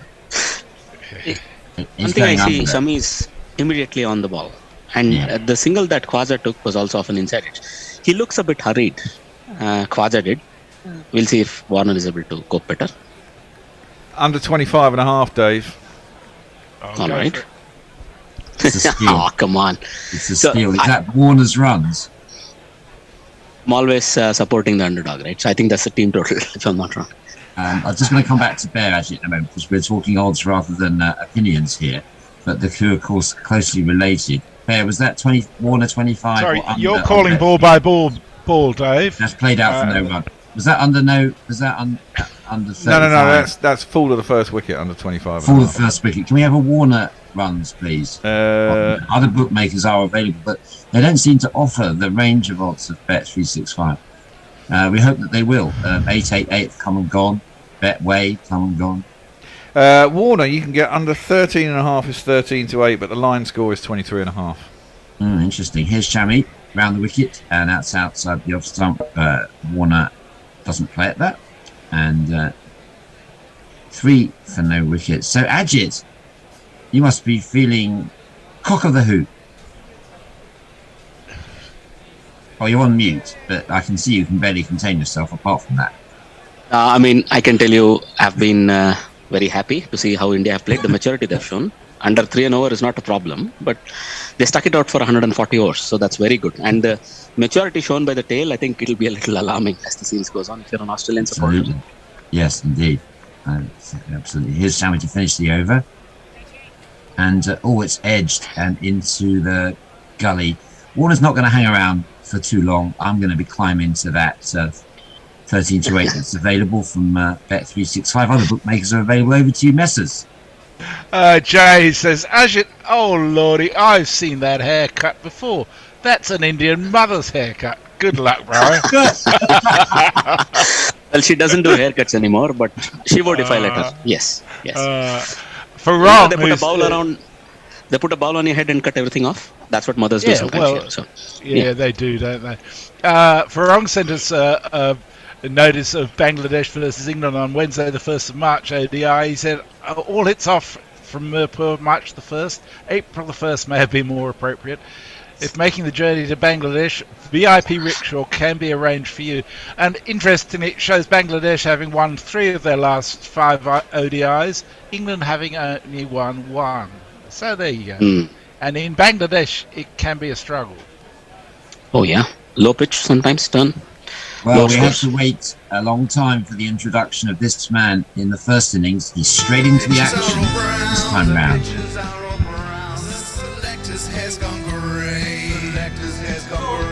It is indeed Ashwin. He came on after, I think, certainly well into 25, 30 overs before he came on. Singles playing, David. And he's opening up this time round. Down the wicket to Khawaja, who plays a lovely shot through the covers. That's beaten everyone. And it's gone to the extra cover boundary. Well, I think we can go into the other jingle right away.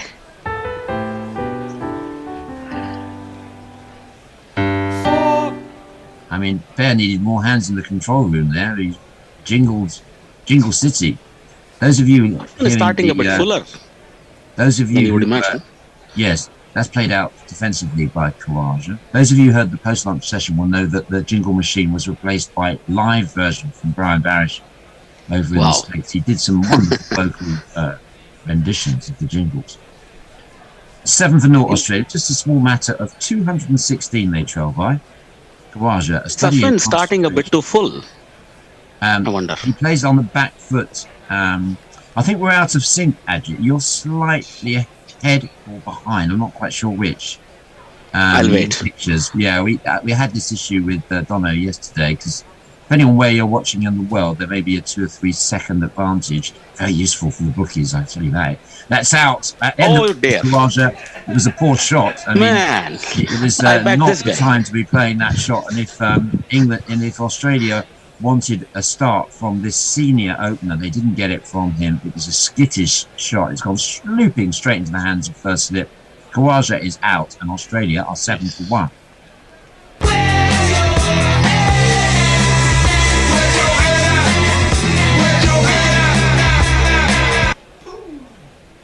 I mean, it's Ajit. We saw the turn from the rough, didn't we, in that ball? That's what he's trying to target. So I was wondering why is Ashwin so full. He's targeting the rough closest to the crease, and that one spun and spit right off that. I mean, Khawaja did play a... Yeah. I don't know whether you can hear from where you are, Ajit. Where are you talking to us from? Are you in Mumbai? No, I'm in Bangalore. I don't know whether you can hear the ka-ching coming from the Gorilla Cricket green room, but that's the sound of their collecting his money from Bet. Fair enough. Right? Fair enough. Going fair under enough. on that first wicket partnership. It really is as simple as that to take the money. It's candy from babies, or their investments can go down as well as up, and these babies can go up and bite you in the backside if you're not careful. But can I just give a shout out message? Can I just leap in for a second? I know you probably got a lot of tweets there over lunch. To shout out to Ed, who's listening to us in Sri Lanka. Ed, very good friend from the UK, is out there with his family now, setting up a nice restaurant, nice hotel out there in Sri Lanka. I look forward to coming out and sampling that. I think it's quite close to Gaul and Weligama down south. Is that part of the world you know, guys? Have you been down to Sri Lanka? Yes, south? I have been there. I can tell you it's one of the most beautiful places on the planet that I've had the luxury of visiting. Wow. I would highly recommend it. Yes, Is that part of the world is beautiful. Is it true that every Sri Lankan can cook really well? Well, there are rumors and there are extrapolated rumors, but I suppose so. Well, here's the game now, because this man stands between success for India and it's a question of how long can he stay there. It's this man, Marnus Sheikh. He keeps floating on a light beam with an average that is obscene. His name is unpronounceable. His first ball is played out in his mid-wicket, and I think he's off the mark immediately. Yeah. Yes, that's typical of the man. He's always looking for the opportunity. It doesn't matter it's last ball the over. He's going to take the responsibility. Maybe have a little word with Dave and Warner as well. Settle him down. Because Warner's yet to score at the other end on naught. So Labuschagne, the man that Australia will be pinning their hopes on. Can he master our Ashwin, the bowler who had the wood on him the last time these two teams met? Can you keep him at bay to start off? And just a small side remark.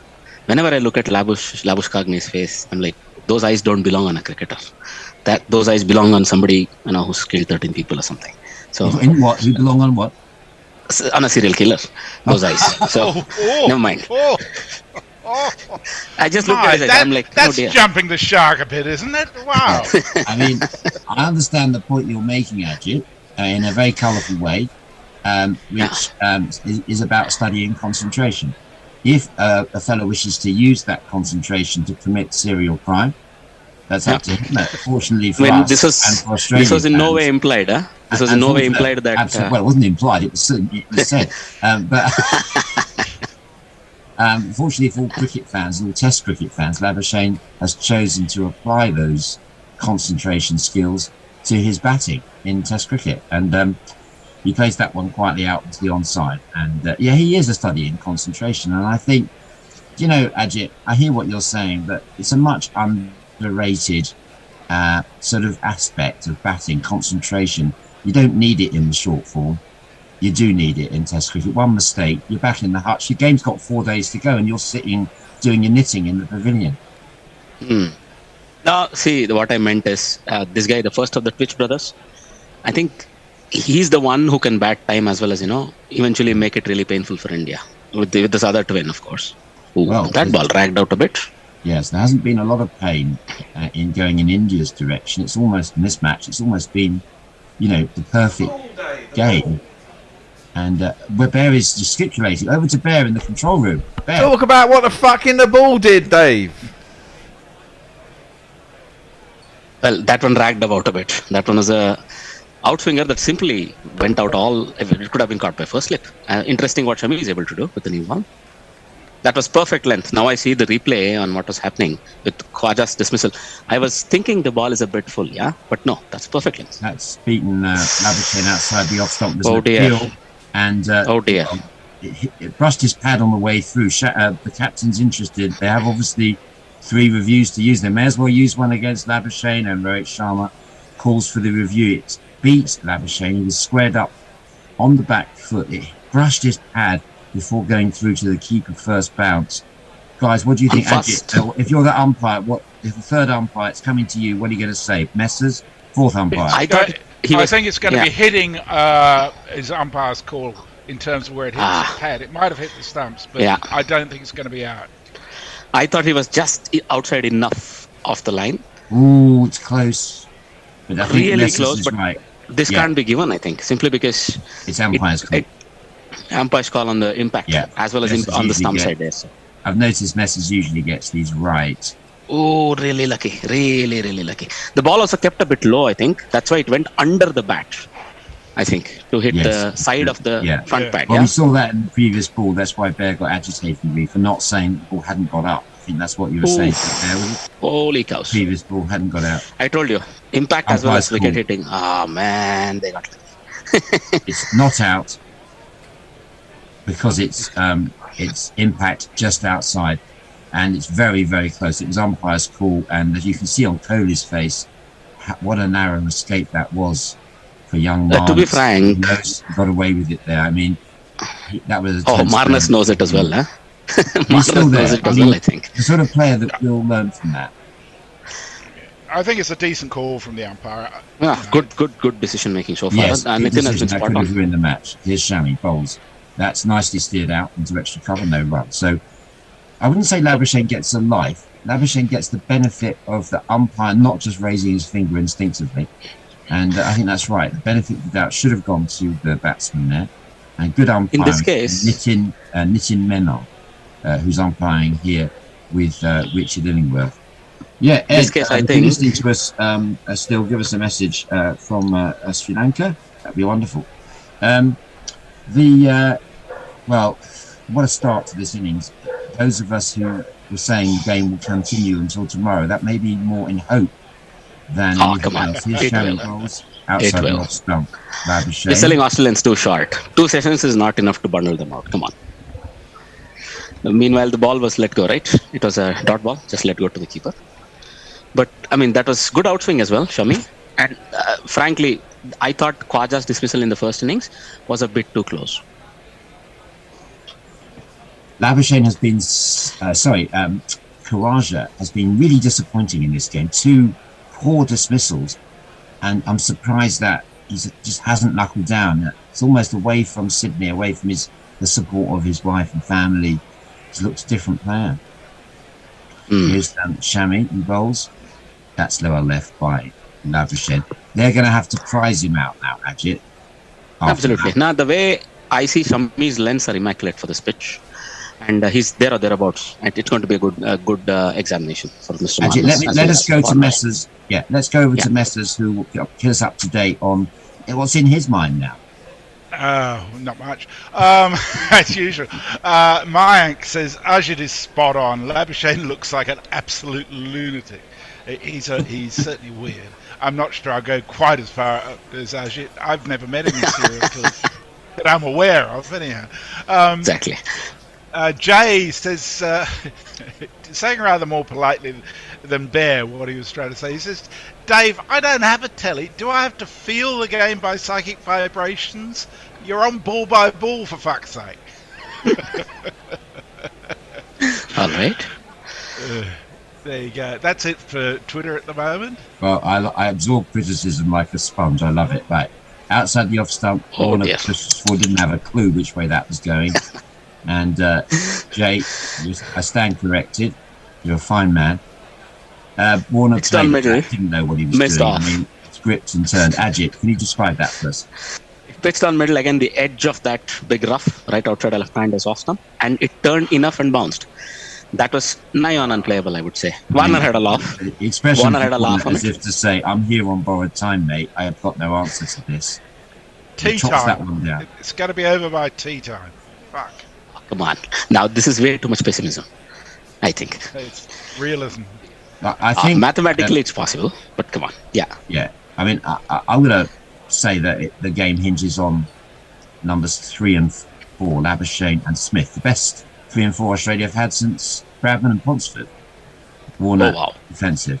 No run. That's quite a way back and quite a big pair to compare them to. Indeed. I'm still with Ponting and War. Ashwin, fair goals, that's short enough for Warner to go on to the Did back. Tugger bat as high as 4? I thought he was more like 5 or 6, no? Because his brother was around. Oh, but his brother is to open. Okay. And there's the signal coming from the green room, but Bear is just scratching his armpit. Ashwin bowls, and he's finally off the mark. We are gorillas. He's off the mark. Fair enough. And Messi is sporting one of those amazing shirts you can buy from our merch store. Shit gets wickets. Yep. Indeed. As a leg break bowler who's taken a bucket full of those through my career, I can tell you, it's worth wearing it once in a while as well. All by design. You opened up an interesting line of inquiry there, Messers. I'm going to have to go for that in this over. That's played away, nicely tucked away by Labuschagne. That was on his leg stump, and he doesn't miss that. Then he'll single because there's a man down deep square. And again, Labuschagne will keep the strike at the end of 4 overs. Australia 10 for 1. Russell Dignan, who was on with us earlier and will be later, says Labuschagne's non-LBW there is fascinating because all or part of the ball impacting the pad was in front of the stumps. Per the MCC, that should be considered out, but Hawkeye can't distinguish the impact, so they use the centroid of the ball, therefore umpire's call. Yeah, maybe. I mean, and Red Ball Quarry says Warner has to be the key. Well, in that case, the lock's fucking easily picked in my view. I don't see Warner holding out for too long on this wicket. I think he's probably going to go on the attack on the basis that something's going to have his name on it pretty soon. Shammy, new over. Squares up Labuschagne, but his bat is straight and broad, and he pats it back to the bowler. I can tell you, Shami is bowling a gem here. Really amazing lengths. Really happy to see this. And I think if they can leave 3 balls of each of his over, they'll be very happy. Because again, that itself is calculated. Because he got one to rag away from Marnus, and the next one sort of held its line enough to generate that LBW appeal, right? So Shami is really, really bowling well. He's, after all, the second inning specialist, isn't it? Todd Murphy there enjoying a well-earned break after his 7-wicket debut performance. Shammy bowls just on leg stump, and Labuschagne, as ever, alert, looking for the single. Not one there. Plays it down to mid-on. Ajit, you dropped in a little reference there to your own cricketing career as a leg spinner. Yeah. Who do you play for? Tell us more. Can we see you in action this coming weekend? No. So I play for a club called Kiwi Cricket Club in the Netherlands. We start around end of April, I think, this year. My club, my games. And I will share any links possible if you want to. Last year I shared one from a 5-4, which had 4 of my wickets on that link, and my dismissal as well. So that's marvellous. Shammy bowls. Oh, that's a nice shot from Labuschagne. It beats all the fielders. It beats the in-man, it beats the second ring, and it is a gorgeous shot. Extra cover boundary.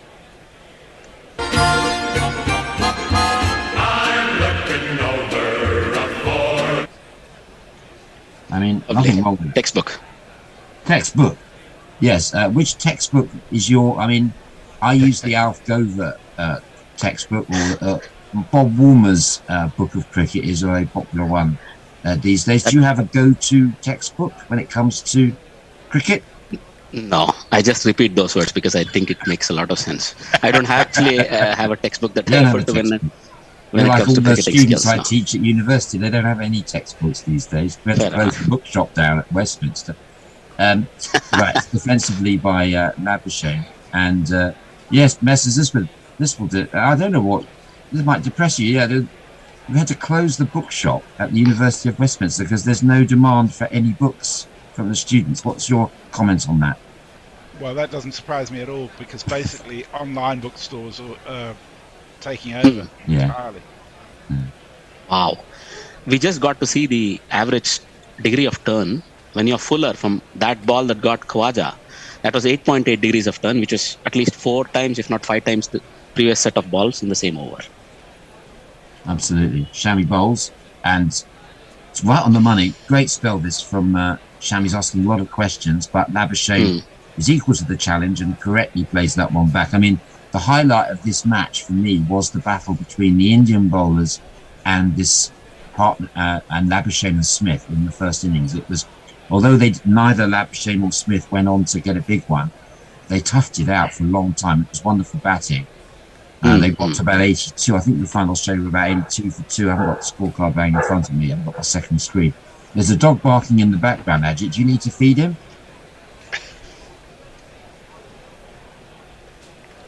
Here's Shami. Bowls. Could be my dog. That's squirted between gully and cover. It's going to go down to the third man boundary, and Bear, ever alert, is going to give you one of these. It's niece and she. It's niece and she. It is Nice and she. End of that over. 5 overs, Australia 18 for 1. Messers. Tony T responding to Russell says, the centroid, is that the technical term for the middle? Indeed it is. It's the centre of an object. Mayank says, Messi just jinxed it now because now Warner's on track for a triple century. Well, I don't think he's a VVS Laxman himself. No. I don't think it's going to happen. But they have more time even if they were to score slowly, they have the time if they want to take it. Well, yeah. But I imagine a very prosperous Bear in the control room is taking next man out Warner. Ashwin bowls, and that is not out, but it pretty could. It was aerial and keeps Ashwin interested. It goes just behind point, and there's no run. Warner is loose. He's not got a tight game, and he can admonish himself all he likes. But if he played less shots like that, he wouldn't be walking back to the pavilion with that trudge walk. I mean, it's just a matter of time before we see him take that walk of shame. Here he is. He's forward defensive. There's an appeal for LBW because he almost got through, but he got some bat on that. In Warner's defense, in that previous ball, it was short enough that he thought there was room to go back and cut, but it came sooner than he had anticipated. And that ball from Marnus, by the way, the one that trickled to the boundary, was a carbon copy of the ball he had missed for that LBW appeal. He nicked this one, it went down to the boundary. Did I just miss a ball there? No, I didn't. Yes. Yes. So, yes. He just knocked it down to the cover point area and there was no run. Thank you very much. Ajit Ever Alert. That's why he's one of the hosts of the cricket podcast here at Ashwin Bowls. And that's out. No, it's dropped. Oh dear, he down by dropped it. Coney at first slip. He should have been back to the pavilion. Bear was counting his money, but that's the third one that Kohli's put down in this match. And Sharma has that expression of, oh, how much longer are we going to keep that old guy in the slips? Look about. Well, Ashwin also looking relatively disappointed. And again, it's at the edge of that big rough. And this was no difficult to catch. It was, in fact, perfectly, it was at the right height and so on. Well, shouldn't be costly. I don't think that, unfortunately, because that would have been nice for my prediction. Warner squirts that out to square leg for a single, but the ball before is the one we're interested in. It was the perfectly pitched into the rough. Another tentative prod from Warner, straight into Kohli's hands and out again. And Ashwin, as if to say, all those times you left me out of the team, you complete and utter Steve Worth. I could see that going through his head. Ashwin and Kohli, not the greatest of friends by all accounts, Ajit. Yes, all right. Now, I think he grabbed at it. Ashwin, again to Labuschagne this time, who goes onto the back foot and squares it up. So Warner should be back in the hutch now. End of that over. Warner dropped by Kohli. Simple chance. Warner survives, but for how much longer? 19 for 1, Messers. So there's no more tweets, but what I can tell you is if you're looking for some easy money, the line bet for Australia's second innings total is 229.5, which seems crazy for me. I would imagine that they'd be lucky to score much more than 100 on this wicket. Come on. Frankly, the way it's French on Hanscom have something to prove. Well, they may have something to prove, but I don't think they've got what it takes to prove it, to be honest.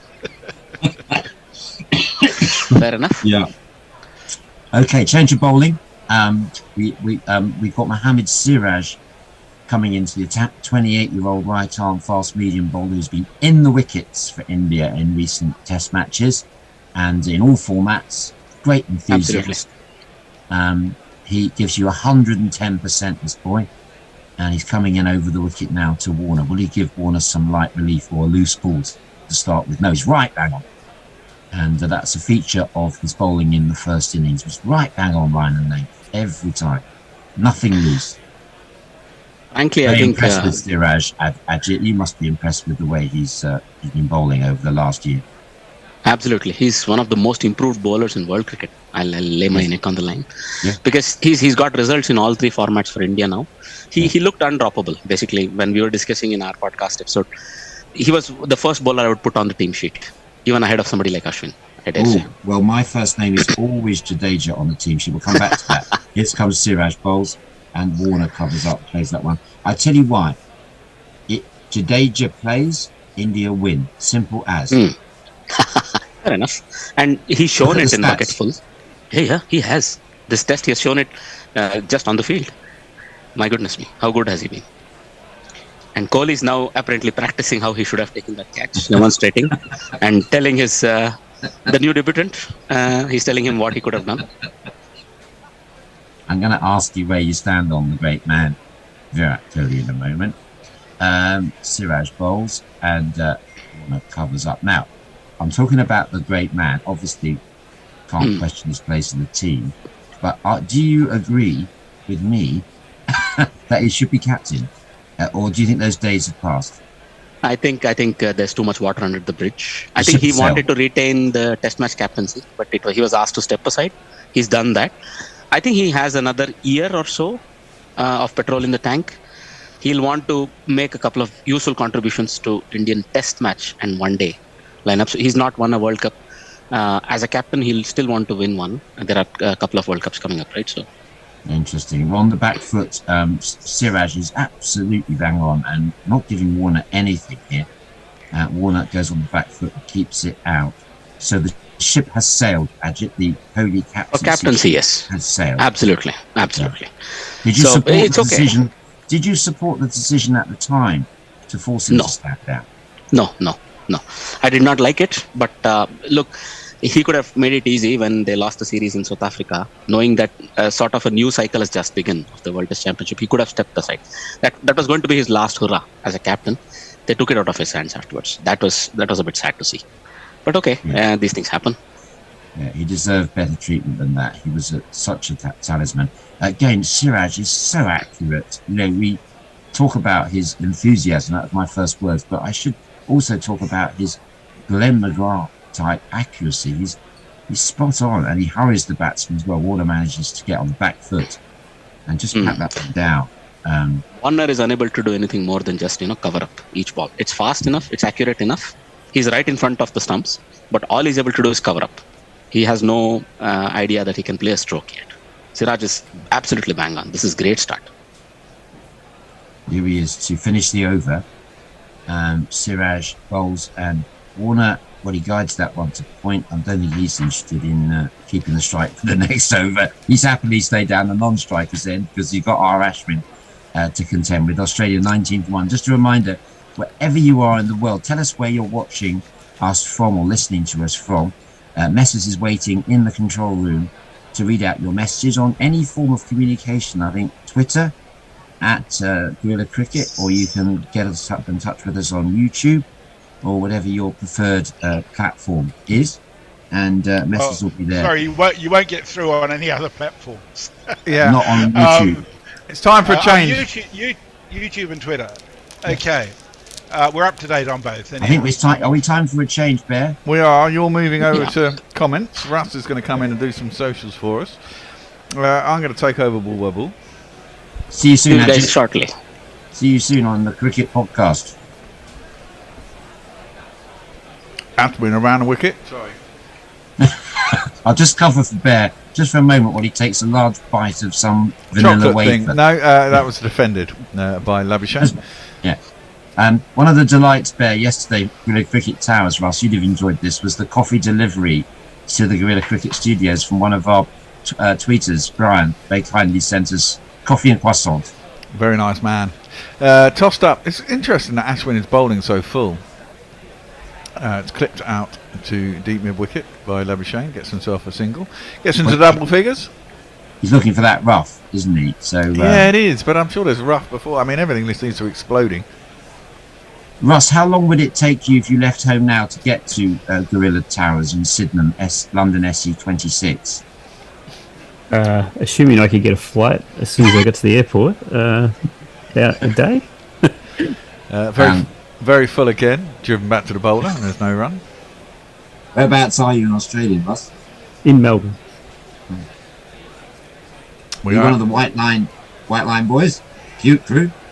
I was at the time, yes. That's full again by Ashwin. Doesn't turn that much. Warner jabs his bat on it. He looks very unsure, Davey Warner, about what the ball is going to do, to be fair. Lucky with that drop by Kohli was terrible last over. I mean, that's a simple catch. Driven back to Ashwin this time by Warner, and there's no run. They've got 2 slips in now. I don't know who the second slip is, but I mean,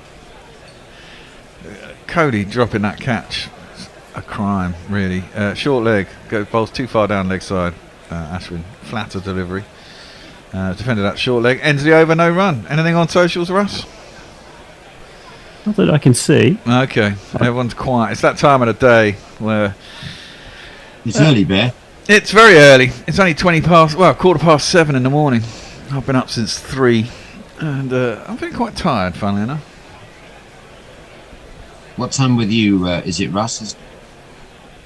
It's just gone 6:15, or it's about to go 6:15. Oh, okay. So it's sort of Pim's o'clock. Yeah, exactly. Bear o'clock. Russ, tell us about yourself and tell us about the absence of White Line. Is that an opportunity for Guerrilla? Because we're delighted to have people of your calibre.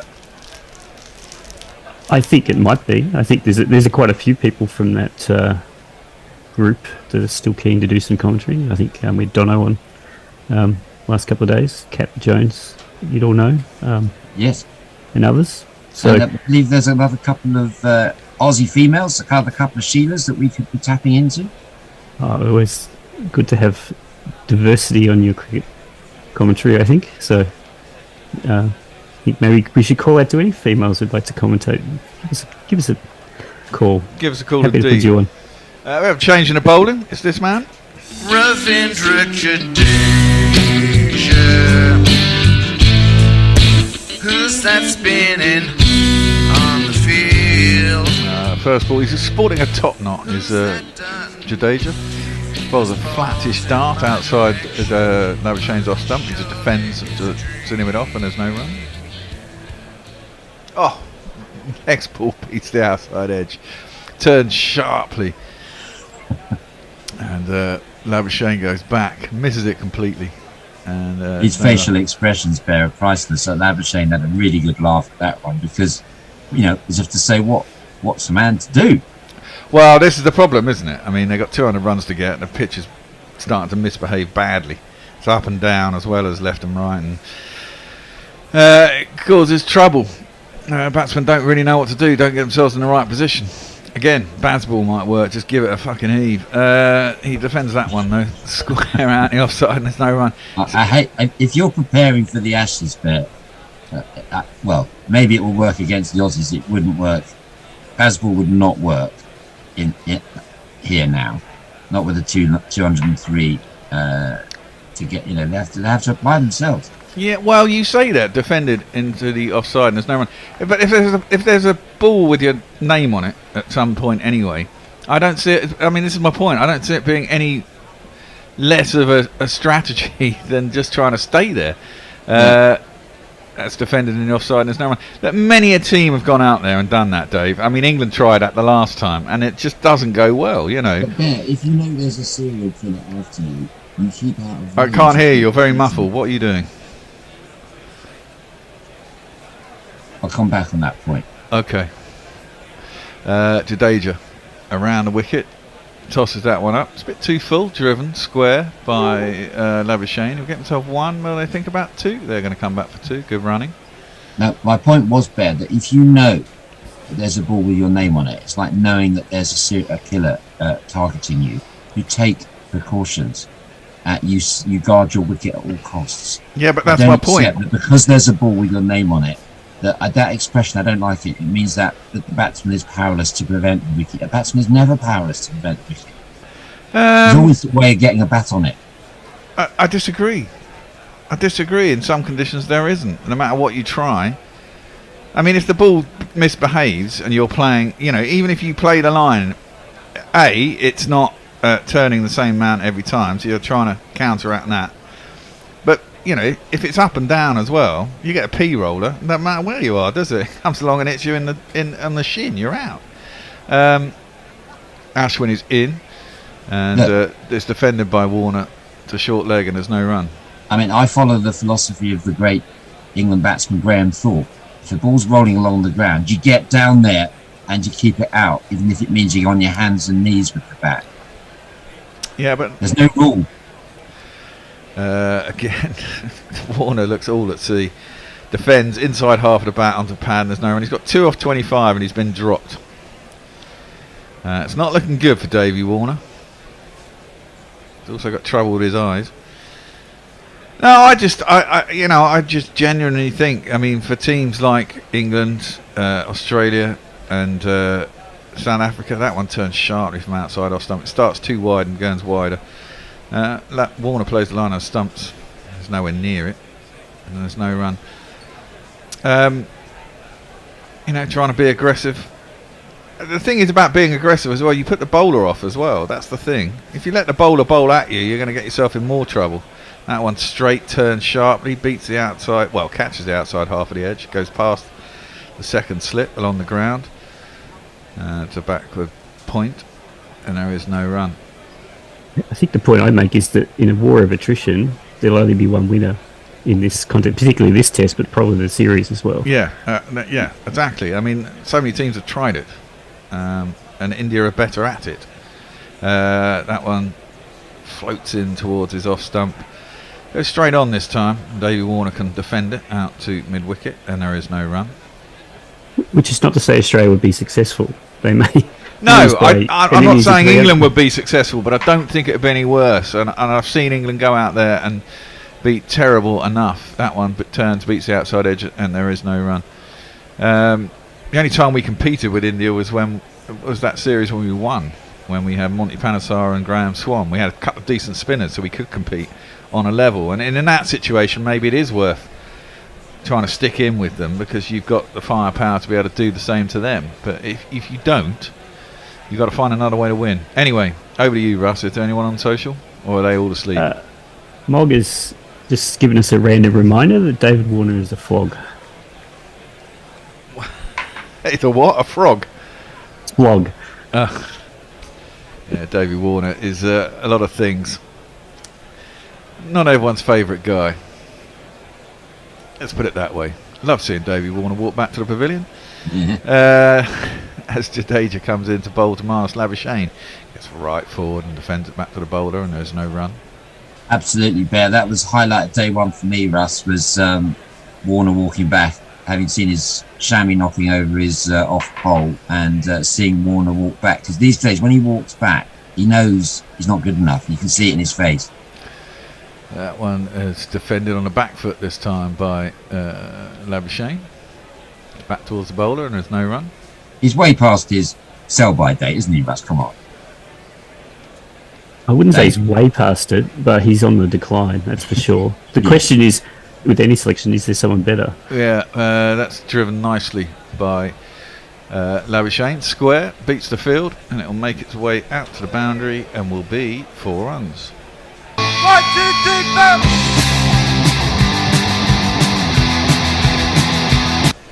There's a big problem everywhere in the world. Trying to replace openers is one of the hardest jobs in cricket, I reckon. Because if you get a good one, you want them to play as long as they can, because it's the hardest position to play as a batsman. I think you've got the new bowlers to compare with. What? That's why I was bigging up Brandon Chandler Jr. Because they really have discovered a good one there. Yeah, and with Brathwaite, that's good. Time will tell. How many tests he played? That's defended up to mid-on, by the way. There's no one.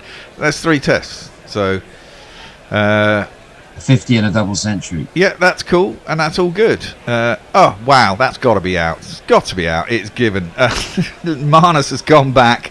The ball is squared up. It's not going to miss off stump. Marnus. He's so deep in his crease. He's gone back. It's pitched on about leg, Midland leg. It's beaten the outside edge of the bat, hit his pads. Warner has said, nah, mate, don't waste the review. And that's correct. And that's a big loss for Australia. I get another under, though, Dave. So that's all good.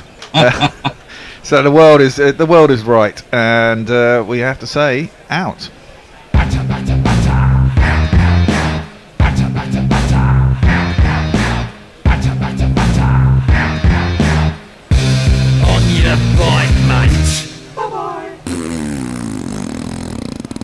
Well, Russ, that goes to prove the point you were making, which is, if you do get into a war of attrition, you're not going to come out on top. And what would you say? Would you say that there was anything Labuschagne could have done there differently? I mean, he's been playing back and back and back, trying to read it off the pitch, and he eventually just missed one, which... Yeah.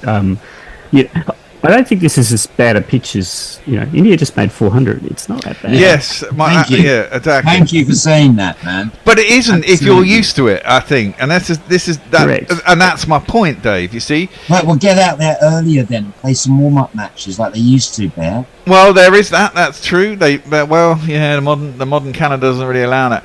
But then they should allow it, because. It's all very well scheduling a one-day match the day before that. Australia were playing a one-day match, weren't they? Or 20-over match somewhere in the world a couple of days ago. Yeah, they might want to have been. It's their choice, I think that's right, Russ. Were they in action, the T20 team? It might have been a BBL final. The BBL was on, yeah, and that players were in that up until the that's end there. Really screwed things up, hasn't it? That tournament, the fact that it's so long, it's really... Yeah. Is it altered the ecology of the game in Australia, isn't it? Is it a bit too long, isn't it? It's way People too say long. that, but a strong domestic competition might be the future of people watching cricket. So it's not as it's January, February. It's not just to the start of February and then most of December. It's not that bad. Wow. I don't think T20 competition should be 2 months long. Smith is out there. First ball is defended offside. There's no run, and here's his jingle. Stop thinking, just stand still. Stop playing with yourself. Oh, it's very unsightly. Stop thinking, Stop fiddling about. Stop playing with yourself. Oh dear. Stop thinking, You look a bit mental. Stop playing with yourself. Keep your hands to yourself. Stop thinking, Steve. Oh, Stop playing with yourself. you will go blind. That's my least favourite jingle, actually, that one. But I love all the others. Why? That's defended out to the covers, and there's no run. It's annoying. It sounds like comments. Russ, whilst you're here, I just wanted to ask you after this ball, about the alternative cricket commentary scene in Australia. Are there other ways in which you can listen to this game without having to suffer Fox? So I'll just wait for this ball. It's a dot ball. Describe it, Russ. There was no run. It was defended or missed. One or the other. Sort of left missed, one of those half and half. Okay. Look, Sen Radio sent a team out to listen. So some of the old White Label Wireless people, Adam Collins, Jeff Lemon, as well as I think Dan Norcross might be in it as well. He's doing he's doing the last 2 tests. I spoke to Dan beforehand. He's not doing the first 2. Yeah. So that's the alternative to people watching television, I guess. Well, Ashwin's he's decided to go over the wicket now to Warner, and he bowls one on leg stump, hits the pads, but it pitched outside leg. Yeah, that was going on to hit middle stump. Marnus's one straightened. That one's got a bit of drift and flight, but Warner plays it off his pads. It's almost a little bit more comfortable with this line, and there's no run.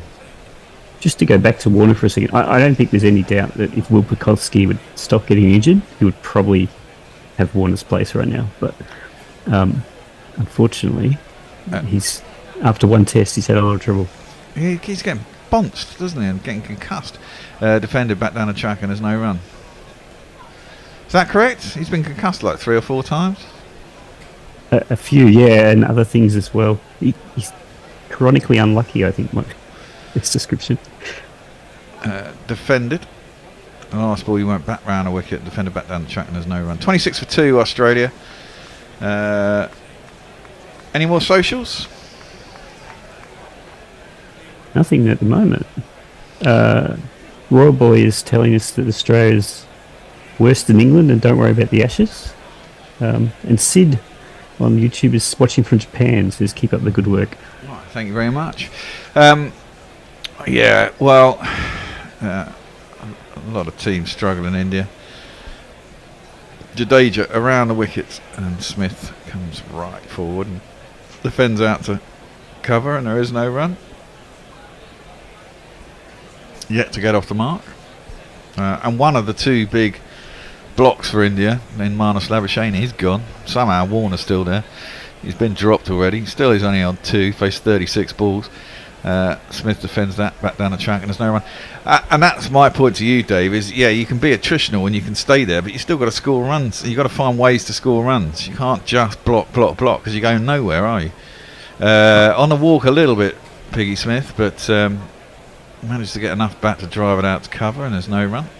Well, I was talking specifically about Labuschagne and Smith and their prospects of digging in, and they do keep the scoreboard ticking over when they play together. Yeah, that's true. Oh, that's an absolute peach by Jadeja. Somehow hasn't got an edge. It's a quicker, flatter delivery, just around about off stump, bites, turns a fraction too much and beats the outside edge.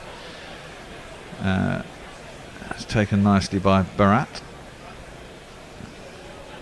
Everyone thought it was going to take an edge. Cody would have dropped it though, but the keeper might have taken it.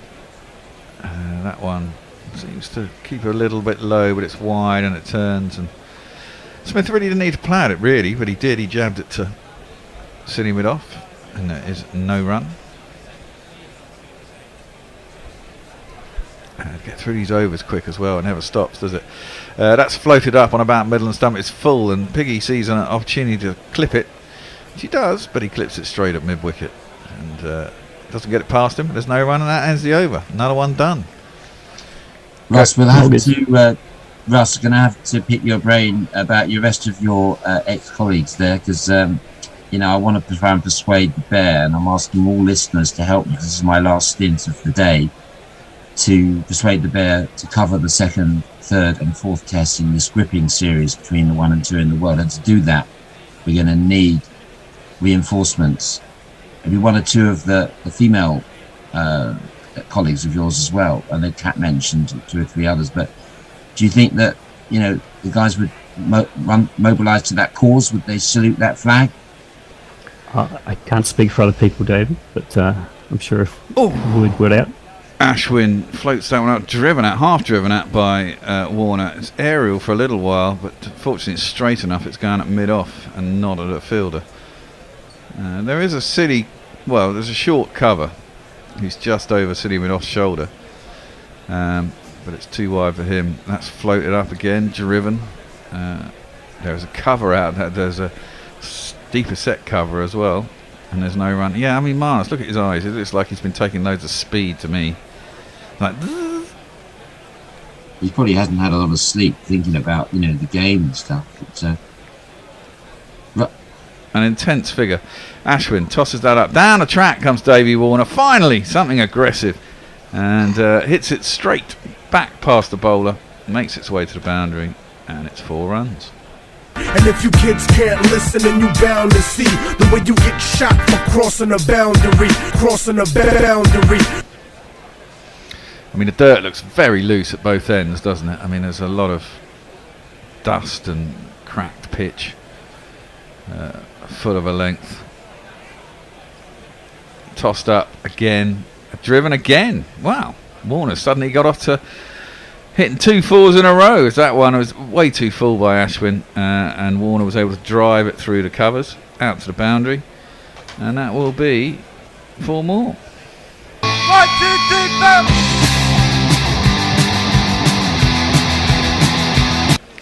It's been a bit weird by Ravi Ashwin. I thought he'd have dragged his length back a little bit. He seems to be over pitching an awful lot, which is kind of unlike him, really. Oh, having said that, that's got to be straight, and it is, and it's out. Well, he didn't last too much longer after being dropped on 2. He's just hit 2 4s. He could review that, but I don't think so. I think that's pitched on a roundabout mid-leg. I think it's straightened enough. Show some fight, man. Review it. He is going to review it. I do think it's going to hit the stumps, though, Dave. Yeah, but you've got to review in those situations. You know, you've got to put a price on your wicket and say you've got to physically carry me off this field. Well, yeah, if you think it, well, especially if you think it's marginal, you might. And you're the opening batsman. You're one of the gun players. Behave like one. Yeah, but if you were Marnus Labuschagne and you reviewed that last one, you're a fucking idiot because it was going on to hit middle stump. That's why he didn't. But this one's got some doubt about it. A little, not really. I Missing mean, no, it's not missing leg, mate. You're dreaming if you think that's missing leg. That's middle stump between his legs, and it's straightened enough that that's going on to hit leg stump, I'd have said. I don't think there's much doubt that that's missing. Let's have a look here. Pitches, in line, hits. Oh, it hasn't gone naturally. It is umpire's call on leg stump. So that's worth a review because it gets keeper's absolutely. review. Absolutely worth a review. And the fact that they were even debating whether or not to do it. I'm just going to say a few words before Messrs tells me not to say anything. It just leads to dead air. But that, if the listeners do want the series, enjoying the coverage of the series, do let us know. We'd love to cover 2 and 3 and 4 because it is a gripping series. We've got the England-New Zealand series, which you'll forgive us if that takes precedence. But around that, we want to cover as much as possible. Russ, do you see Australia coming back from a defeat in this one? Do you see them coming back? What's your series prediction, having seen what you've seen so far? I am very concerned about the batting, the approach. I mean, you know, talking about how full Ashwin was bowling, I think that's because Australia was just cropping themselves back in the crease and inviting him to bowl into the rough right in front, and that's a very dangerous tactic. Yeah, but that comes. I push? Go on, Dave. Sorry, can I just push you to answer the question, Russ? Series prediction. So having seen what you've seen, and Australia probably going 1 down, do you see them coming back from this, or do you see a 4-0 scenario? I think it depends on the pitches. I think if we get a bit more of a road, you might be able to scrape a draw. You're not going to get anything other than this all series, mate. But if it's exactly like this the whole series, maybe Australia will pull 1 win out. It's 3-1. Their bowling is good, but it's either 3-1 or 4-0. The dropping of Travis Head, astonishing? Yeah, but I don't think it's making any difference. Well, we have a new batsman. Ooh, they're 3 down. I've got 3 unders so far. He gets off the mark straight away. And that's gone out to point. I think he was trying to turn it in a leg stump on an outside edge, but it went along the ground to point and there's no run. I didn't even get the golden pair, Renshaw. Well, he's not anymore. He'll be feeling good about that. Smith's yet to get off the mark, though. So they're 3 down for 35. There's not left if Smith gets out. Who said it'd be over by T? I thought that was a bit optimistic. Where's Dave gone? He's disappeared. Okay. Does someone want to jump in for Dave? He's gone off the radar. Well, I'll do some socials while we get through here. So Jay Grover noted that Pekuski's had 9 concussions, which is extraordinary for such a young player. Red Bull Quarry noted that Collie was sick of seeing Smith and Labuschagne together. Mog asked about the ABC covering. The ABC has not covered cricket overseas for a very long time, so partly one of the reasons why White Lane Lice started up, in fact. Yeah, indeed, in truth. It's actually running on the ABC Grandstand app at the moment. Oh, very good. Is that the Sen coverage though? Is that Renshaw gets forward and defends on? Jeff Lemon's on it. Oh, okay. So they picked it up again. Yeah, but not on radio. It's just on on the internet. Oh, okay. Defended back down the track, and there's no run. Has Jeff gone out there, do you know, or is he doing it? I think he has, because I saw he's a out picture. there, Yeah. Well, I can imagine a series like this, you'd send someone out, wouldn't you? I mean, this is a big one. That's pitching on a roundabout Midland leg, and it turns, and Renshaw just defends it into leg side, and he doesn't look very solid, Renshaw. No. Another one, a bit rabbits in the headlights. I don't know how much. I mean, like Davey Warner plays in India in the IPL, but he won't. You know, rarely do you play on pitches like this. That's full by Jadeja, driven up to mid on. He'll get himself another single. Will Renshaw? Yeah, white ball cricket is a totally different. Yeah, precisely, exactly. You know, India. Nothing like it. Might feel a little bit unlucky. The ball didn't turn much from Ashwin. Probably held its line just enough to, and it did, in fact, to be clipping the leg stump. Down the track comes Piggy Smith, and he's hit it over the top. I think he's going to get himself 6 runs. He does indeed, over the top of the cameraman down at long on. Nice shot. It'll be one of these. 6. Well, he's decided maybe attack is best form of defence. Well, I think that's probably sensible. Yes, Jadeja in again, this time defended by Smith. Down the track. That was his first scoring shot as well, weirdly. Defended it out to the covers. No run. Another over goes by. 15 bowled already. And Jadeja has 1 for 13. Ashwin has 2. And Australia 42 for 3. Any socials? Tweet from Farron. He says Aussies can only blame themselves after a shite effort batting first and very poor bowling. A bowler short. The average score of this venue batting first is 303. Last 7 matches, and the average opening partnership is 31.36. So it's all down to Piggy Smith for day 4. Turn your camera off for temporarily.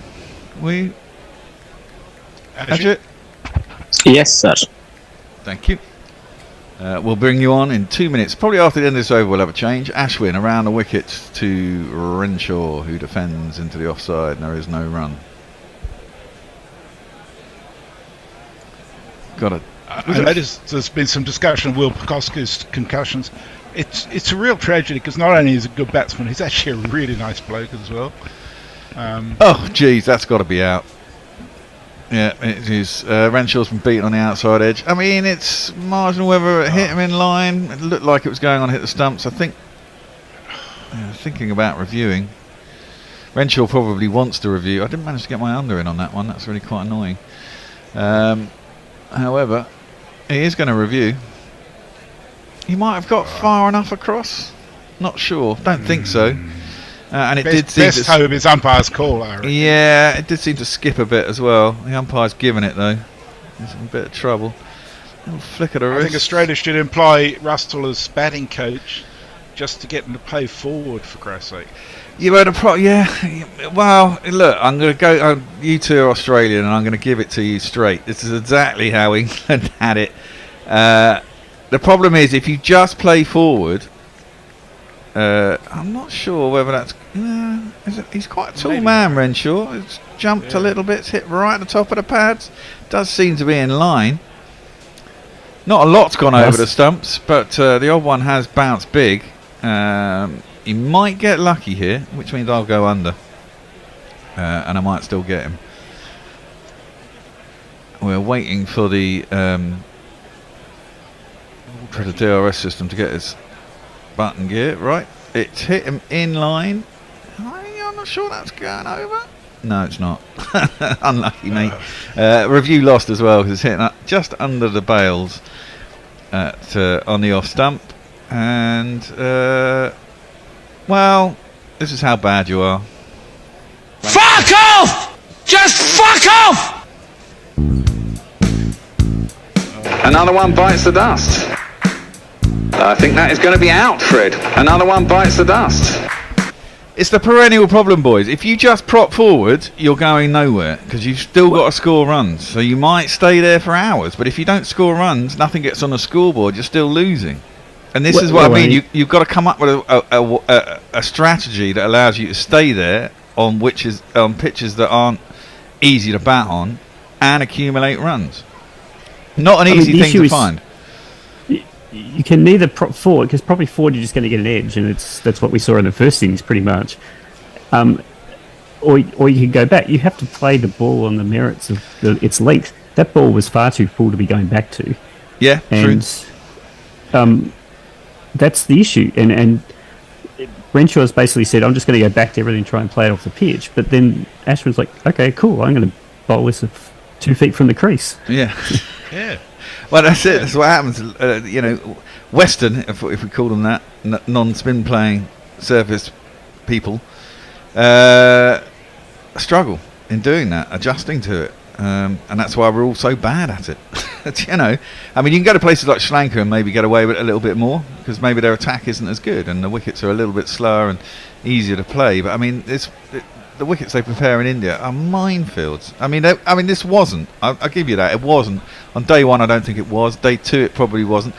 Australia got to bat first. They had to put runs on the board because it was all. At this point in the game, you're halfway through day three, and the wicket was always going to break up by this point and become very difficult to bat. So it's all about first innings runs, and yeah, you didn't get enough first innings runs clearly. But hey, that's the way it is. Is that 4 down? 42 for 4. I think we're due a change, aren't we, Bear? We are due a change. We're mid-over. We'll have a change anyway. Russ, you're going to take over ball by ball. Messi's going to stay with you, so the Australian tears can still roll. And Ajit, who's loving it as an Indian man, is going to be alongside you. So have fun, boys. And the good thing is that we can do it on your internet feed, because I can watch the internet feed too, Russ, and that way we won't have the jerkiness of you having to deal with the weird feed coming through soon. Very good. Hopefully we're roughly synced in terms of what's coming up. I think I might be a couple of seconds the gorilla feed, so we'll see how we go. A couple of things. First of all, hello to us. I don't think we've ever been on the air together. So, hello. And, Messi, you might be not very far off with your predictions right now. Because I was hoping... No, over by the end of the day's play. Come on. No. Is a bit too much. I revised that. I said after the first wicket, I said it to be over by tea, and I think it will be. So, 2 of these Australian batters are out. We are seeing the replay of all the dismissals.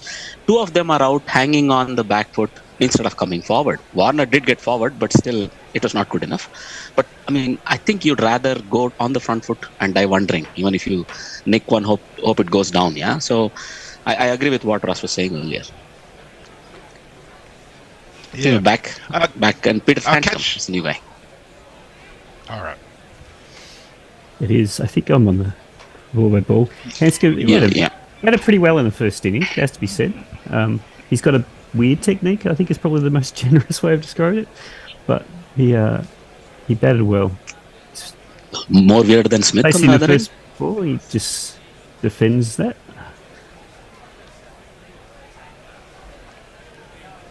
Here's Ashwin again. I mean, over the wickets, full, and Hanscom just leans into a drive through the covers. He's going to get away for a single. It's fed in a relatively empty area. I think I have a 2-second lead on you. On your. That's right. You'll just have to not get too excited when the wickets fall, as you. No, don't worry. You'll see me smile unnecessarily, widely. All right. So this is the last partnership, the last bastion. You would think Carey can hit a few runs, but you cannot expect that he'll really rescue Australia a la a certain Gilchrist from the yesterday years. Yeah, here's Ashwin against full, and Hanscom defends back down the pitch. It's difficult. There's a very long tail. Here's Ashwin again, ripping through the overs as usual. This one's Hanscom's down the wicket, and he's hit that very nicely through mid wicket. It's going to run away to the boundary for 4 runs. Lovely use of the feet there. 1, 2, 3, 4. I don't think Ashwin will mind it. Yeah, the ball was in the air past the diving mid-wicket. But any messages, Messi? Yes. Sorry, was that the end of the over? I missed that. Yes, Well- indeed, there are. So, in relation to Pukowski, Mayank says Pukowski's 9 concussions has to be some sort of record. How he's still functioning is beyond me.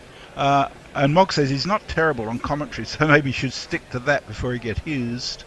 And Jay says, sorry, he's had 10 concussions. The last one was being sconed on the head during training. I think God hates this man. Yeah, he's had rotten luck.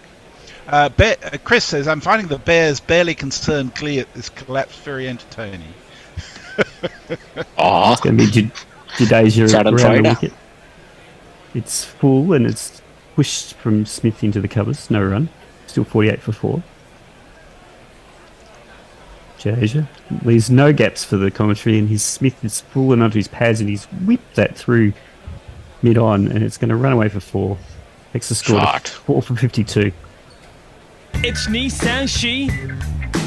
It's Nissan She. I mean, it might damage the pitch a bit more if you run straight down the pitch, but that's the right way to, play Jadeja, I think. I've got to say, Russell, that I know we are Australians, but we are on a bound as guerrilla cricket to call it as 52 for 4. I'll keep that in mind.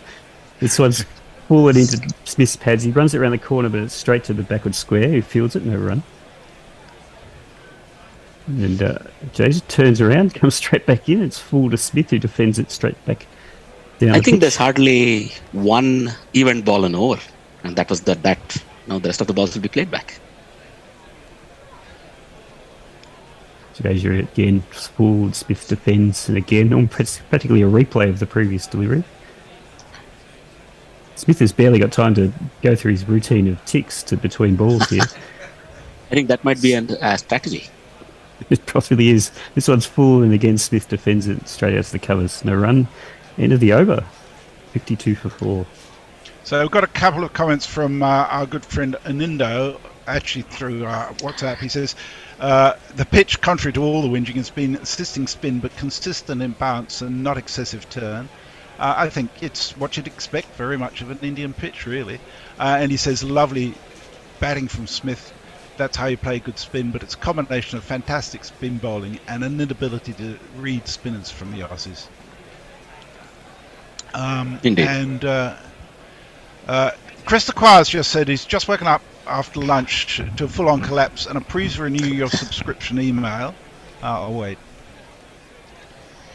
Here is Ashwin. He's coming around the wicket now to Hanscom, and it's full and defended straight back down the pitch. I would say to any patrons who are eligible for the archive, please ignore that email. We can't get the website not to send them out, but we've changed our system, as we've told you before. This one from Ashwin's full and misses the bat. Hanscom was down the pitch. There's a big appeal, bit of a chat now about whether they'll review it. My thought is possibly pitching just outside leg, but I think it was pitching just around leg, if not middle and leg, I thought. But I think it may have done enough because he was far enough forward that if there is any turn, I think it might take it just past the leg stump. You'll need one of those Khwaja-like dismissals from the first innings to get this one, I think. As in ball pitching and heading on. I can tell you the Bears' finger went straight up. Yeah, it's the back pad. Oh dear, that's the back pad. Or it's brush both? It's a front pad, okay. Front pad for but yes, you're right. It's on leg. I can't believe. I can only say I can't believe the umpire didn't give that out. I was fucking so out. I think the Australian dressing room as well thinks the same from the looks on their faces. Yeah. Well, we're waiting for the review now. My immediate thought is it's possibly an umpire's call, but it's going to be very close on whether this hit the leg stump. Beautiful. Is that Rohit Sharma irritated? I wonder. Rohit Sharma is gesticulating at the screen, big screen. He's irritated, I guess. What's taking you guys so long? I think he probably says that was absolutely plum. Why didn't you just give it out? I think he might get some benefit of doubt because of how far forward he is, but let's see. It looks in line even, so... Uh-oh. Well, it's just clipping the top of leg stump. It's pitched on middle and leg. It's come through and it's going to just clip the top. Oh boy. It wasn't a terrible shot by the standards of this match, but he's still back in the pavilion. He missed the ball that pitch turn was going on. But Jingle? I won't look back, 'cause by the time that I do, you'll be gone.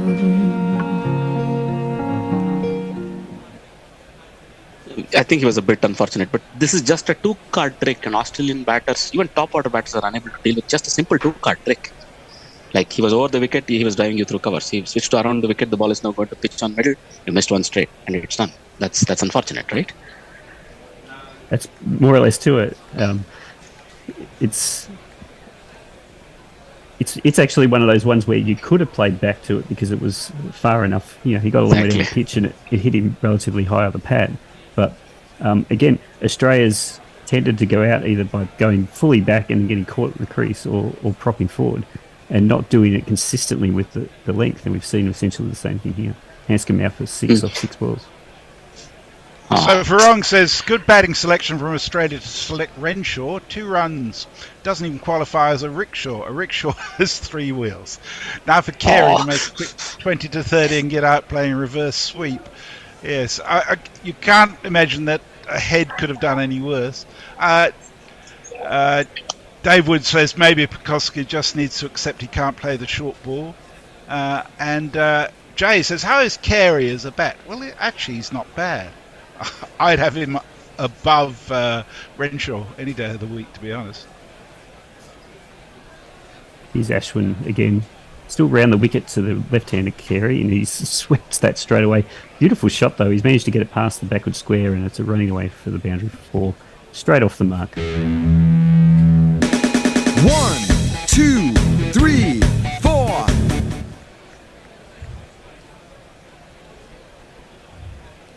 Carey pretty much the only Australian to use the sweep so far in this match, really. Yeah. Particularly the reverse sweep. Hanscom could have swept the ball. Smith He got might out. have tried a couple. Sorry.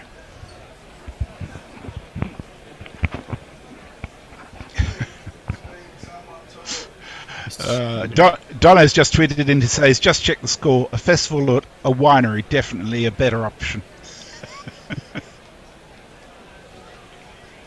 The field has come in now. I think India's accepted that Australia is vulnerable, and they're circling like vultures with a leg slip, another slip, plus a couple of close infielders. Ashwin goes now and he's full to Carey. He sweeps and he's managed to just get it past the leg slip. It's going to run away for more runs.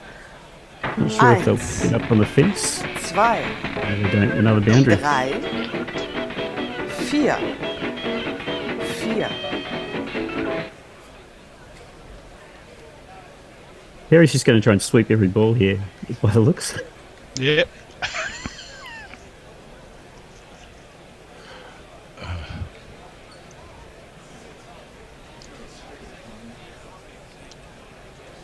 Ajit, I know you're talking, but we can't hear you.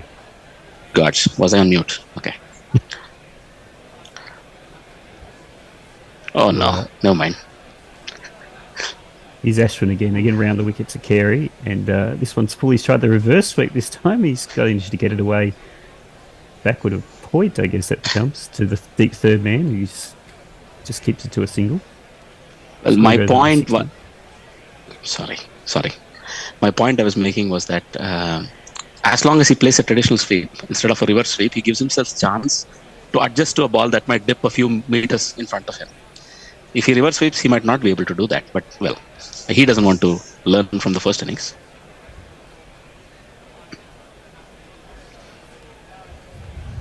Ashwin coming in now to Smith, still round the wicket. Smith comes down the pitch and turns it round the corner, past a couple of close infielders, but he'll get a single. There was some hesitation in the running, but I think the run was not going to be a problem. The field was deep enough. Carey started with a decent strike rate, 300 of his first 3 balls. Can he carry on, is the question. the baseball that has been called out for from Bear all day. So Mog says, yeah, Travis Head would have sorted this out. Hawkster says, Pekoska's had 11 concussions, including banging his head on the door at home, falling over, running between the wickets after his black got caught in the turf. Sorry, I'll stop. Here's Jadeja around the wicket to Smith, who's beating the outside edge, but nothing to it. Well, it's a real travesty, isn't it? If they left him out because he can't play the turning ball. Yeah. Wait for it. Oh, no mind. Here's Jadeja, and Smith is forward and driving. There's a deep mid-off, so they'll only get the single. This one, I think, is going to be a very interesting contest when Carey faces up to Jadeja, because Jadeja is that much faster. Yes, and a left-hander as well, which changes the angles a little bit from what Carey had been facing. Ball at least doesn't turn away from him. It turns into him, but the lens that Jadeja operates on will make it a bit tough for him to reverse sweep. Oh well. We'll see how we go. Here he comes now, still round the wicket. Jadeja and Carey will reverse sweep because it's more of a paddle than a hard sweep though, and it just goes out to third man for the single. Takes him to 10. I've gone through a wardrobe full of hats. I don't have any more left to eat, so I'm going to just wait.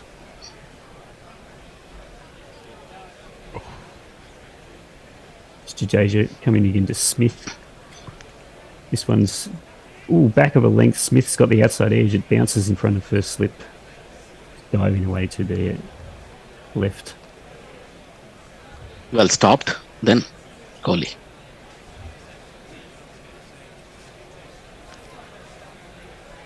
And last ball here, Jadeja fully speeding the batter Smith again, twice in the over.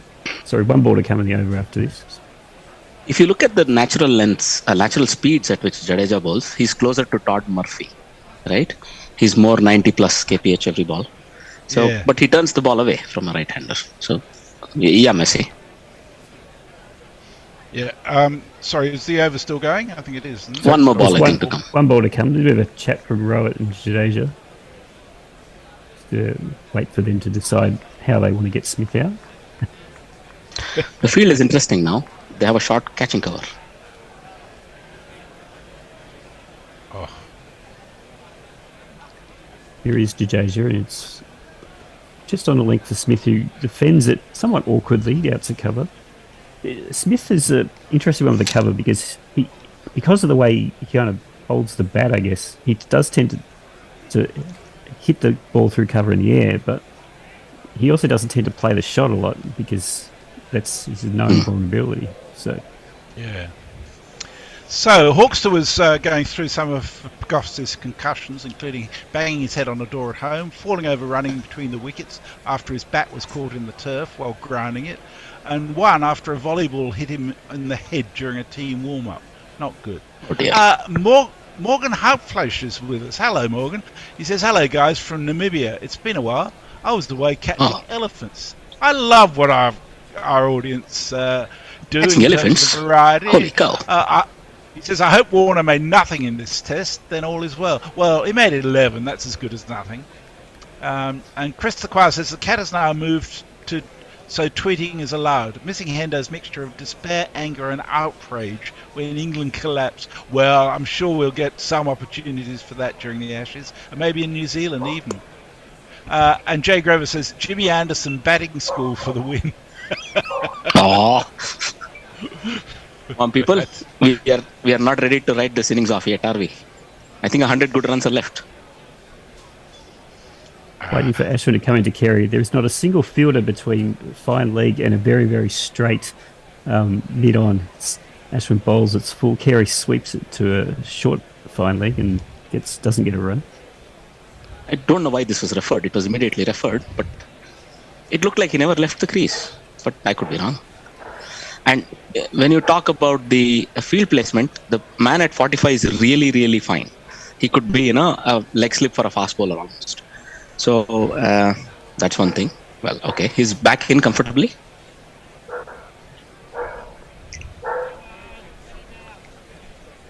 It's a bit of an odd one there. He didn't take a run, but he did step out of the crease briefly and Fair enough. threw the stumps down. Oh dear. There he sets himself again. Here's Ashwin. And this one is... He's attempted to reverse sweep, but it's pitched on middle and off, and he's been given out almost immediately. Oh boy! I mean, he's played Sorry, 6 balls carry, and 5 of them have been swept, if not all of them. And man, come on! This looks a bit. Picked up his 5th wicket. Well, in the dressing room, you see a certain Pat Cummins wearing his helmet. I think they think it's out clearly. It was hit low enough on the pad because he himself was very low, and I think he was hit straight in the line of the stumps. So I don't see how this can be not out. So yeah, I've got to go back to a tweet from Farong just 17 minutes ago. He said, "Now for Kerry to make a quick 20 to 30 runs and then get out playing a reverse sweep." Well, he didn't quite make that many runs, but your call was spot on, Farong. Oh, Jesus. You can see most of the leg stump, as well as a little bit of. No, it's the just off. a second. It's the off stump. Sorry, it's the off stump because he's reversed. So he's got nothing about.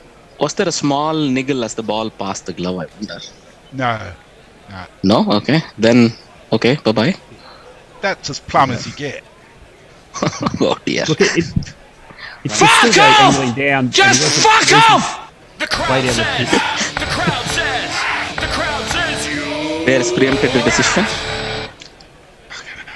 The bear has preempted the decision, but I don't think there was much to say. Is that a 5 for Ashwin? It is a 5 for Ashwin. Holy cows! Come very quickly, that one. So that one's eventually hit him in front of kind of off, middle, and off, and it was going on to hit leg. Here, Carey out for 10 off only 6 balls, and Australia slumping faster and faster to now be 64 for 6. How are you with my tea time call now, Ajit? No, I still think Mr. Cummins will hang in there with Mr. Smith. They have to play for pride, and they have to play. You think all you have to do is win 1 test here, right? And maybe even 2. So you are now preparing for the 4th test. This one is gone. This one is gone, right? You have to now prepare for the 3rd and the 4th test. Get yourself into the mindset of playing the ball on its length carefully. In the meanwhile, there is some discussion between Illingworth and Ashwin. Farong says, "Total shite. You have a piece of wood to use against that red thing made of leather. Underage batting performance, utter shite." And Mog says, "Fucking Piggy and his fucking thumbs up to the bowler is really giving me the shits." Oh, come on. Why has it suddenly got so sweary? Oh, dear. Cummins is facing up to face Ashwin. He's still going to be bowling around the wicket. And the first ball is full, and he's edged it into the ground, and it's bounced in front of a second slip. Very close.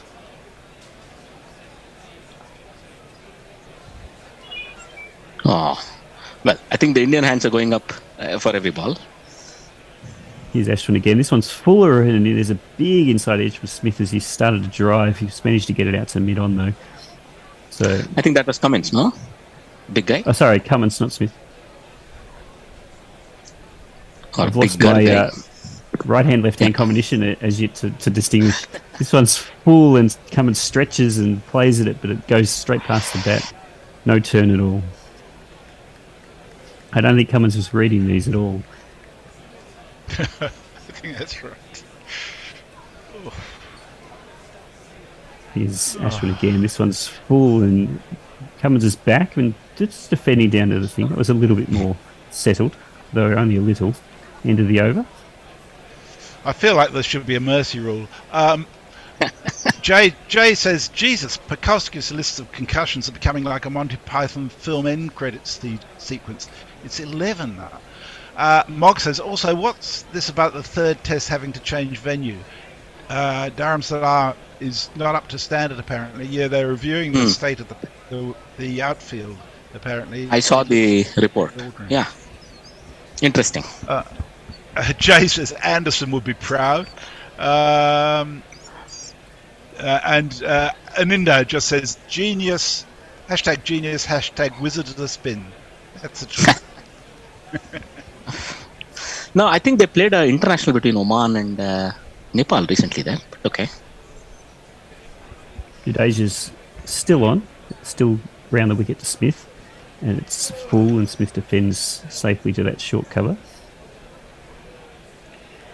So if there is any controversy about the outfield, I wonder if they'll have time to cover up, because there's not a lot of turnaround time between tests here in this series. This Jadeja again, it's full. It's going to be longer if they only last 3 days.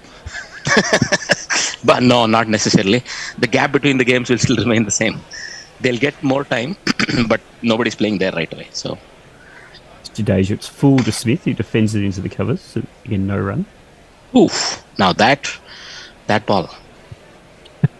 A good preview. This one's full, and Smith defends it, but it misses. But it's one of those ones I think but it's turning. So Smith's got a half plane inside the line as well, right? Absolutely. This was a beaten. It was not like Warner. He's like doesn't care if it's beaten. This one's he threw his head back. Smith tries to drive and he's edged it again and runs away to the offside. No run. I think it went off the keeper's pads. I think there was no chance for the short leg. Silly mid on. Does that count as a drop catch? Ah, come on. That's harsh. It hit him just above the ankle on his pad. Jadeja. Well, he's the last ball over, really ripping through them still. This one's full to Smith, who's again defending. This one's out to the point. No runner, mate. This is the biggest advantage Jadeja brings, I guess. You'll never be too far behind the over rate. Sorry. Go on. That's right. Tony Bishop says, don't forget the power of the 8th wicket partnership. Also great to hear Ajit's dog is enjoying it again. It's not actually Ajit's, it's a neighbour's dog, I gather. Chris Aqua said, almost total failure by Australia to rotate the strike. Only 16 not in boundaries and extras. What's the record for LBWs? It's actually 7, and 5 over the 6 are LBW, so it's in some danger, I would imagine, Chris, especially on this pitch. And Jeff says, hi Gorillas, Hanscom Renshaw and the woeful Marcus Harris should never be selected to play for Australia again. All 3 proven spuds at test level. Expect to see youngsters like Henry Hunt given their chance after the Ashes. We've got no hope of winning. It's finished. Well, whatever happened to a guy called Jewel? I liked him. Jewel, and there was a Tasmanian guy as well. I liked him. But okay, I'll wait. Here's Ashwin round the wicket to Cummins. He's prodding forward and defending straight down the pitch. Ashwin turns almost immediately. He comes back in. Again, round the wicket's full, and again comes forward and defend, taking advantage of his height there. I think he was Jordan Silk, so I was interested in seeing if these two could progress. He's doing okay.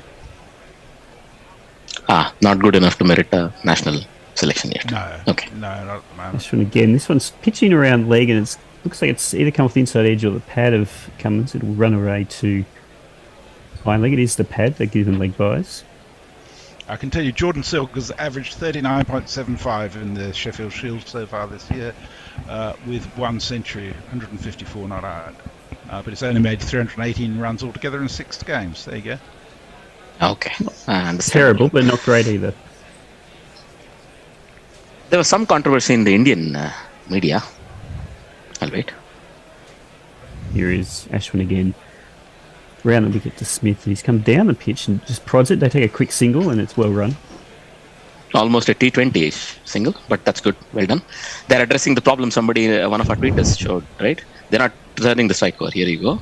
But they left Sarfraz Khan out. That was a bit of a controversy because I think he averages 80 after some 30-40 Ranji games.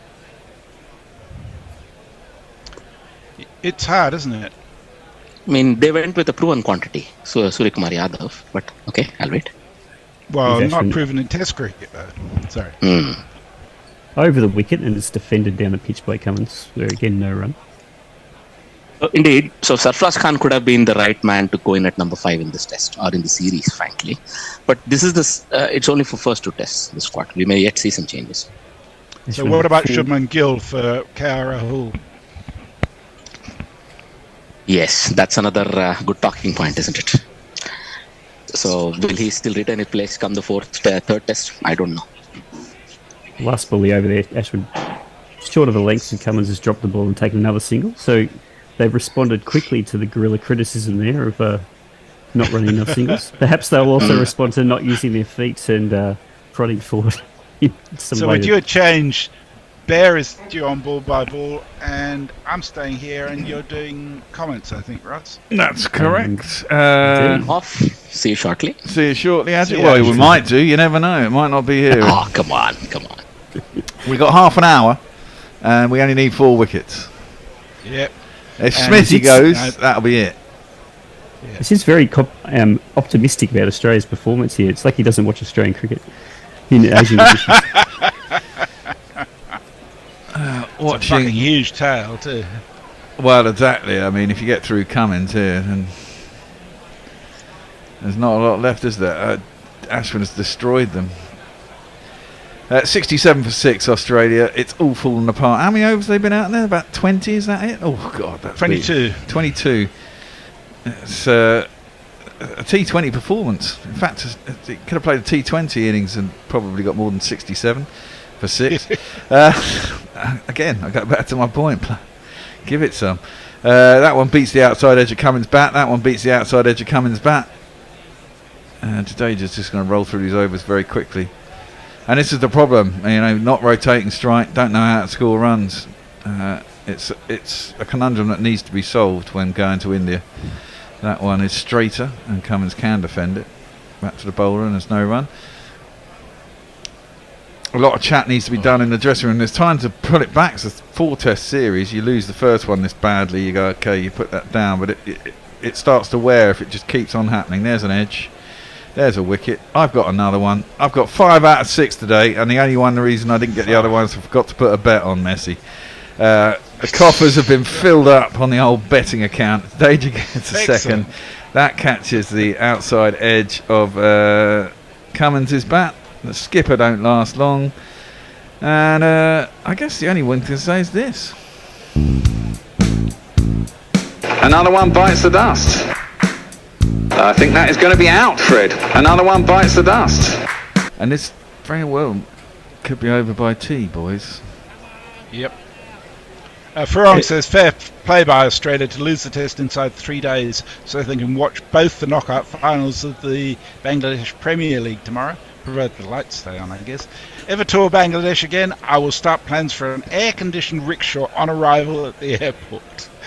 And Mayank says, I just dozed off for 20 minutes because it's 3 a.m. here in Philly and seen the score. What the fuck, Australia? Playing like England, Kirko 2021. Well, exactly. Yes. Well, England go out there again next 2024. This time next year, England will be doing exactly the same thing. And that's when we'll get... I can't wait till... I mean, I can wait because it's a year away, but... presuming Stokes is still captain and we're still Baz balling, we will see. I've got to wait a year to see if my theory works. I still think it may well fall apart, even playing like that. But I've seen this way tried so many times. It certainly doesn't fucking can't work. get any worse. Can't get any worse. That's the point. I mean, this is what we were saying at the end of the last England series. Everyone was just prodding around and getting out, and you just think, just fucking try and get some runs, And I'd rather go out in a blaze of glory than, strangled at birth. 67 for 7. Murphy comes out. He's probably thinking he was having a good day. Well, a reasonable day. As a debutant with 7 wickets, here's his jingle. His first ball's just defended. No run. Selection surprising.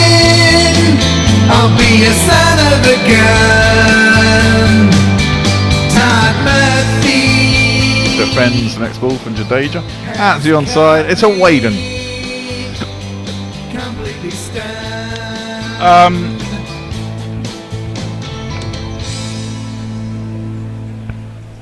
Hawks says this just shows how the Aussies are world beaters on true pitches where they can get forward and hit through the line, any movement or spin, and they melt.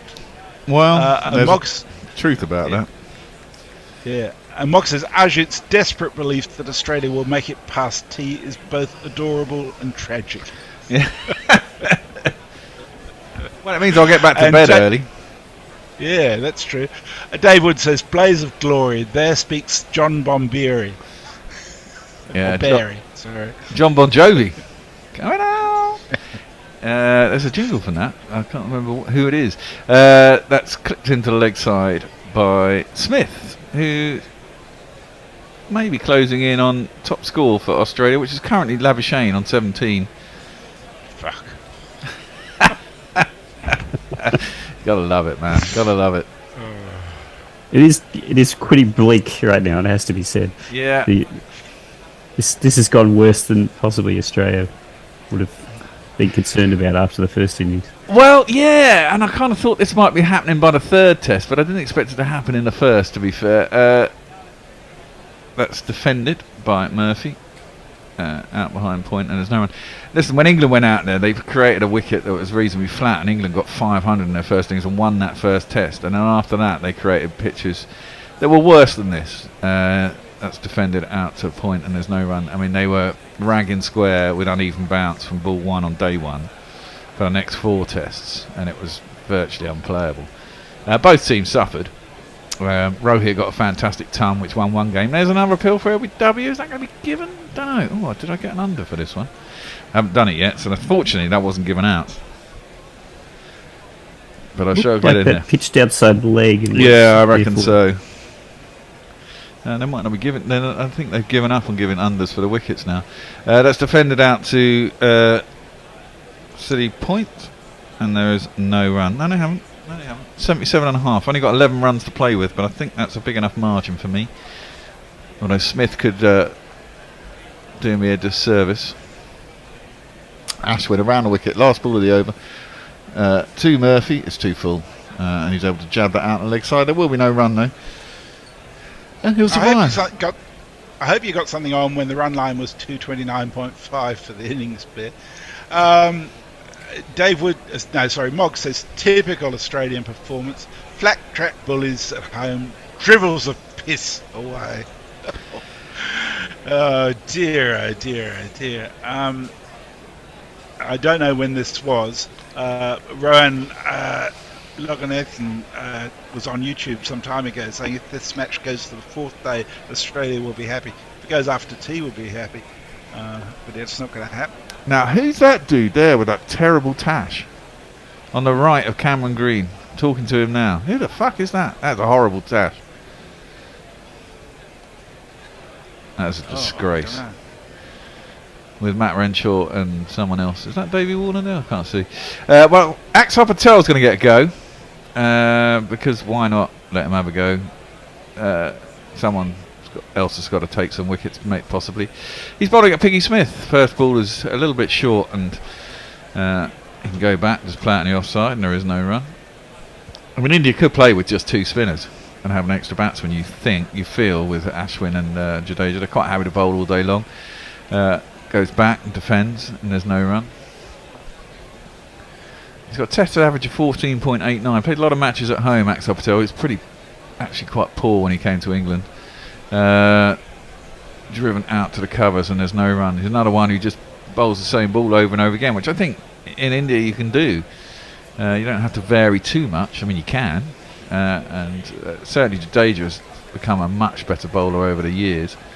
That's given a bit more air. It's driven at by Smith, but can't beat. There's 2 covers. There's a slightly straighter, shorter one, and a more traditional one virtually over his shoulder to his left. The benefit in India with this sort of turning pitch is the one that turns a little bit is very different to the one that turns a lot, even though they're basically the same ball out of the hand. Exactly, and that's the difficulty. Well, Smith has gone big. He's gone over the top of. What is that? I can't see it. It came out of the sun. I'm not sure if it went over the wicket. Oh no, it bounced just before the sponge. It'll be 4 runs.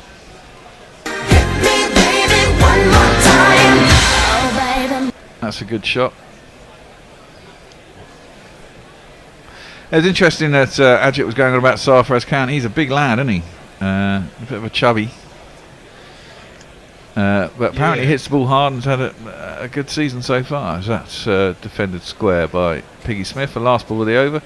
It's a dot, 72 for 7. And The speed Murphy of getting will face through up. these overs is amazing. Well, they're not planning any shots, are they? Except Chris Sequoia says the Waden is at the maximum with zero content, except announcing another Gorillas gone to the BBC, Sky, etc. no, the Waden is the Wicket Maiden, obviously. Yes. Jake Grover says, right, last beer of the most unenjoyable day of guerrilla cricket I've ever experienced. Oh, I'm sorry, Jay. And Farong says, twice in Test match history have 7 batters been dismissed LBW in an innings. Yes, Zimbabwe and New Zealand were the 2 teams that managed that, I think. Both of them in 2002, as I recall. Ooh, chit-tap by Murphy just inside the man at cover. He'll get himself back for 2. And that will be all. Is it? No. I correct myself. It's 2003, 2005. Have all these wickets gone LBW? They have, haven't they? Yeah, I didn't think about that. 5 so far. 5. Oh yeah, there was caught behind just now. Cummins. That's right. Yeah. Jadeja in, defended. Forward comes Todd Murphy. I kind of feel that if the batters yet to come, they're more likely to get bowled or caught swinging wildly in the case of Nathan Lyon. Well, that's true. Wow, he has a track record. He does indeed. Defended up to short mid-wicket. No run. Murphy, on the other hand, is definitely a candidate for LBW, the way he's playing. Yeah. More to probably to Ashwin, I'd have thought. Maybe are they just switching ends here? Defended again by Murphy, and there's no run. Oh, that one's come back. There's a big appeal for LBW. I think that's probably turning too much. Mayer hitting him outside the line. It's not going to be given. I don't think they'll review that one. I think less likely to get an LBW bowling over the wicket, though. I think if it turns, it's going to turn too much, and he probably won't be able to bowl it straight enough to get it as LBW. Will Jadeja, and unless he goes right back on his stumps, I suppose. Last ball of the over is a dot. There's no run. Back to you, Messi. That was quick. I was just looking at one of the tests where England got 7 New Zealand wickets LBW back in 2003 or 5. The bowler responsible for most of it was a guy called Richard Johnson, who I've never heard of before. He played 3 tests for England. It took 16 wickets at an average of 17.18, which doesn't sound too bad. Whatever happened to him there? I think he got a big injury. Oh, right. It was around about the time when Hogarth and those boys were around. I do remember him. He did bowl quite well. He was a big strapping guy. Not particularly pacey. 6 for 33 in that match, which isn't bad. No, that's clipped. No, sorry, that was Smith. Defended it into the offside, and there's no run. I don't understand. It's unless Ravi doesn't want to. Ashwin doesn't want to bowl anymore, which I can't believe is the case. You've got a right and a left-hander out there. You're better off having a right and left-handed bowler as well. It gives them both options, depending on who's on strike. Having 2 left-hand bowlers, I wouldn't bother. I would have kept Ashwin on, personally. Over the wicket to the left-hander is Axar Patel. It's defended, and there's no run. I've only got 2 runs to play with for this wicket. Go on, Russ. This is one of those circumstances when you just want every bowler to have a chance to eat. Yeah. Oh, well, he is out. He's just chipped it to mid-wicket. I think it might have been inside edge onto pad, but he's just ballooned up to mid-wicket. I did get my under. And Todd Murphy has made 2 of 15. And another one going out. There's only 2 wickets to go, and we've got 16 minutes till tea. What are you reckoning? Who's winning, tea or the batters? They won't need tea. Yeah. Well, they'll extend it, right?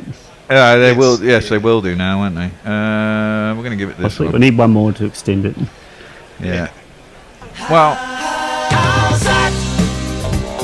You messed about, I caught you out. How's that? So they can still get the 7 LBWs. There's 2 left to go. That one was caught mid-wicket. Who caught that? I presume it was Rowett, wasn't it? He's generally at mid-wicket. I didn't see, and I don't really care. This is an abysmal performance by Australia's batting lineup, to be fair. It is. Mogg tweeted just 2 minutes ago. He said, surely Murphy will cement his greatest debut ever title by grafting out a mighty 150. Well, I mean, he did get infinitely more runs in his second innings than he did in his first. He got 2, and as opposed to 0. Yeah, so, he only lasted 3 balls in his first innings, didn't he? Well, the big man comes out. This should be fun, at least. He could top score quite easily here. He's only got to beat 17. Oh no, Smith is on 19. He's top scorer. He's the Aussie's leading spinner. He's lying. He's not too bad, and that's true. What? How the Aussie press going to get this? You know, they got all their excuses in early. Is Ian Healy going to be, you know, banging on about this? They'll go on about the pitch without any doubt. Of course they will. That's too short by Axar Patel. Nathan Lyon just pulls away. It turns, but it's too wide at the off stump and there's no run. Oh no, yeah, I thought it come off his pad initially. Such a nonchalant catch. Oh, that's just beating the outside edge of Todd. Nathan Lyon's bat. Nathan Lyon has got 1,272 runs in Test cricket. I'm amazed. At 12.72. He's quite a slogger in his own way, isn't he? Clips that up to mid-on. There's no run. He's got a Test 50, hasn't he? 47. 47 is his high score. Is it against England? Can't remember. Probably. Everyone's top score seems to be against England. It's depressing. Anyone else out there giving us some chat? Oxymoronica says, "G'day, it's a bad day if you're an Aussie. Having just got up, I'm not surprised at the score they lost in the first innings. If you win the toss and you have to get at least 400 plus playing in India, which will expose the team's flaws and weaknesses. Australia have a few. You're not wrong." Yeah. Well, that is true. First innings runs do count massively in India. It wasn't the minefield that everyone thought. There was a bit of turn in it. It wasn't exaggerated, I don't think, on day one particularly. It didn't misbehave up and down, which it's doing now. And having gotten, you know, they got a decent second wicket partnership as well. That one rags past the outside edge of Smith's bat. Jadeja continues and there's no run. But yeah, it all went horribly wrong when one of those was out. And to be fair, it all started with Labuschagne, and Labuschagne was got out fantastically, I thought, by Jadeja. I mean, Labuschagne is a good batsman. He was looking to be positive, and he came down the track to one, and Jadeja just dragged it a little bit shorter and got it past the outside edge of his bat. It was a good stumping by Bharat. Smith has driven that one. Jadeja stuck out a foot. Smith probably wanted 2 there, but they not organised enough and has exposed Nathan Lyon to Jadeja, and it was a no ball. Jadeja's bowled a few of those. He won't mind. He scored a 70. He got 5 in the first innings. He got 2 in the second. And Ajit will have to eat his words. But no, Lyon will face up now. Yet to get off the mark. Face 3 balls. There is 2 slips now, and there's a city mid-off. There's some changes being made in the field. There's also there's a city mid-off, there's a city point, and there's a short cover as well. Interestingly, none deep. Well, trail by 146 with 2 per second innings wickets left. I don't think you really needed people in the deep. You can let a few 4s go, I reckon. In fact, I'm surprised they haven't crowded the bat more. There is a man round the corner, and Jadeja guides that in towards leg stump. Mohammad Shami chases that down to the boundary. I think he thought about diving for a minute and then thought, I'll save my body, and let it run into the fence for 4 runs. Forward to the floor, I was sure. And excuse me, a big yawn. Let's play back to the bowler, and there is no run. What were you going to say, Messi? I was going to say, actually, that wasn't a decent. It was quite a decent shot from Lyon. It was. The ball straight down leg side, though. Yeah. Slingy a ball from Jadeja, pretty quick. But Lyon defends it. Back to the bowler, and there's no run. Jadeja again. Oh, jeez. Did he get an edge on that? Might have been a drop catch. Jarivanat spat past the outside edge, or may have taken the faintest of outside edges. Barat couldn't take it. And there's no run. 81 for 8. Australia. Wow. And in the says now I understand why the VCA, which is the cricket ground, sold only season tickets for the Test match. Farong says just not on, definitely not on. Need to review all of Ashwin's wickets. Can't have an Indian bowler without a moustache. Review pending. And Mog says the press here will whine about the pitch, the head non-selection, and anything but the fact that they batted like jellied shite. On the back foot. Was that Smith or was that Lyon? It was Smith. It was Smith. Punched it out to the man covering on the cover boundary, and there will be just a single, bringing Lyon back on strike to Axar Patel, who has 1 for 6, his 2.1 overs.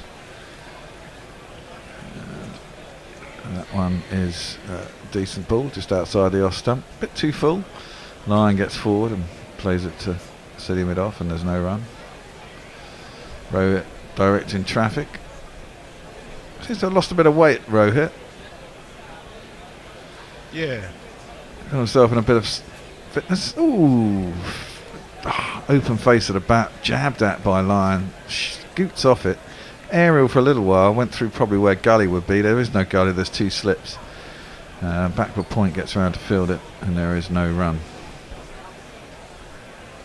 Axar Patel in again, and defended once more, back to the bowler, no run. Only in the 29th over, 8 wickets down. It's been an absolute shambles by Australia. Piggy Smith holding himself up there. The rest, no. Defended out to cover, and there is no run. 1 ball to go.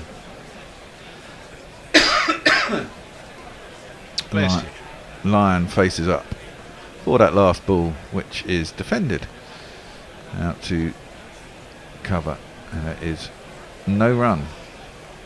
Oh dear. Sorry, Russ, go. No, go for it, Missy. Hawks are saying Kim Hughes on the ABC earlier was claiming that what the Indians did with this pitch was blatant cheating and the worst since the sandpaper game. Well, I'm always of the view that both teams have to bat on it. Spinning wicket in India is to be expected. We just didn't play very well. Diana Patterson says, I can see the Pornbot liking this press here for jellied shite tweet. And Chris Acquire says, Richard Johnson's international career was all in 2007. Jimmy Anderson, was all in 2007. Jimmy Anderson was injured, then called up to replace Harmison. Now he's the Middlesex coach. There you go. That's what we need our tweeters for, to keep us informed. Thank you. Indeed, indeed. Well, Smith is going to face up to Jadeja.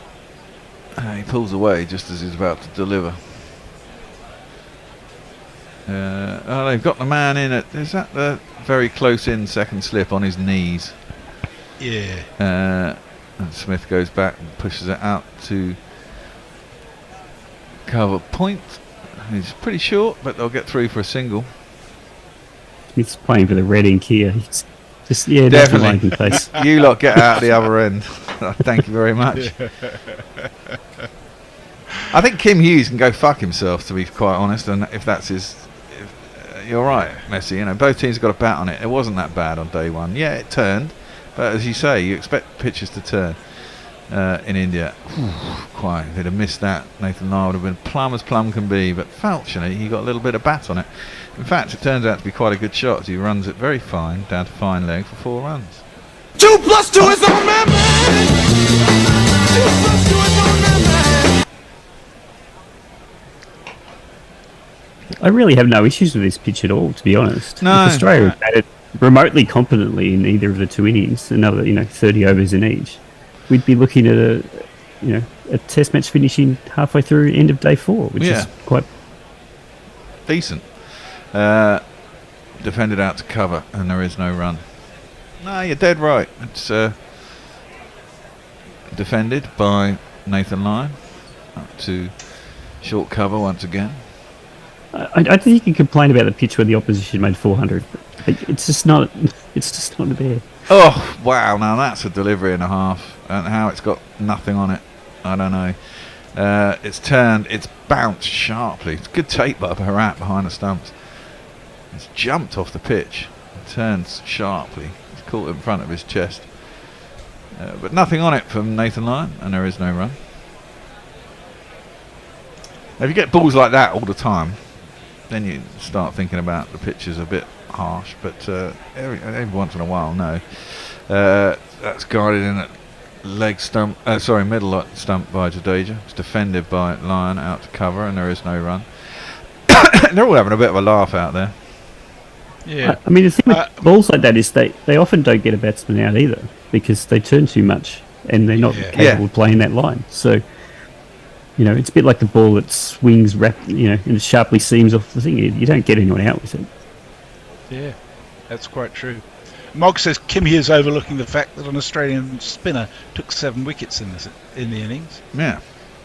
Well, that is a demonstration that the pitch isn't very good. Well, another one on debut. He's going to be the losing side.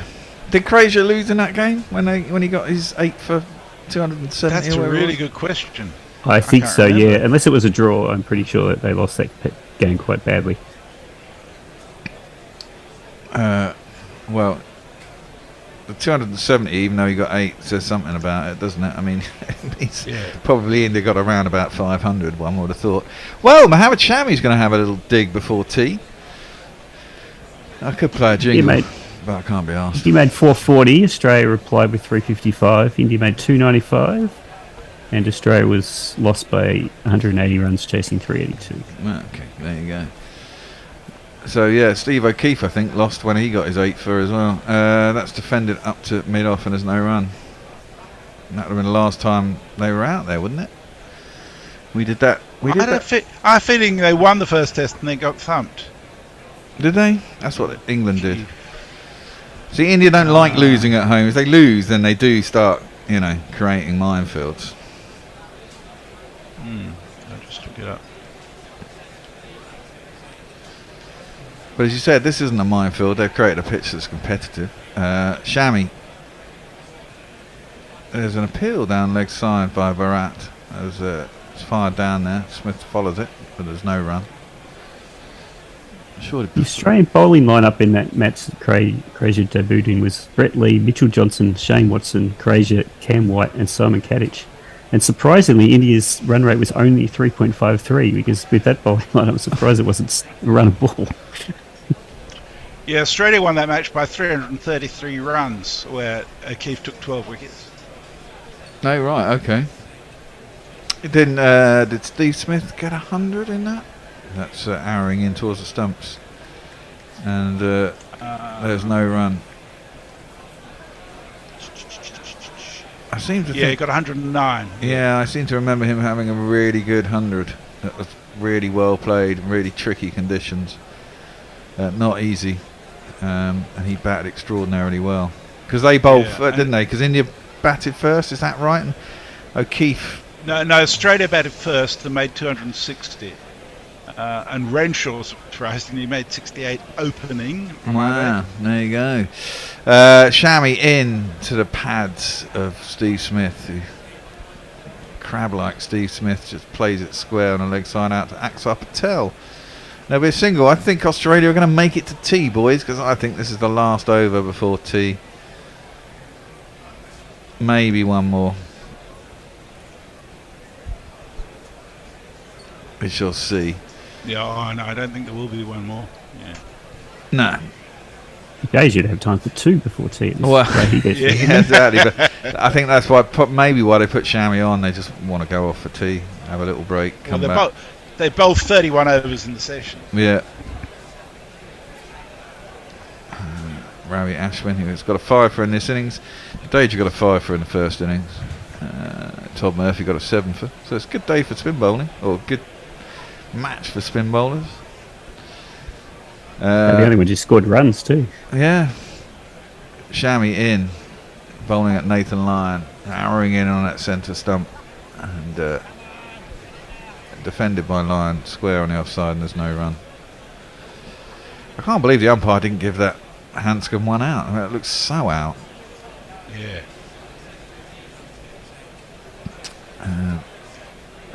Quickly followed by a few more, chipping up and getting LBWs, missing lines and catching edges.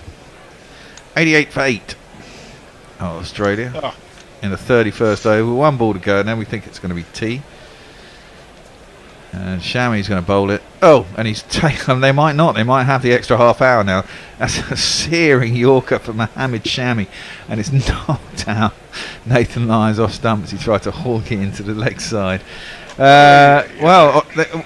India do get the chance to take the extra half hour. One presumes says now. But what am I saying? One presumes. The crowd now. says. The crowd says. Leg side. Sorry. The crowd says you're out. The umpires will keep them on anyhow, won't they? They should do it's now. Not India's choice. That's only at the end of the day whether you request the extra half hour. I think for T, it's you just keep going because you're at 9 down. Yeah.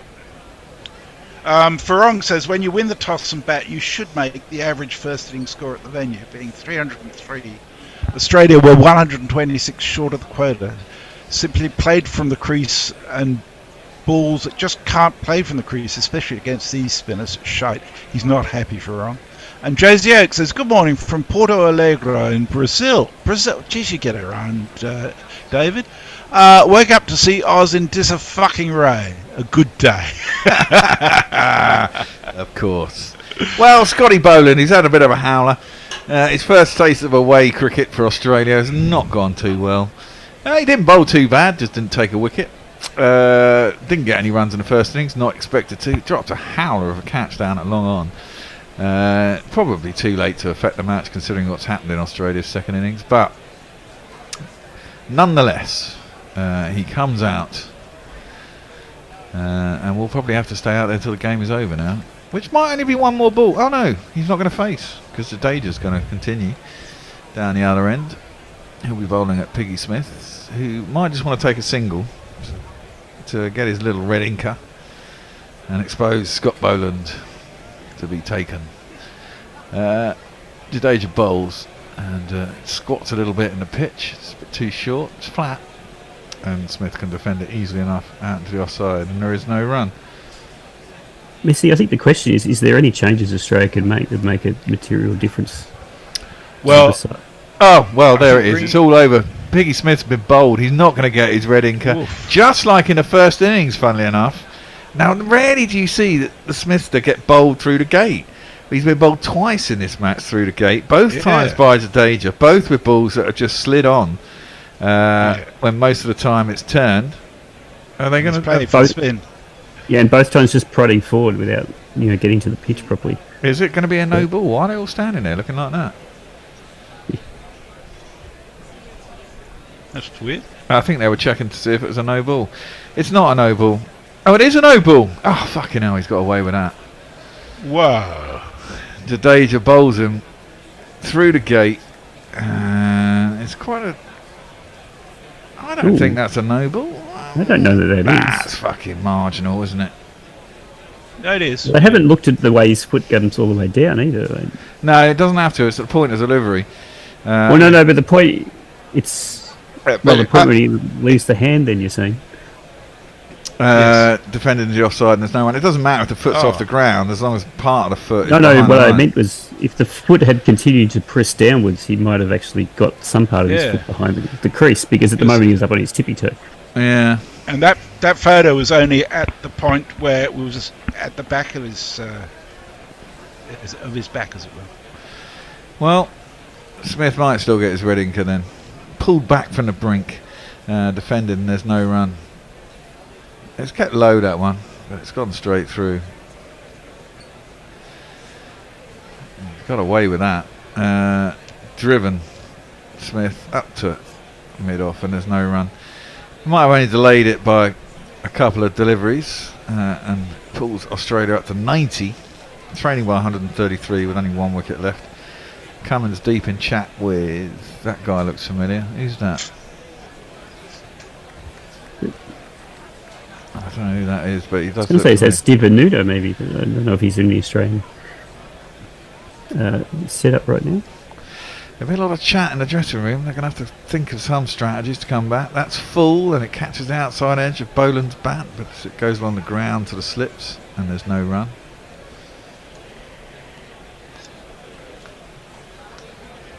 Oh dear. 2 for 34 today. The last ball of the over. Oof, beats the outside edge of Boland's bat. Taken by the keeper, and there is no run. Ends the 32nd over, 90 for 9. So Mog, in relation to changes to the Australian side, says drop Warner, Renshaw to open, Head comes in. I actually, if we could manage it, would actually drop Warner and Renshaw and bring in Head and Green, but I don't know where we'd end up with openers then. And Dave Wood wants to bring in Marcus North as well. Well, I mean, the challenge, right, is that the batting has got a very long tail and is undercut, and they'll probably also potentially a bowler short. So, you know, Head and Green might be too many players in the sense that maybe you want to keep one player and drop Boland or something. Well, I think, but Cameron Green offers you the extra, a genuine all-rounder, right? So he's a genuine batsman and he's a genuine bowler. And that's why I think you'd replace Boland with Green rather than... Yeah, I think that's right. That's defended in the offside and there's no run. Smith continues. So I think Green, definitely. I think you want to try and get Ashton Agar in the side. I think you need spinners going both ways, genuine spinners. Ashton Agar's kind of a bit like Axar Patel. And if the wicket's helpful, he'll still be useful. That's kind of harsh on Todd Murphy. But then if you switch Cameron Green for Boland, then you could possibly somehow shoehorn Agar in a lower order. But it means someone else bring has got to... Agar in for Renshaw. They're not going to drop Warner, even though I think they should. Yeah. Or they could make Renshaw open and get rid of Warner that way. That's defended up to mid-off by Smith. He'll get himself a single. Yeah, maybe that's an option. Hanscom equally could be dropped for somebody. You know. Hanscom, I think, shows more promise. Mog says, is Green going to be fit for the next test? Well, I understand he was bowling in the nets today, which is a good sign. But I don't think you need more than 2 seamers in India. That's the thing. No. Unless they're an all-round, unless they're an all-rounder who gives you an option. But other than that, you don't really need more than 2 seamers. So there's no point packing your side full of seamers and giving yourself a tail, because they're gonna slog away all day doing fuck all. And what that means is probably Boland for Agar for Boland, and Green for Renshaw is the logical. Big appeal for LBW. That was given against Boland. If I review that, if I was Boland, probably umpire's call on leg stump, but it seems to be. Well, if you've got to review, you always review the 10th wicket, don't you? Well, you might as well, and he does. That might be going down. You know, might be going down. Umpire just wants to give it out to get off the field. I think it might. He was quite deep in his crease. Let's have a look at the replay. I think it's more visible on the replay. You know what? I think that is going down. I'd be surprised. It might be clipping leg stump, in which case he could consider himself unlucky. He's a long way back. He is a long way back, but that's angling down. I mean, it's only just in line, I think, when it's hit him. Sort of begs the question: umpire's why the cool. fuck would you bother reviewing anyhow? I mean, shit, you're totally fucked. Well, you are totally fucked, but you don't get out of there. You could give it. I mean, it looked like it might be going out. That is the end. It was only put off by a little bit, but Piggy Smith saved his red inker by being given out on a no ball. But there might be a weakness been spotted by Jadeja of Piggy Smith, and he doesn't have many, but he seems to be weak to the straight honour from Jadeja that goes through a gate. He's been out twice, even though one was off a no ball, and India would have taken note of that. Certainly Jadeja will have done going forward in the series. Australia, hopeless is about the only word you can say there. 91 all out in the second innings, 177 in the first. GPL score today. Message you want to quickly work that out? Nowhere near. Nowhere fucking near. Mog and I were the only entrants, I think, and we were well up over 200. Okay. There wasn't that many. Well, what can you say, boys? I mean, it's pathetic by Australia. It's England-like, is what I can say, which gives me great pleasure, I have to say, because we were shit out there, and you've been pretty shit out there. It's hard to play in India. It's given me flashbacks to when the last tour to Sri Lanka, not the one just gone where they actually played, but the ones before where they were completely taken apart by Herath. It's just, not just that they went poorly, but that they looked like they had no idea and no plan on how they should be playing these balls. Like you haven't played spin in several years. Yeah, it's weird, isn't it? Because they do play spin all the time, but I guess it's the wickets, the pace that it turns, the variation in the bounce, and all those things on wickets that are very conducive to it. I mean, in England and in Australia, you play on wickets that aren't particularly conducive to spin. When it does spin, it spins in a very certain way that you're kind of used to playing, I suppose. And it's just different out there, and it's difficult to prepare for.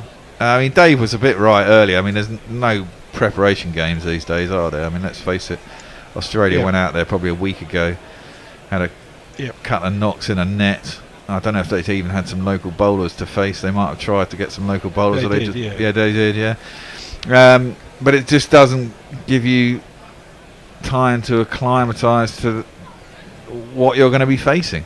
To be fair, I'm not sure that warm-up games in India do either, because they serve you up with a totally different pitch when you play it. But I suppose you could ask them to, or you could get your own guy out there and doctor it a little bit. Yeah. A couple of tweets just to finish off on there. As Oxymoronica says, the one positive for Australia is Murphy's performance. That's it. They need to adopt the Bazball approach.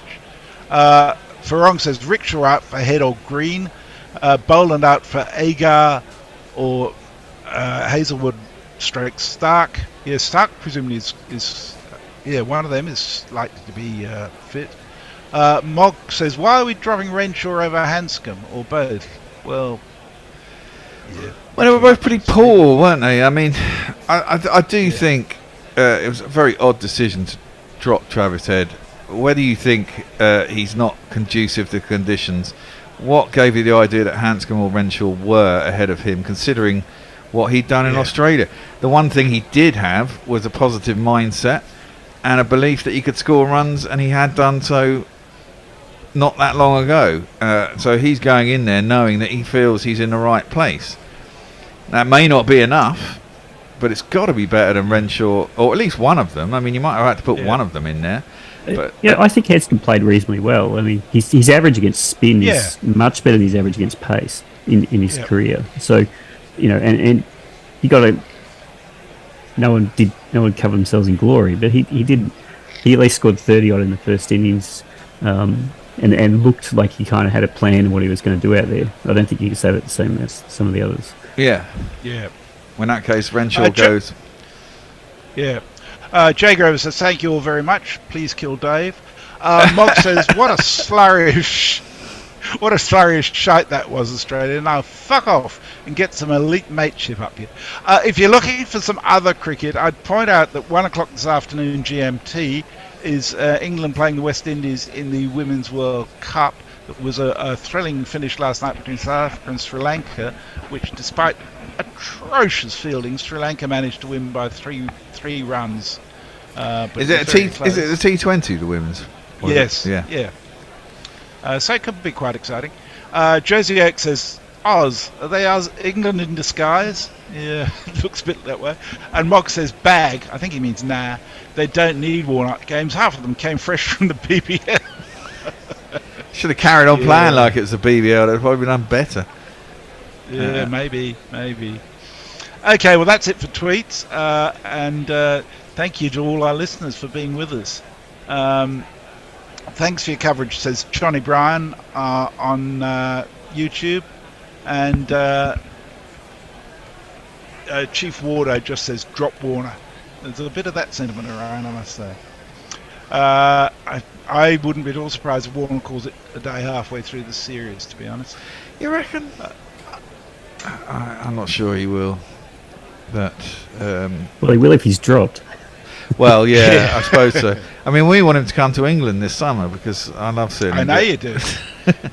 But I mean, it's very difficult to. I said this earlier. It's quite difficult to replace openers, even bad ones. They're settled. They know what the score is. When you get 2 new openers in, the problem is with openers is when they're new and they're unsettled and they're unproven and they're trying to prove themselves, there's always a bit of nerves. And the problem is, you can England have found it for 3 years. You can find yourself 2 down in no time at all, and it's a wasted 2 wickets. It puts you under pressure immediately. Your better batsmen are facing new balls and bowlers who have got their tails up. It's finding good openers. When you're facing Archer, Anderson, Wood, and Broad, it's going to be fairly intimidating. Well, exactly. With the possibility of Robinson as well. There you go. I mean, Ollie Robinson starts, and then suddenly your Lavishanes and Smiths are doing what Roots had to do for the last couple of years. They're coming in, in a third over with 2 wickets down, and you're under 10 for 2, and all the pressure's on, and the fielders all around the bat.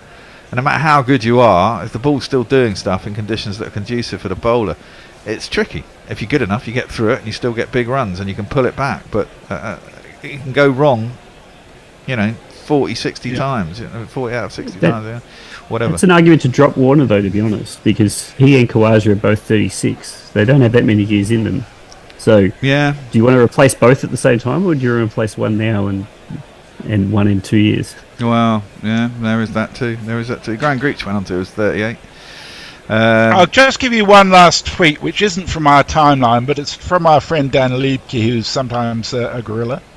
He says, I know the pundits are paid to be outraged, but honestly, it's kind of exhausting listening to them. It's a game of cricket. India are very good at home. Australia significantly less good this test. It's funny and it's entertaining stuff. Relax. Well, I think that's spot on. I think that is spot on. I mean, look, Australia are very good at home. I mean, look what they've done to sides this winter. West Indies may not be so good, South Africa may not be so good, but you still got to produce the results. And both those teams struggled immensely against an Australian side that is supreme at home. You say they're flat wickets at home, but they managed to roll South Africa for fuck all loads of the time. They managed to roll the West Indies for fuck all the time. Meanwhile, scoring 500 virtually every time themselves. Labuschagne, Smith, people scoring tons left, right and centre. So, home conditions are home conditions. You can't complain about someone else's home conditions when you've just pretty much done the same to everyone else in your own backyard, Does seem like a bit of a gripe, but hey. And it'll be probably the same this year when you come to England, the ball's swinging around and everyone's nicking off and blah blah blah. So we'll see. That's about it. I just want to say, despite being deservedly thumped, this was so much more fun than watching white ball cricket. I've really had a ball. Test cricket is fantastic. It really is. Yeah, I mean, I enjoy watching cricket in in India. We watch an awful lot of seam bowling, being English and Australian. Going to places where it spins, it's a very different game, and it's fun to watch. It's an art in itself, and you got to enjoy watching it for what it is. Being a spinner myself, I love it, and it's great fun. And on that note, we're going to say goodbye. It's still early in the morning. I can get back to bed before anyone's up at home, which is great, and I don't have to get up tomorrow at 3 a.m. to sort out Dave fumbling around in here trying to get on air. So we'll be back. I think we're back at 1 o'clock on Thursday morning. Jesus. We're going to be doing the New Zealand first test in England. Bazball is back, and we'll see how we do down there. Until then, we'll keep you in touch with this test as we go on through the series. I'm predicting 4-0 now, by the way, to India. Could be. I think so. So until next time, We'll see you all later. Bye-bye. See ya. Guerrilla crickets. Whoa. Guerrilla crickets. Whoa.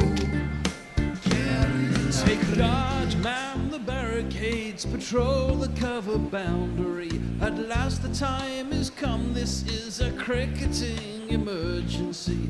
Hear this call to arms for every cricket revolutionary. Take up your bats and stumps for the test match insurgency. At first they tried to silence us, but we would not be silenced.